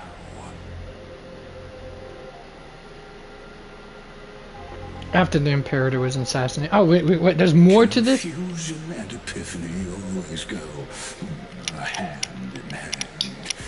That's particularly true for geniuses. You must be very confused about why you could not gain a straightforward victory in a world constructed by an ordinary Intellitron. An ordinary Intellitron? Cut the pretense, Senior Society member. We've torn off your meticulous mask and figured out Amphoreus' true form. It's part of the primordial prototype machine, the first scepter ever created. In other words, a detached part of Noos's divine corpus. That's why it has the potential to destroy erudition. As for who would be able to control the Eonic system to rewrite knowledge? Only one person has ever managed such a feat. You better have an explanation for the society. We want an actual answer, not another prolonged metaphor to cover up the truth. Well, it looks like they figured out who he is. You, the one doing this? Answer me.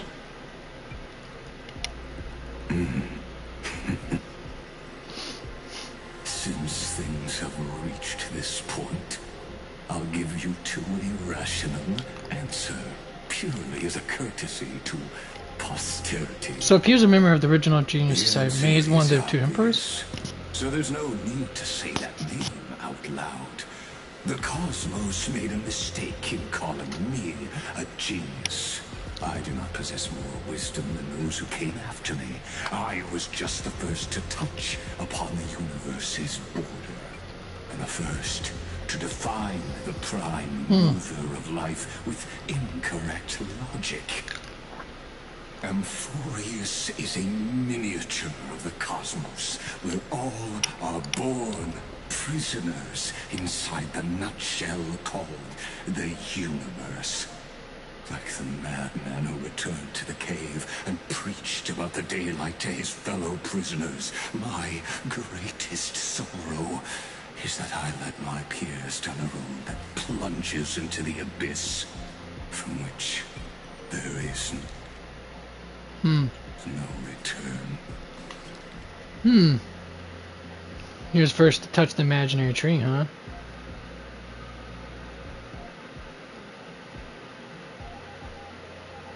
Knew there was going to be some connection with the Honkai Impact and all that jazz. Damn. Well, it is called Honkai Star Rail, folks. You knew this was going to be the case if you played the other game, its predecessor.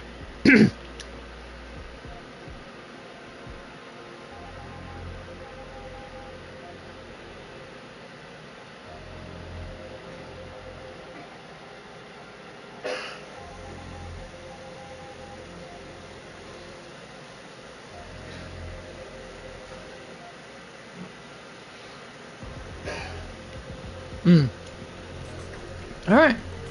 I led them into a lightless cage called Paths.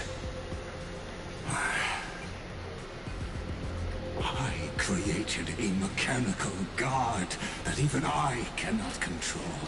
And then they became an unparalleled nightmare through their endless extrapolation. So he is the very first of the evolutions. They bore the name of erudition, yet they tried to define the known and to seal off all possibilities. No new rules were ever born after their ascension, and humanity will forever. I'm guessing he's the first machine emperor then? The cave known as eons. Therefore, as my organic life neared its end, oh, he was originally human. I coated my consciousness using 14 algebraic expressions and spread my logic core over 9 bodies, all to finalize my ultimate denial of use in the future, and to erase my so he was originally human. As for Lycurgus, he is only one of these 9 vessels. What an astounding strength of will. As a fellow pathstrider of erudition, I fully understand your obsession with seeking the truth. Therefore, you surely see it.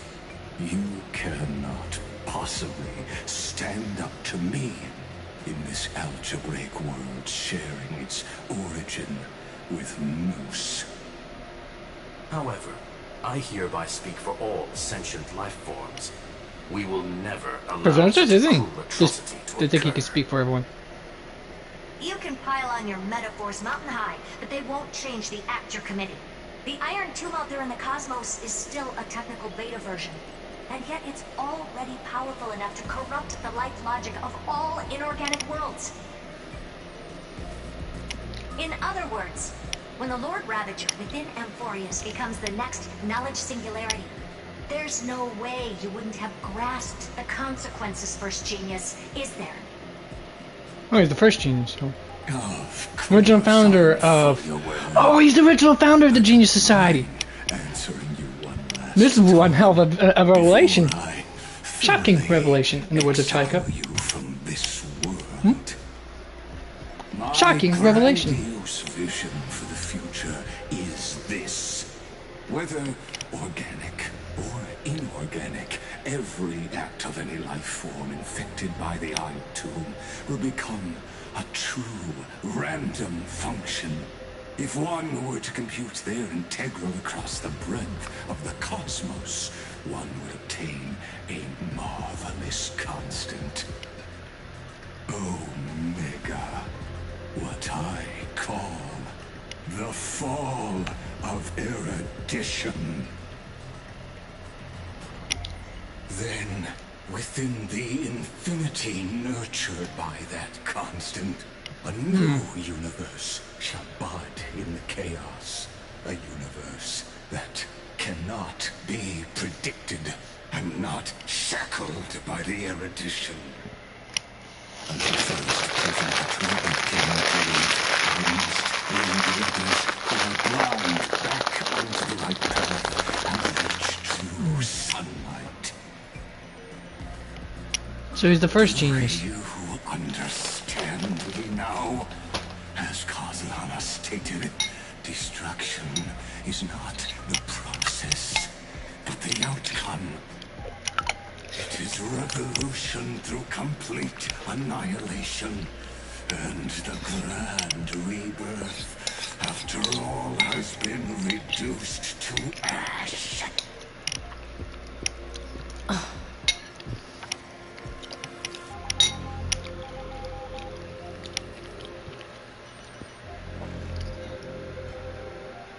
That's not a reason for you to toy with fate.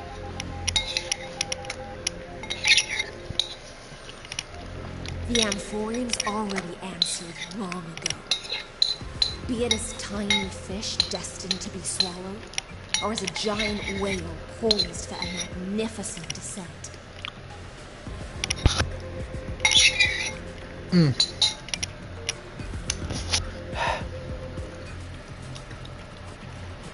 We will all fight against fate till our last breath.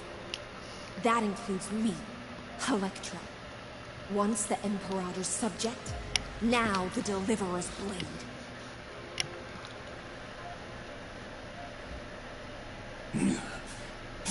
Oh, such noble chivalry. Admirable. I will also show my true self to you on this momentous occasion as a gesture of respect. And provide an insignificant academic suggestion. Thus speaks Genius Society #1, Xandar 1 Kuwabara, the Entelechy of the universe's Alpha and Omega. There's no need to rage against the truth. The value of any formula resides only in its answer.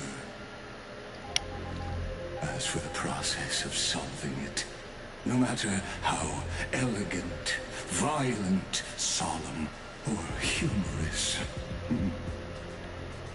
it is all utterly meaningless. As the Theoros. Time to fight the final boss of this.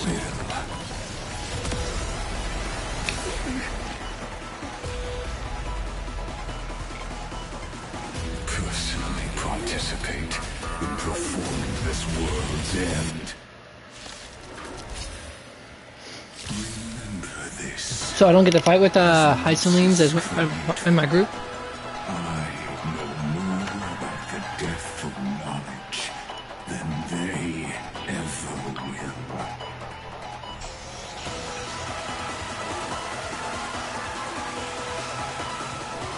Careful. This is life. When Xandar switches mode to evolution mode, enemy targets appearing on the battlefield or ally members' parts being summoned can accelerate Xandar's mode switching. This is true form.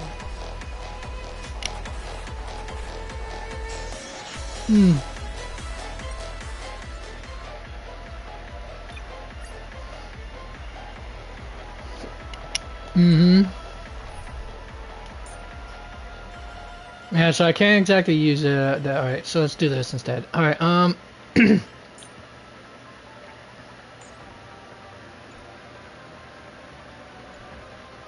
crap and stack. It's still early.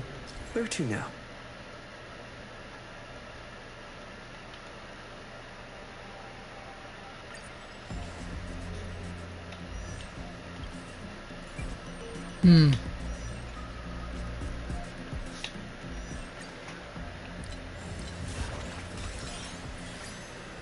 Well, hi.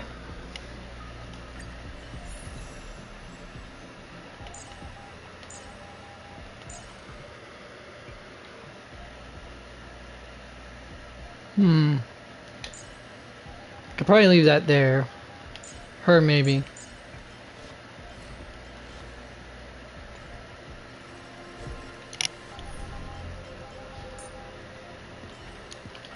If it isn't.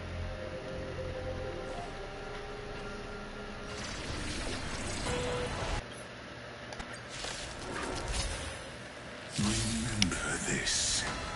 As Nooses. Yeah, I'm familiar with you.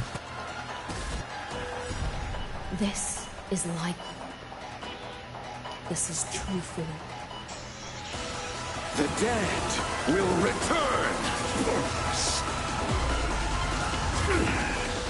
Angelici.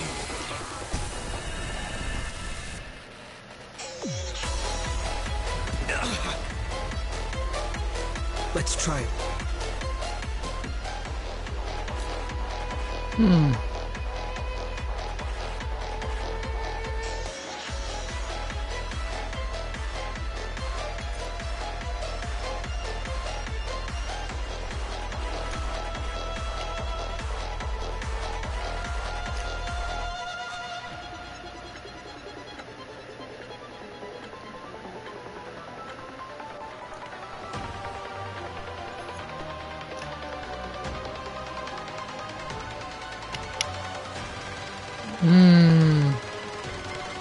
Alright.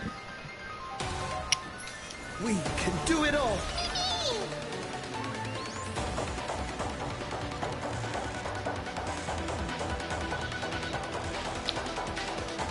All the best.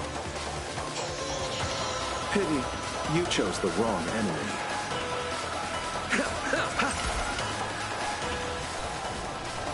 Destruction needs no introduction.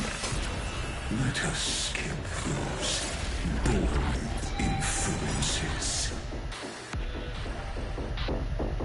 These days will activate ultimates. However, using an ultimate during this effect will cost massive HP. Is this the black tide? Indeed. But I prefer to call it a method of argument.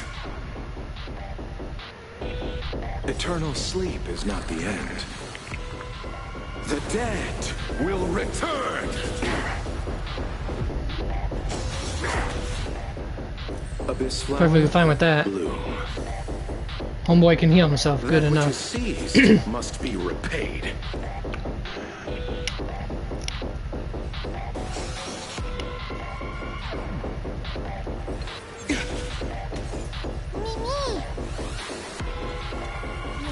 The outcome lies within the self.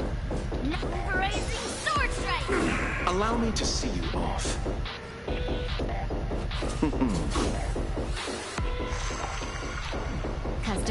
always welcome. Hold on, wait a second. What did that say?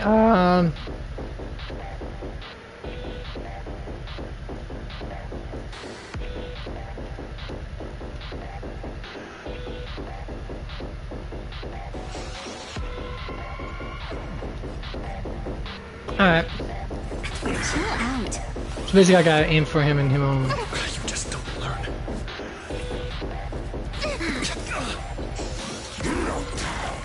You just don't learn. Extraordinary claims require extraordinary evidence. Erudition, destruction, or trailblaze. No, I will prove that the very idea of paths is a fallacy.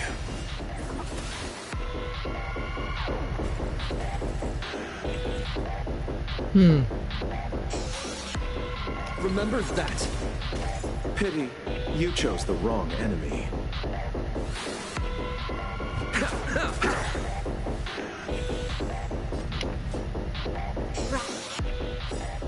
Shattering slash! Eternal sleep is not the end. The dead will return! Let's be friends, shall we? Evil's be gone. I'll melt you all down.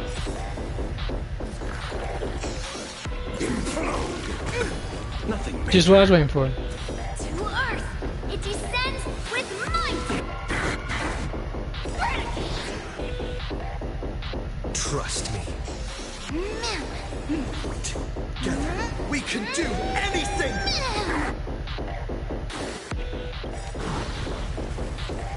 Wait for it. I'll melt you all down. Remove vulnerabilities. The clouds, it cleaves a path!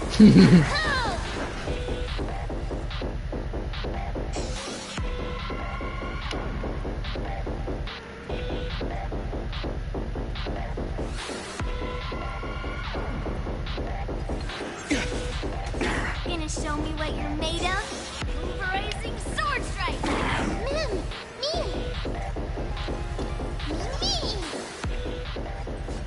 Rock shattering slash!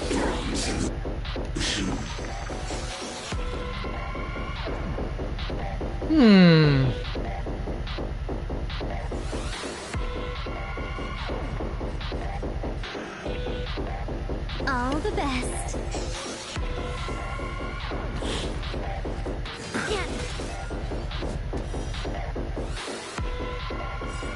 Right on time. And of course, I'm just gonna loop right into this every single time. To Earth! It descends with might! Entities must not be multiplied beyond necessity. I do not mind demonstrating this to you personally. Hang in there. I'll do my best to repel the tsunami of destruction.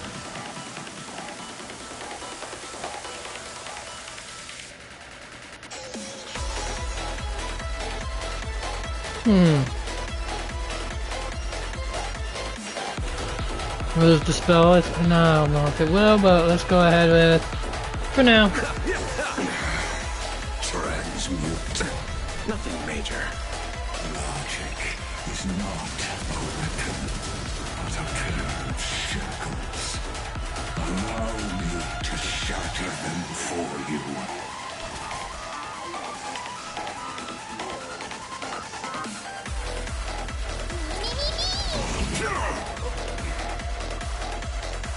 Alright, there we are. Now we're getting somewhere. Good job, Mel.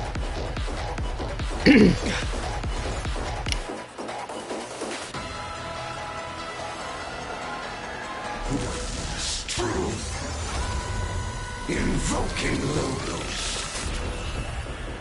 The Trojan horse enters. Yes, you! Rising sword strike! Trust me. Together, we can do anything!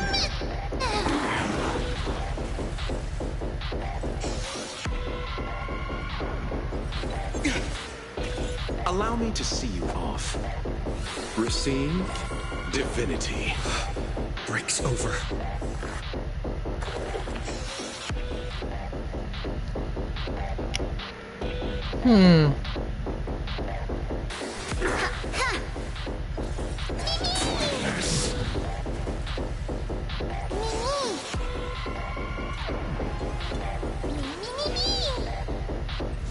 Rock shattering slash! Don't think I brought the best lineup for this, folks. Right on time.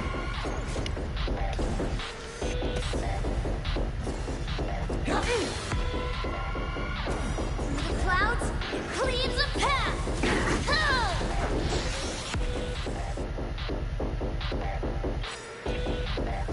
I'll melt you all down! One more time, with feeling. Just so I can demolish him again. Earth, it descends with might!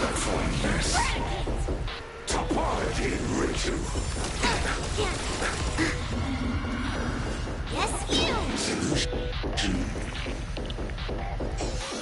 Alright, how do I get him to switch back to his other mode?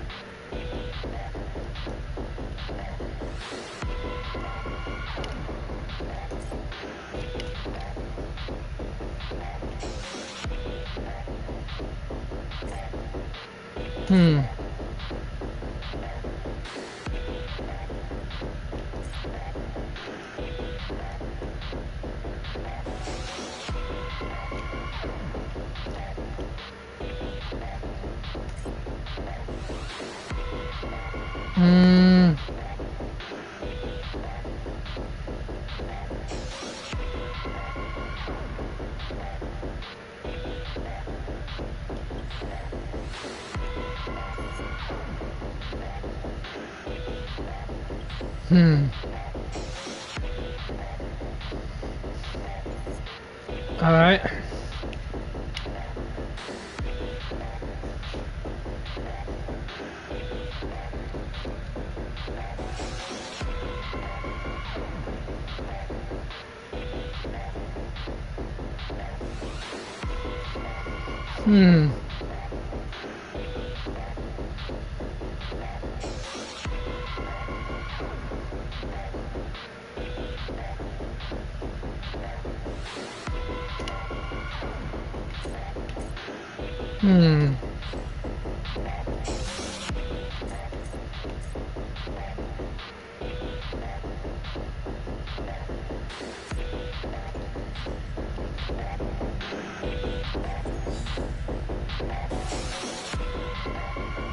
Trust me, you can do it. Eternal sleep is not the end. The dead will return. I'm gonna get it done though, folks. This is gonna take a lot longer than I thought it was gonna originally do so. Abyss flower, bloom.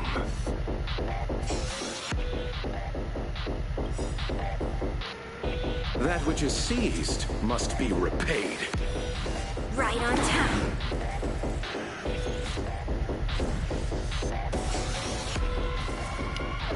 Through the clouds, it cleaves a path!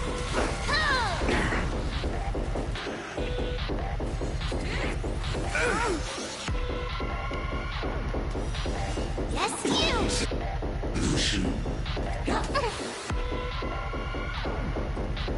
Pity, you chose the wrong enemy.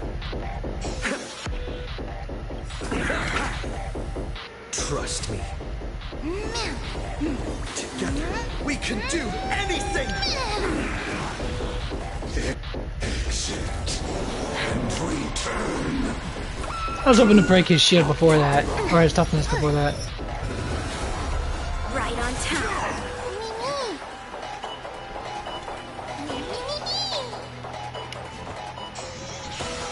Rising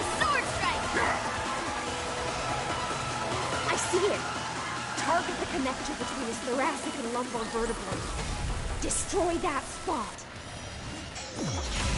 Eidos Nous. Oh yeah? I'll melt it all down.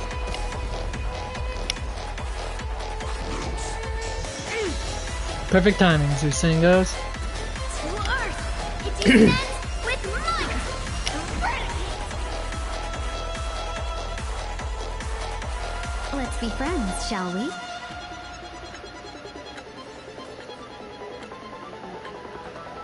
Evils be gone. Allow me to see you off.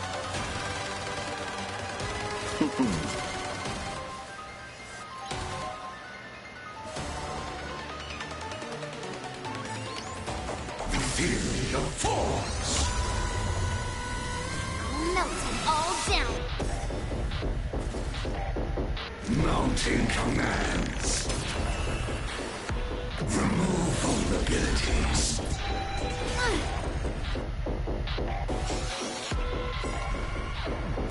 Through the clouds, it cleaves a path. A thousand wonders to raise your spirits. Good omens, fight as one! Gonna show me what you're made of? Rock I hope so. slash! Eternal sleep is not the end. The dead will return. Critique of pure reason. Receive divinity. That was calculated, folks. Actually, no, it wasn't. I'm not going to take credit for that. Something I did not do. Of course. But, hey, you gotta admit, that was pretty fortuitous.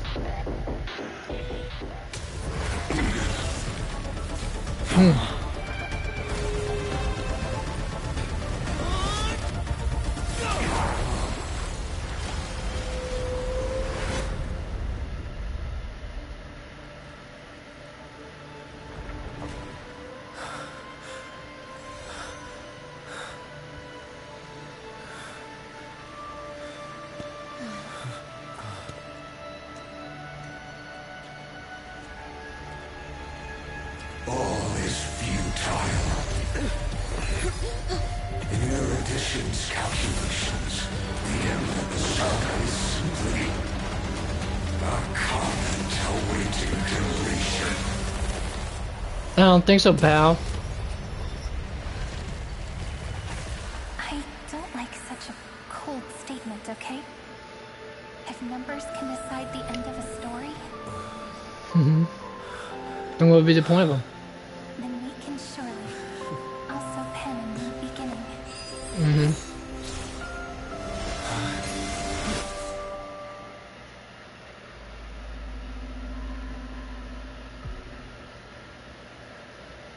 $39.60 at the after the feast. Screwy, what do you think?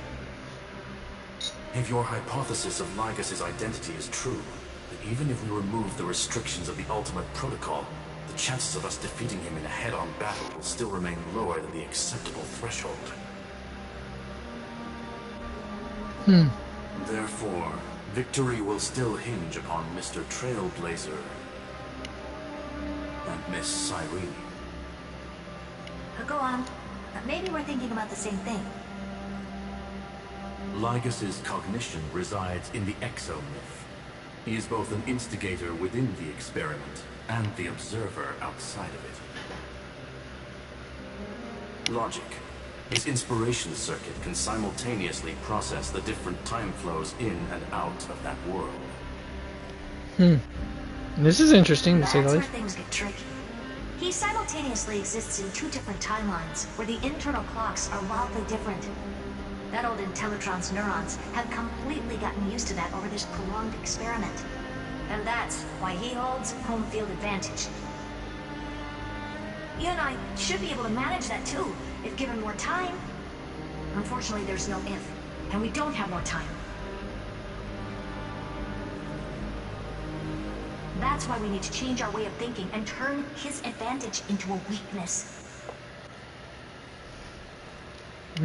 The key lies in memories, right? Oh? You caught on quick.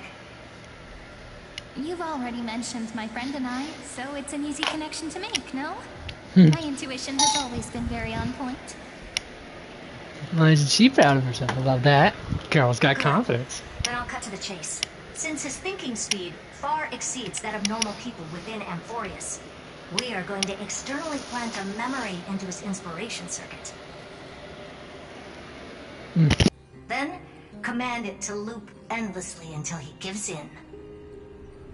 Even the most flexible and sturdy inspiration circuit cannot withstand the traffic of a full-on information flood. When the amount of information exceeds his cognition filter's capacities, he will have no choice but to focus on processing this memory. That's when the parallel processing advantage he gained via Amphoreus will completely destroy him. An image from a person's memory played in real time might only be a second for us. But for him in Amphorian time, it could be millions or even billions of calculations. He won't be able to do anything but watch as he's locked into this prison forged by memories. Then we can entrap him in the same kind of cycle as the heroes were in, and get him to experience loneliness and pain in that endless recurrence. It's my greatest honor to be on the same page as the geniuses. That little one is still in that old Intellitron's hands, and won't be able to respond to us anytime soon. But I don't think he'd refuse, so it's up to you to figure out how to execute this plan. I'm not sure how this happened, but I knew it as soon as I saw you. You are currently a mimetic entity of the Remembrance. Yes, I seem to be something you folks beyond the sky call a memo sprite. But that's fine by me. It suits me perfectly. I can serve as the vessel of memories, and do my part for the final battle. But before that, we have to tell you. The path characteristic you exhibit is very special. There's no way you're just a simple memo sprite. However, I'm sure about one thing. You are a mimetic entity born in Amphoreus, yet you only awakened with the Little One's arrival, and only matured as he embarked on the path of remembrance. That means your existence is completely attached to his memories. If there ever comes a day when he forgets about you for even a few seconds, or loses his last connection with Amphoreus, then you must be prepared for the worst. You will disappear in the memory zone, utterly gone, without even a single line of data to remember you by. But that's already happened, hasn't it? No wonder I've always had a weird hunch. But that also means I was right in thinking. As long as my friend and I are together, we can do anything.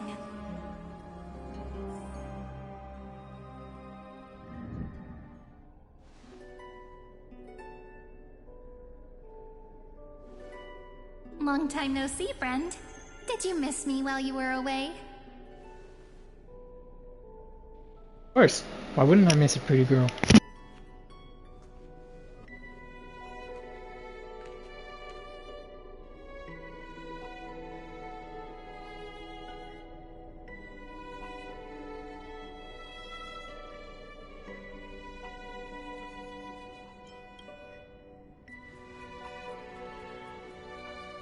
Same here. I've been waiting for you for 1,000 years. Like how everyone in Amphoreus was also waiting for the Deliverer's return. You probably already knew about the genius's plans for that memory. I had to hide really well in a corner in time so Lagus wouldn't find me, and wait for the right opportunity.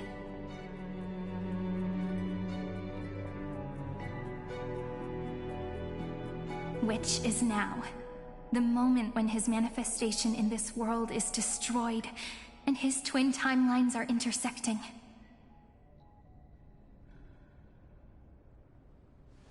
I'm sorry for keeping this a secret from you all this time.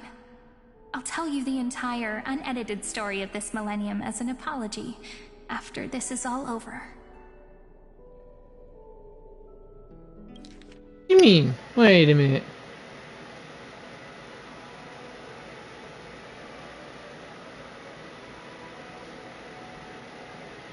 What memory is she talking about?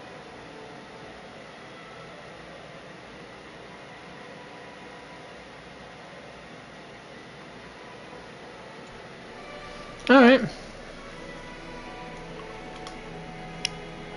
But for now, let's join hands and complete the final step with the power of the remembrance.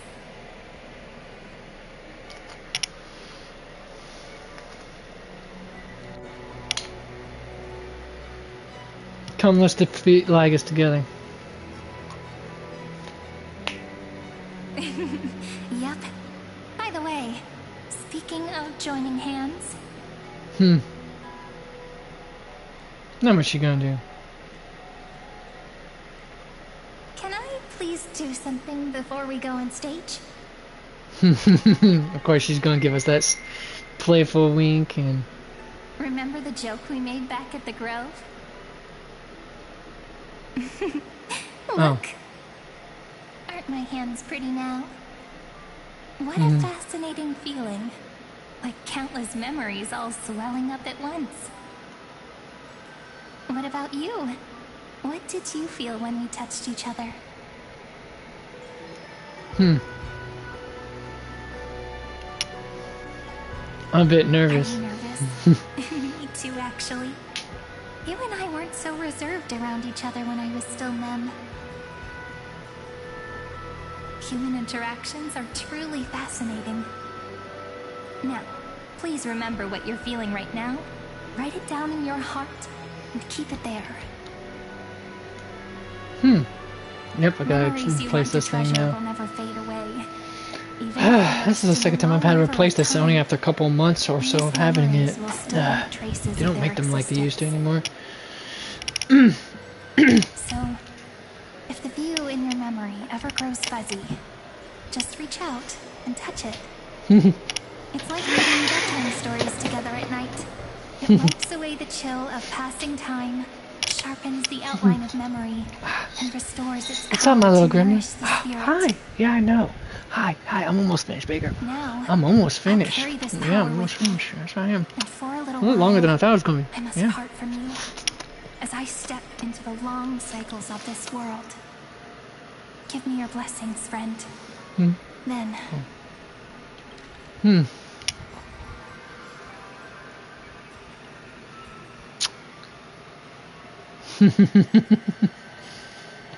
Oh, look at you. You're so precious, little doggy. Let that bright future be as we have written. Then I'll leave it to you. Oh, wow. You're gonna fall. Oh, my girl. You are my little girl, you know that?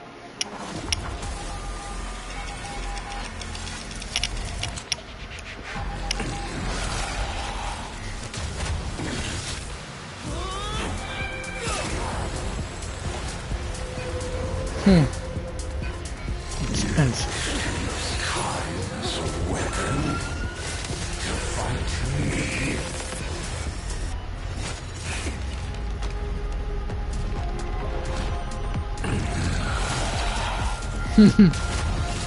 Man, doing this endless loop is...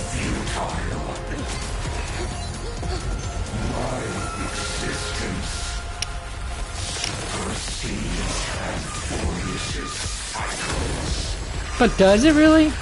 Because I don't think it does, my friend.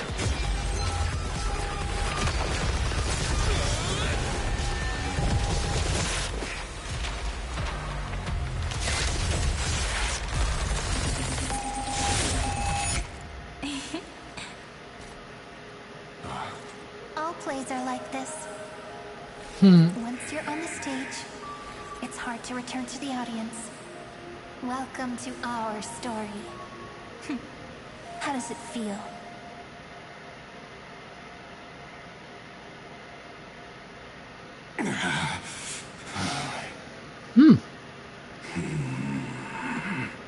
Even the authority of time cannot command the entire scepter, nor can it plunge the Amphorean extrapolation into a loop. One moment, folks. Gotta grab my water.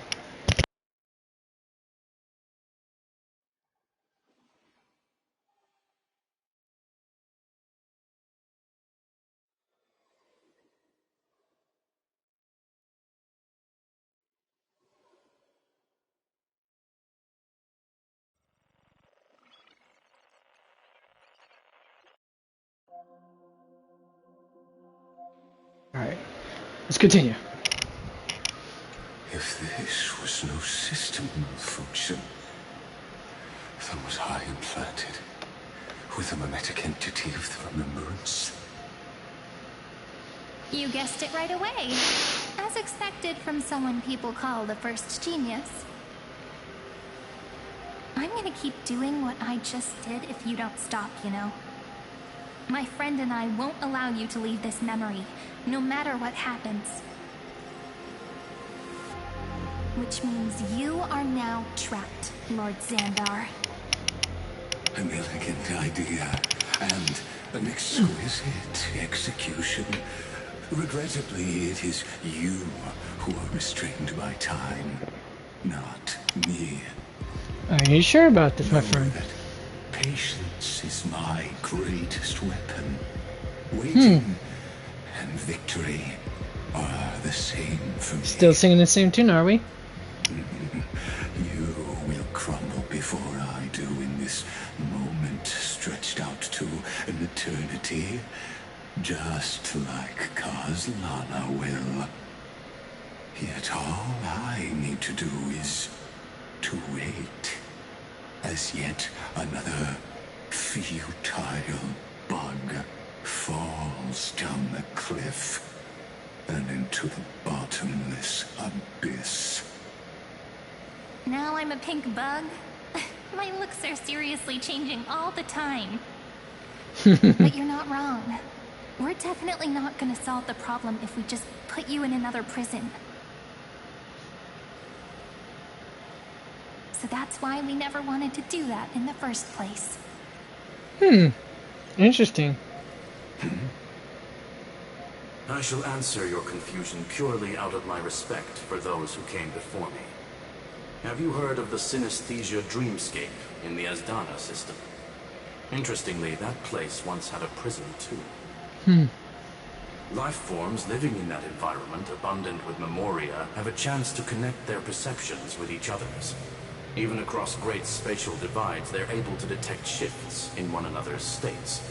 I call this phenomenon memory zone entanglement. In Asdana, people made use of that phenomenon to build a nation within a dream. After adding in the catalysts of harmony and remembrance, that is. Is that how you walked into my prison cell? Using those same principles? I would much rather call this location our negotiation table, Lord Xandar. Nonetheless, your hypothesis is correct. We happen to have an ally skilled in tuning, while the Trailblazer and Miss Cyrene... Maybe someday will come through with us. ...amount of resolve, which I'm sure you can testify to.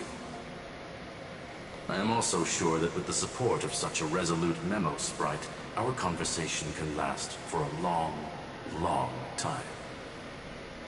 I'm the best at listening to stories, you know. I'll leave the exciting clash of the erudition to you two geniuses. A brainstorm? I like it. And it's 2 against 1? Well, I like it even more. That's totally unfair. Let's talk, Xandar. Take a guess. How much do you reckon we can dig out of your brain before the next second?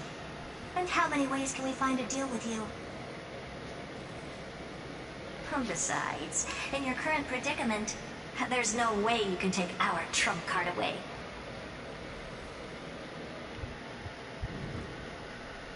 Go, little one. Go! Overturn the Era Nova. Like All right. disappeared? For a moment. It seems you had conducted a secret hunt in the depths that even I cannot reach. In that case, go. Swim onward and give this campaign a fitting end. I shall send you off with my song, Grey Fry. May this song penetrate time and become the prelude to the new world.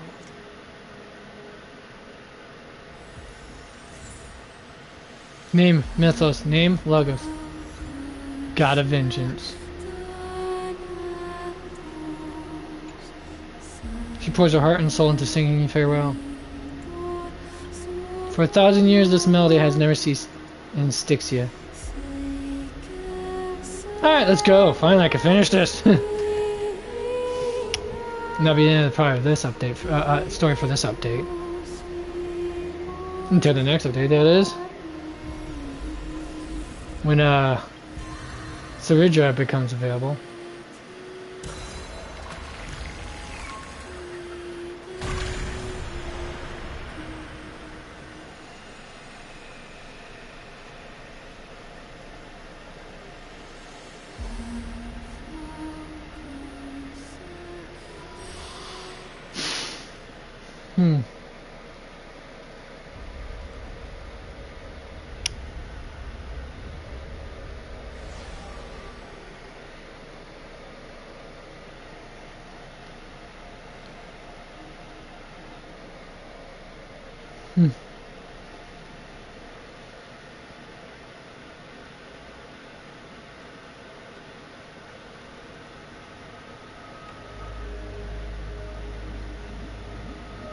Dux Gladiorum, you have completed your duty.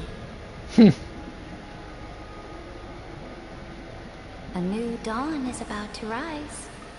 Why not swim towards it?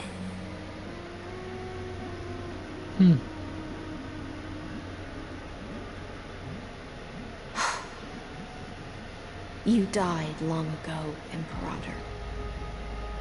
Depart from my mind. But your duty towards the Imperator did not die with me. That duty will bind you no more. You will be able to hold for yourself one grandiose feast after another in the endless days to come.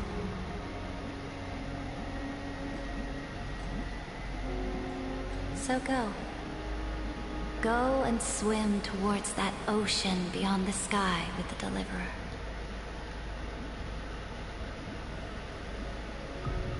Is this? A page out of that sidekick's book. I commanded her to gift this page to you when everything finally reaches the end. What's on this page? Memories. Lifelike memories. That sidekick found me after the bloody feast 1,000 years ago and showed me her diary.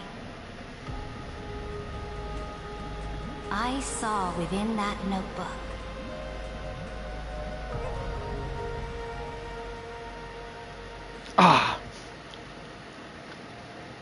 Alright, here we are. Before the campaign fight goes. that Deliverer's experience? It's truly immersive. People beyond the sky apparently utilize this power to seal past scenery into crystals they call light cones. But I only know so much about the remembrance, so I can't completely replicate the past. But I'll do my best to talk about the missing parts. I'm all ears. Go on then. Do your best. But if your chatter gets too boring, or if I deem it offensive, then I'm doing more well, will sir. become Hopefully you're doing as forever well. beyond your reach. Got it. I'm sure you'll find this to your liking. After all, it's human nature to want to embark on a journey into the unknown. Indeed it is. Alright, well. And of course it's not gonna let me peek. Aww. But at least they got the animations for her available. View the Pistol of Remembrance in the Imperator's name. Alright. What brightly colored annals. The journey of the Deliverer's conquest. Let me partake in it. Is this a fortress in the sky? The stars, actually. This is the first step of my friend's journey among the starry seas. This place is called the Herta Space Station. Just think of it as a supersized grove of Epiphany. Oh, so it's the territory of that witch. She and another Antikytherian lent me a helping hand back at the banquet. Look, over there. Looks like he's talking to Madame Herta in his memory. Let's go listen to what she thinks about this world, all constructed by eons and paths. Are you telling me that woman is Herta? Not exactly. She seems shorter than I remember. It's because that's an automaton of hers. That represents her back in her adolescence, early adolescence. But What just would we say? After a couple more stops on the Astral Express, you'll see sights that'll make this place look ordinary. Oh, the cosmos is so vast that the unknowns far outnumber the knowns. But none of them will end up being anything amazing. The farther you go, Stream's going good the so more far. you'll understand what I mean. So do your Yes, I best with think. the nameless. Break a leg, and remember to send an update or two to Asta when you've got some downtime. She certainly shares my way of thinking. Only that instead of a conquest through blood and fire, they chose a gentler path. People call Madame Herta and Mr. Screwlum geniuses. Apparently, only the smartest people in the cosmos can receive the blessings of Nous, Amphoreus' true creator. Do you mean that even individuals of such nobility are merely subordinates to a god? Not exactly. On the contrary, after all, it was the very first of them who created the god. But I don't really know all the details about that. You might be able to ask Madame Herta herself when you get the chance. Let's go check out some other worlds next, shall we? Alright, let's go to Jurillo. Jurillo 6, I think it was called. This next stop on the journey has a lot of similarities to Amphoreus. A snow-covered lamp? Interesting. Yep, Jurillo 6. This star is named Eurillo 6. Jurillo. Okay, correction. Jurillo That 6. name sounds so cold. Bellabog Bellabog sounds better. The girl we see here holds a similar station to you, Imperator. She's the supreme guardian of this world. A leader who took up the mantle of government during a disaster. I did not expect the Empress of this world to be so young. Well, your appearance isn't much older. A lot of rulers throughout human history have been exceptionally young. Is it a weapon? By our modern standards. No, it's called... right!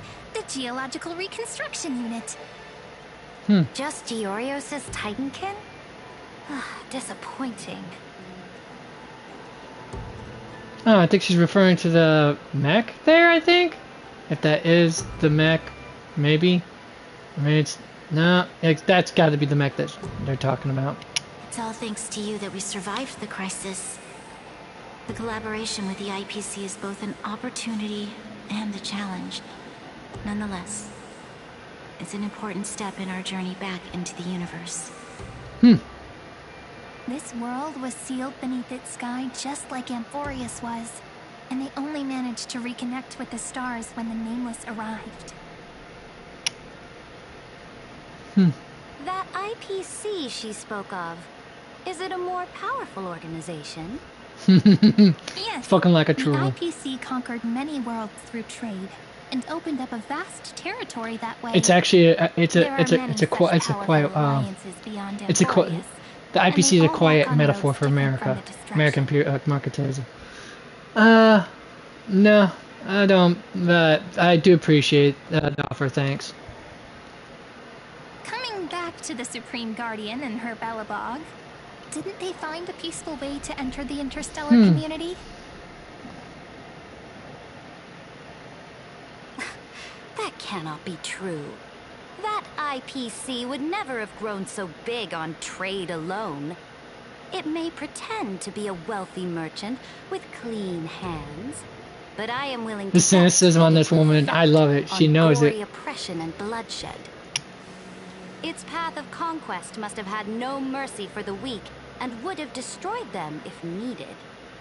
Are you telling me that this snowland never thought about tossing its dignity to the wind and kneeling to the IPC? I will not believe it. Oh, they did. I will never allow the Imperator's empire to be sullied by others. Amphoreus must become a power so strong that no interstellar foreigner would dare to look down upon us. Imperator, Belobog isn't as weak as you imagine. Listen. I indeed hesitated. But now I understand what we must do. Belobog must learn how to walk on her own until she no longer needs the support of others and can stand on her 2 feet among the stars. There you go. Even if I may not live to see it, I believe such a day will surely come. They still have their dignity intact. One day, that hope will melt through the ice and help them into a prosperous tomorrow. But the order of the cosmos is already set in stone. The old laws decree that only the strong survive, binding the weak in an unbroken chain until they wither and turn to dust.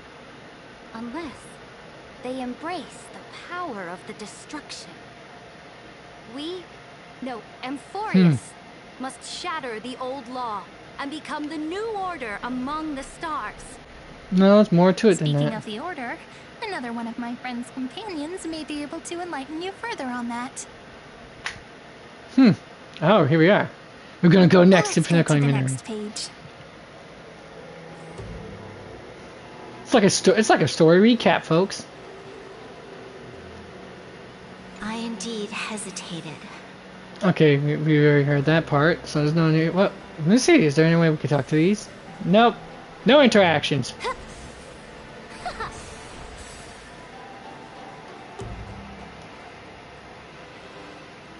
This next world is a nation of dreams. The first time I heard about that place, I didn't even know what to think. Well, think now. What do you think? Such opulence does indeed evoke astonishment. This world is called Penacony, an eternal city built upon a land of dreams.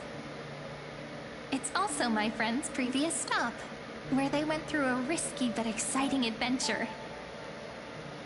Yeah, lengthy. I thought it was lengthy, but this takes the That man cake. standing afar has wings on his head. I am truly curious. Alovian, by the way.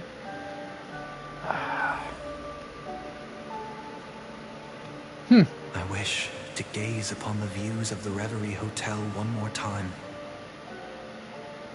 I'll be just a traveler when I come back here again. And perhaps, through a traveler's eyes, even the things I once knew so well will feel strangely different. Penacony is a land of the harmony, where all dreams and hopes merge and combine.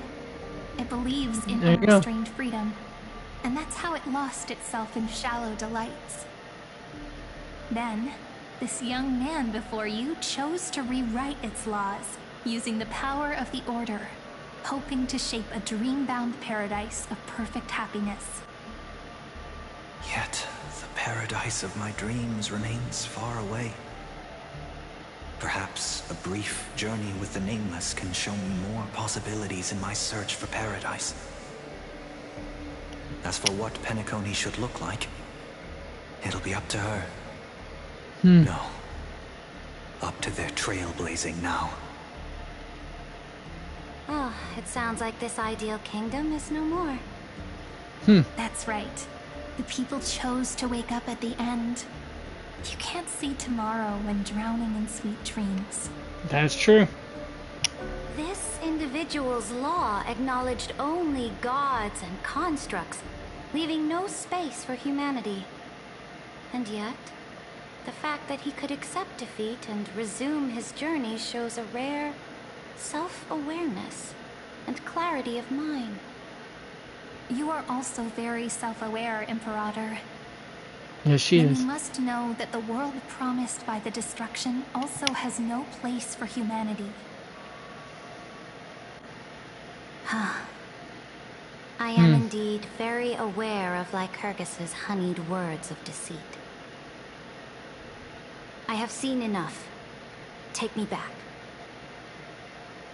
Gotta stretch these out too.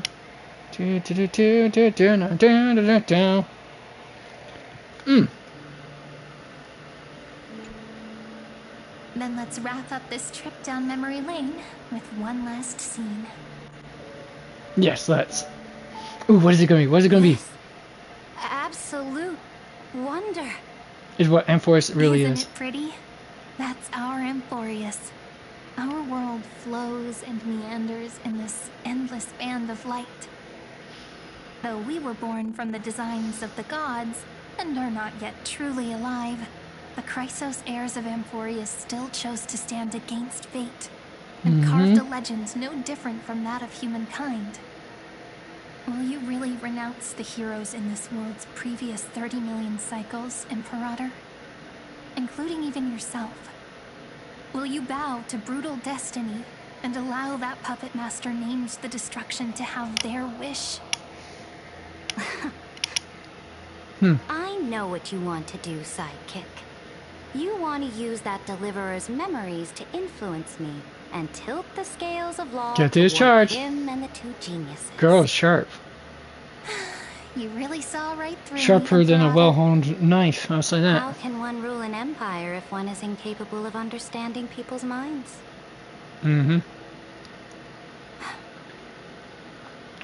I have decided on Law's final destination.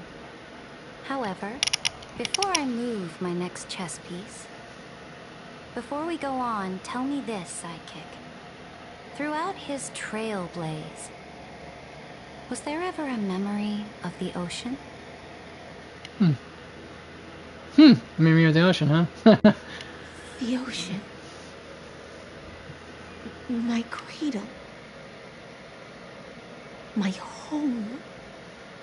You shall complete your conquest in the ocean at the boundaries of this world, and eternally slumber in the sound of tides. You shall eternally slumber in the sound of tides, and complete your conquest in the ocean at the boundaries of this world. Wait a minute.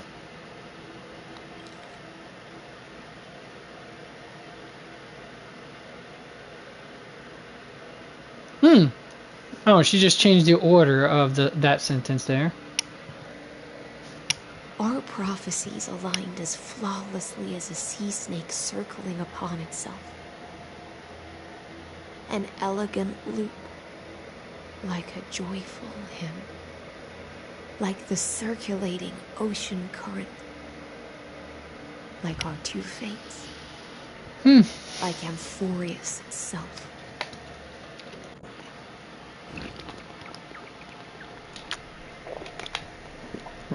At the end of the campaign against Fagosa, dang! Didn't think there was going to be more to the story trial here. is over. So tell me, who will own the divine authority of law? I won't give it to anyone. What? I am the law. Why should I give my imperial crown to any other? Both the Deliverer and the Theoros came from beyond the sky. They have no right to interfere with the lands I conquered with my own 2 hands. The law of Amphoreus shall be determined by Amphoreus's master.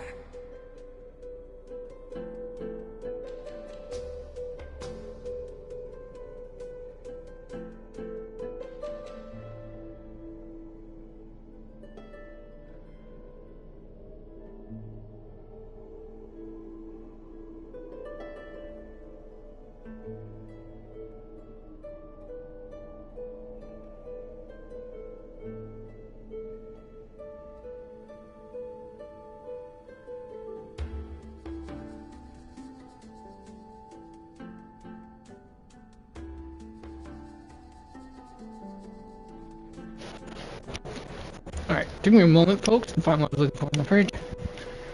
And that's that. Oh, it's right there. I thought I put it in the refrigerator, okay? Guess not. Hold on.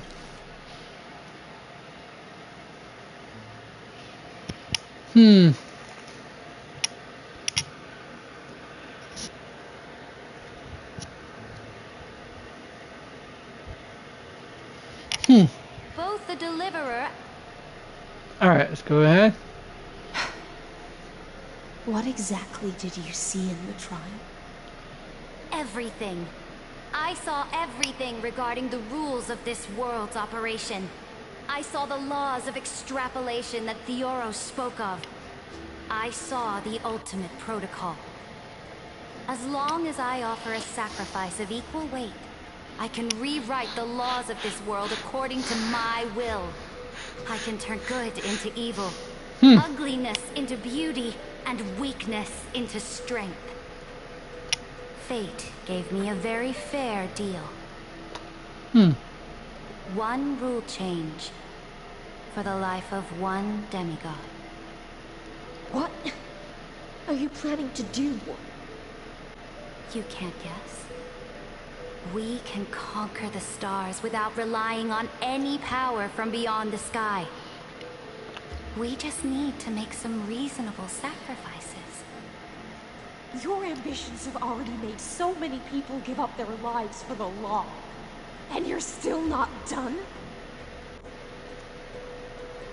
I am determined. Oh, she purposely goaded her into it. To stand on her own 2 feet among the stars. You are beyond reason. You think such a simple and hypocritical statement can justify your atrocities. There's no new without destroying the old. That's what you consider an atrocity? Ironic, for that is also the unchanging law of Amphoreus's revolutions. Ever since the Flame Chase prophecy resounded in the distance, fate has decreed for the Chrysos heirs to ignite our blood and illuminate this dark age.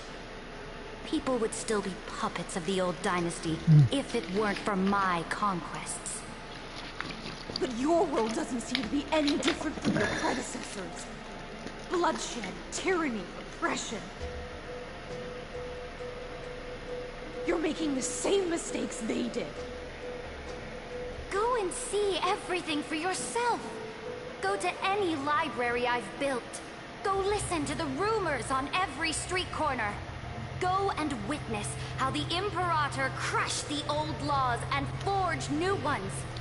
Go and see what my conquests brought to this world. I cleansed the Chrysos War's filth, and mended all the conflicts left by the Era Bellica. I restored Akima's might, and allowed mortals and Chrysos heirs to face each other as equals in the Council. I punished all sins, and rewarded all achievements. I smashed Talantin's shackles, united humankind to save themselves, and started the Flame Chase era. That's what the Imperator has done in her glorious life. So now, hearken to my final words. History will eventually forget Saritra. But it will never forget the Imperator's people, or the Flame Chase era she began. Final words.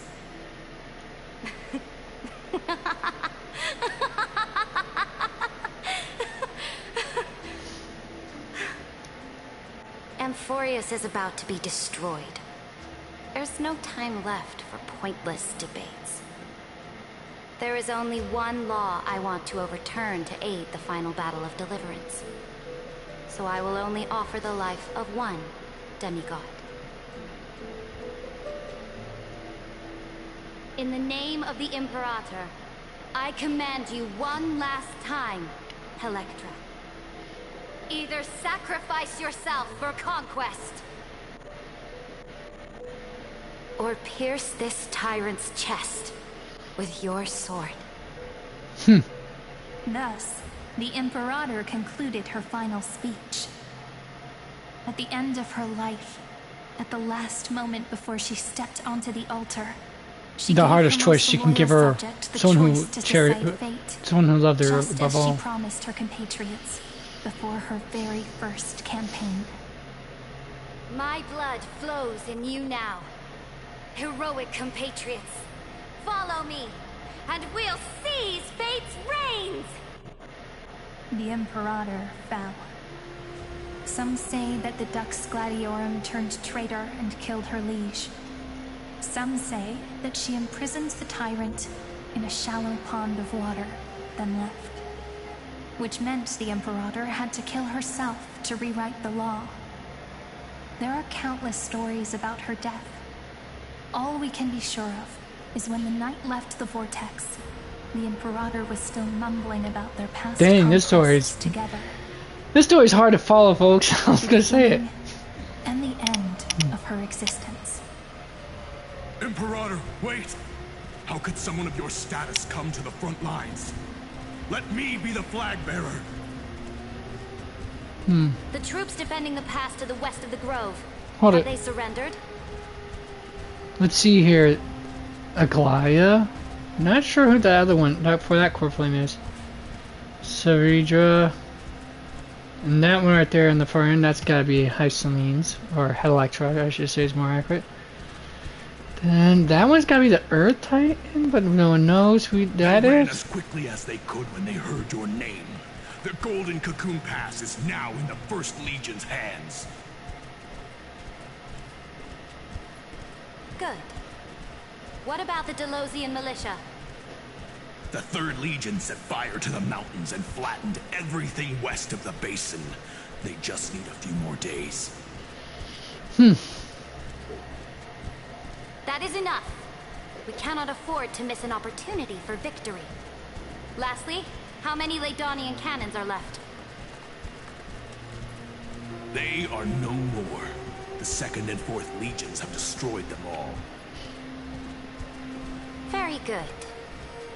They now have no way out, no reinforcements, and no artillery support. We will be able to liberate the Grove of Epiphany in the blink of an eye. We will launch the final charge 1 quint after the curtain fall hour tomorrow. Remember, as long as the Alliance's flag still flies on my shoulders, you must keep moving forward. Take no prisoners among the enemy soldiers. All sages who resist are to be captured and tried according to martial law. And do not destroy any books. Now go! Notify the entire army. Understood. Those who are resolved to die, we salute you. Reporting in. The mountain dwellers are resisting fiercely, and the legendary Mountain Breaker has personally engaged in battle. Their formations are nigh impenetrable. Then cease our frontal assault. Send scouts to all legions and tell them to retreat into the Pt2 plains before the parting hour. What? Are you planning to surrender? It's a strategic change of plans. The seismic walking dragon is enough for that battlefield. Walking dragon? You mean that stupid beast, Terravox? What can they even do? Stupid? No. They are the wisest of all of Giorio's creations. Only they can perceive the currents of time. Let them deal with their earthly brethren. We will advance and take the lead in defeating what remains of our enemy. Fascinating. I will deliver the most fiery retribution for the humiliation they dealt us, and crown myself with a god-slaying wreath. Understood. I'll see to it. Those who are resolved to die, we salute you. She says it with such a somber tone. Imperator. They refused to surrender and said this letter is their last warning to us. Wait, which one is it? Temple of Three Fates, the one we just witnessed. Tell the commanding officers not to launch any attacks unless they receive the Imperator's handwritten approval. Disobedience will be punished by death. What are you doing? The priests of the Three Fates aren't soldiers, but politicians. Do not mistakenly believe they don't have a plan. These dying pests will wring out every idea from their brains, all for short-sighted gain.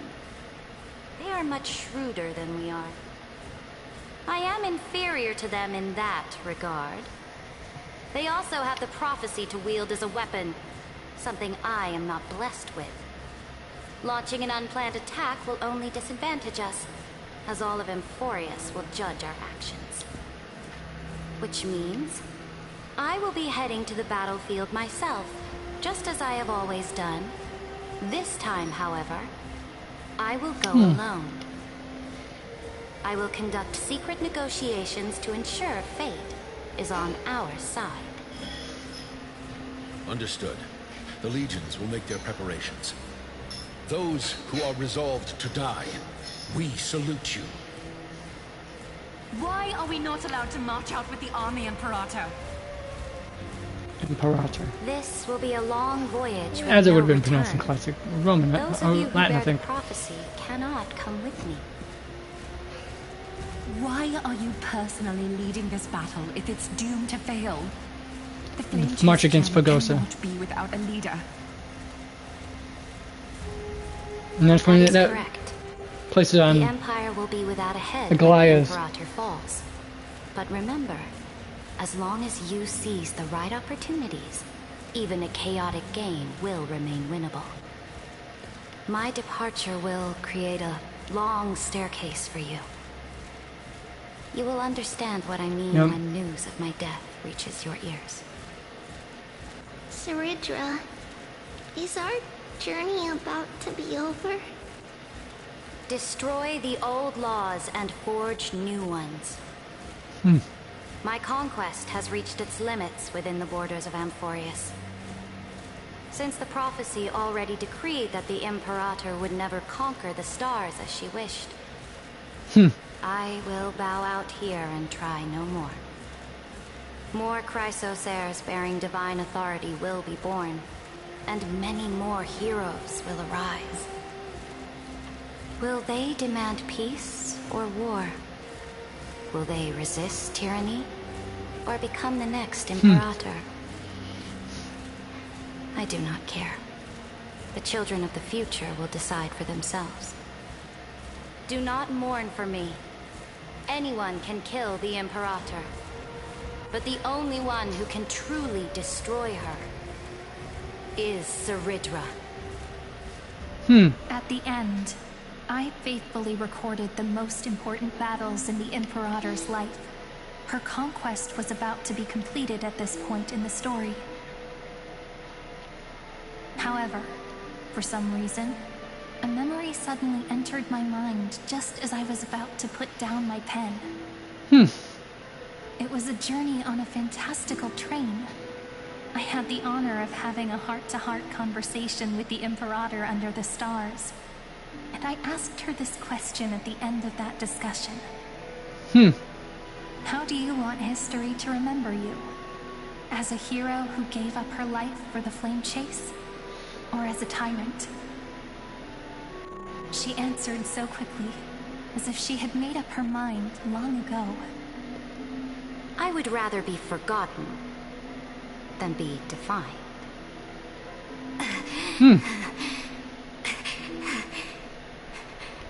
Because the law can be neither eternal nor unchallenged. And only humanity can pen laws into history's pages.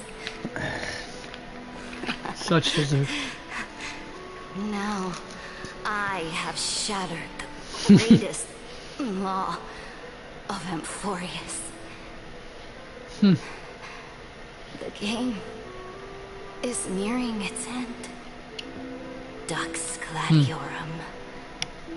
Even though you killed the Imperator in the previous 30 million cycles, this time you finally found your own law. Wait, so Hycelin's done. So, so that's how Ceridra met her in the previous cycles. It's always by Hycelin's hands. Wow. Then... Come me surprised. Hycelin's... Electra. Electra.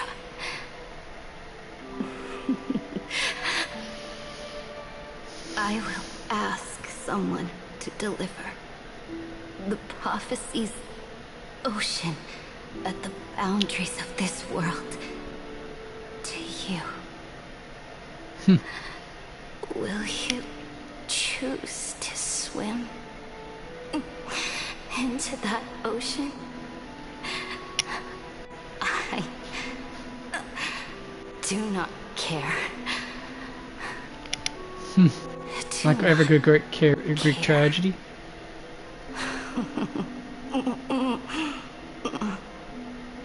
The Imperator muttered about her conquests, and news of her death spread in the city. Freedom! Liberty! The tyrant is dead! Go! Shout this news in the streets! My people! My fellow elders! Do not panic. Stand your ground. That usurper has paid for her ambition with her life. People once cheered for my ascension. And now they cheer for my fall. No matter. I am fond of applause. Voice acting is good in this, I'm telling you that much, folks. That's like... I see the cosmos.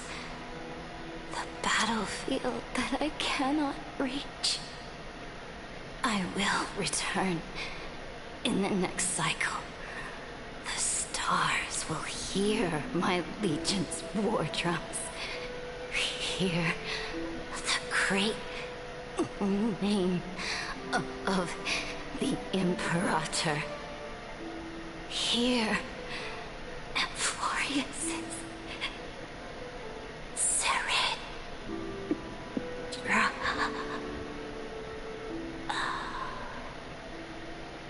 To this day, we do not know which rule the Imperator overwrote at the cost of her life. Perhaps the truth will only be revealed at the moment of checkmate, just like every chess game she ever played. We only know her death inflamed Akama. On one side of the city, those who defended liberty toppled her statues to the ground. On the other side, her supporters put themselves between the masses and her monuments, declaring loudly that the Sovereign is still among the people. It is said that golden blood congealed into the same letters everywhere they fought. It was the name borne by Akama's first and final sovereign, the Imperator Ceridra. But the one who bore that name did not see any of this. Her gaze was cast far away, and the sound of tides in her ears drowned out the people's cries. What was the Imperator thinking about in that prophesized ocean at the boundaries of this world? In that shallow puddle of stagnant water? Was she reminiscing about her past conquests? Or repenting for the millions killed for the flame chase? It was neither. The Imperator only saw how the surface of the water gleamed like that crude chessboard, dissected by light and shadow in the afternoon when her teacher played against her for the first time. Look at this chessboard. What do the pieces look like? They are strangely beautiful. They look like the stars in the night sky ablaze.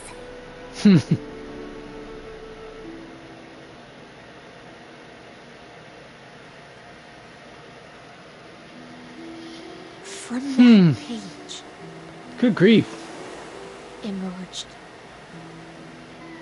an ocean so vast, so pure, not a single trace of corruption. Ah, the waterfall, water shadow gorge in the Lafu. Electra, my subject. Ever since you walked out of the tainted ocean and pledged yourself to me, I have seen the abyss in your eyes and the emptiness in your heart.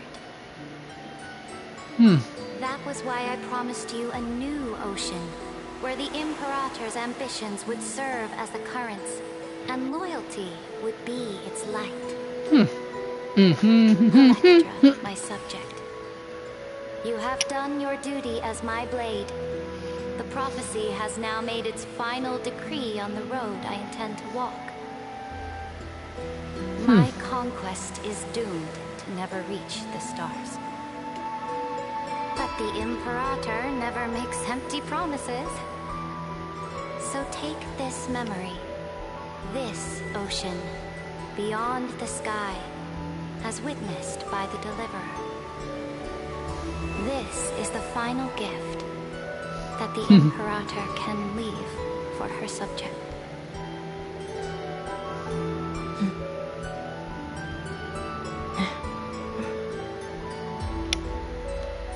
When I was still a fish in the ocean, I always felt so genuine swimming through the waters. But once I stepped onto land, I found myself caught in a play. Every land dweller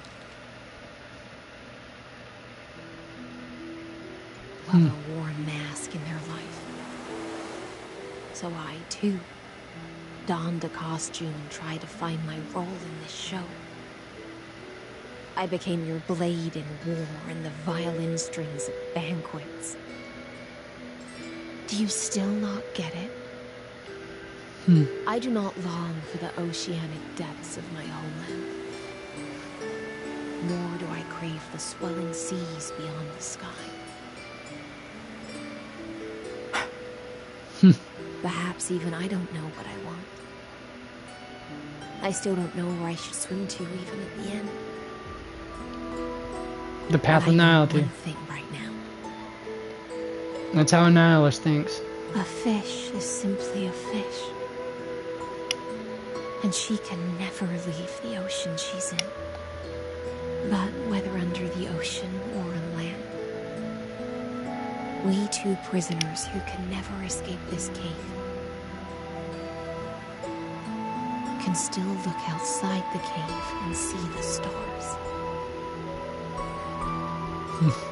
I have to admit, the 12-factor simulation of life in this experiment has far exceeded my expectations. Make your choice then, Senior Society member. Do you want to keep walking down the wrong path and be remembered for your incorrect conclusions? Or do you want to return to the audience's seat and give yourself, Amphoreus, and the entire cosmos a more fitting end? I must refuse. A dead man never fears death. Give the man give him the process. Have you forgotten about our dear Lord of Silence? You wouldn't want her to consider your 8 other clones as cancers within the erudition and chop them all up, would you?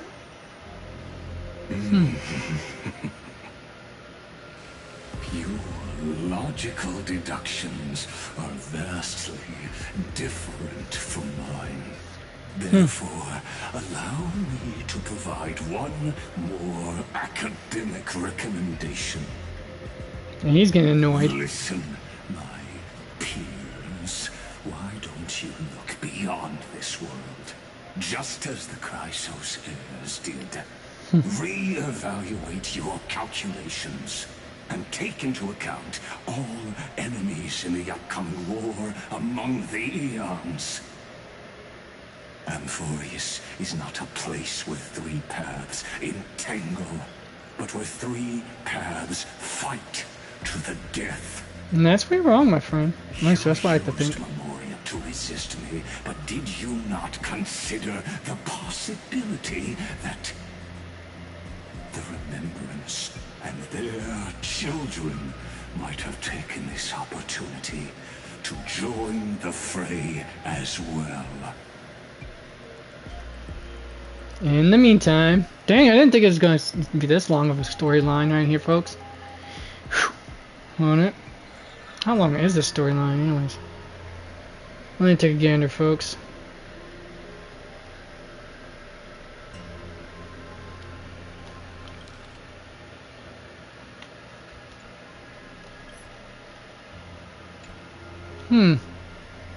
Let's see here. What is the current quest called?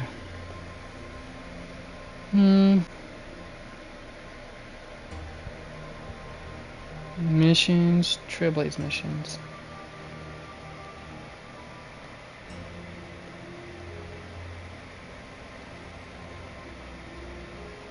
We already did a bit further there, so it's not even in the wiki yet. So this one's still fresh. Well, that's gonna suck. Okay, I guess we're gonna carry on without any idea of how long this is gonna go. Oh, so this isn't just silence. It's the answer. What was the last thing he said to you before you parted the waters at the Scale Gorge waterscape? Scale Gorge waterscape. A tricky question, but one with a simple answer.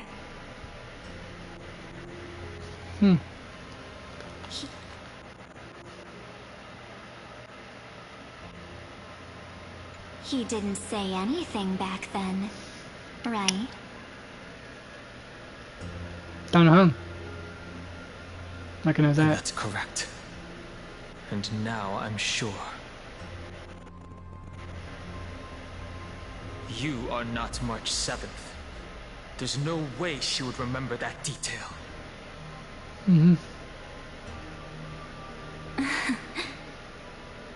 I'll only warn you once. Leave her body now. How impulsive. That's not like you at all. Why don't you calm down and think about another possibility? I didn't take over March 7th's body. Rather, it's March 7th who regained my memories. Before their deaths. Alright. Wait, is that what I just checked out? Stay tuned!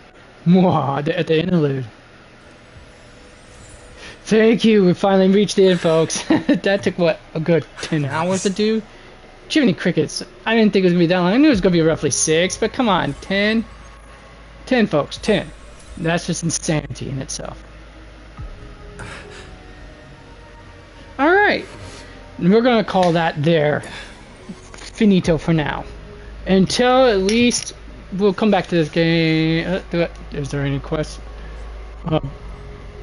Story events like that to do? Okay, let's grab that first and foremost. Oh, okay. Let me see. Let's. Oops, I meant to do this real quick. Yes, this Crystal's Maze event, Grand Maze. Get around to that eventually. I got plenty of time. Is there anything else? Nope, nope. Okay, groovy. Now then, let's do one thing. Alright, folks. You think I could pull it off? Think I can get her? Well, I don't think I've done any, worked up any pity for this thing, I think.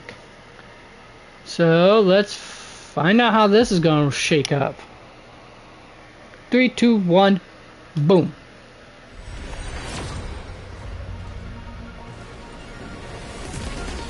I can definitely tell you it's not 5-star.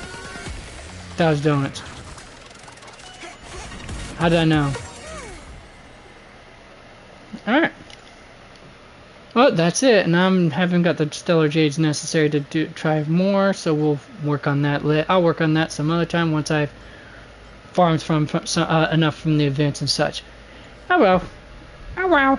Anyways, in the meantime, we will continue this once the next update comes around, which is another 18 days or something like that. 18 days, yeah. So basically another 3 weeks, roughly. Alright, folks. That allows me to do my Zenless Zone 0 1. Which is probably gonna mean, yeah. Which means that's probably what I'm gonna start up next. Methinks. It's either the Hong Kong, or is there a Genshin Impact? I'm not sure which I'm gonna do of the two. Alright then, folks. We'll catch that on my next time on Ravager's Game Corner. Anyways, I had to do that to be the uber nerd I am. Remember, you can always catch me on the social media via YouTube. Nice. That's where you can watch, catch the. Well, actually, I still have yet to get around to actually posting my stuff up there. Yeah, a bit behind for that one, but go hold me at on Twitter, X, what you want to call it, don't care at this point anymore. At Ravager C, capital with the first R and the C being capitalized. And of course, on all lowercase, it's Ravager underscore 008584, if I'm right. And with that being stated, as that's for Discord. Shoot me if you like, message if you like, if you feel free. Anyways, until next time, remember the game on, be excellent to each other. The corner's not closed, so skedaddle. Because this took way longer than it should. See ya!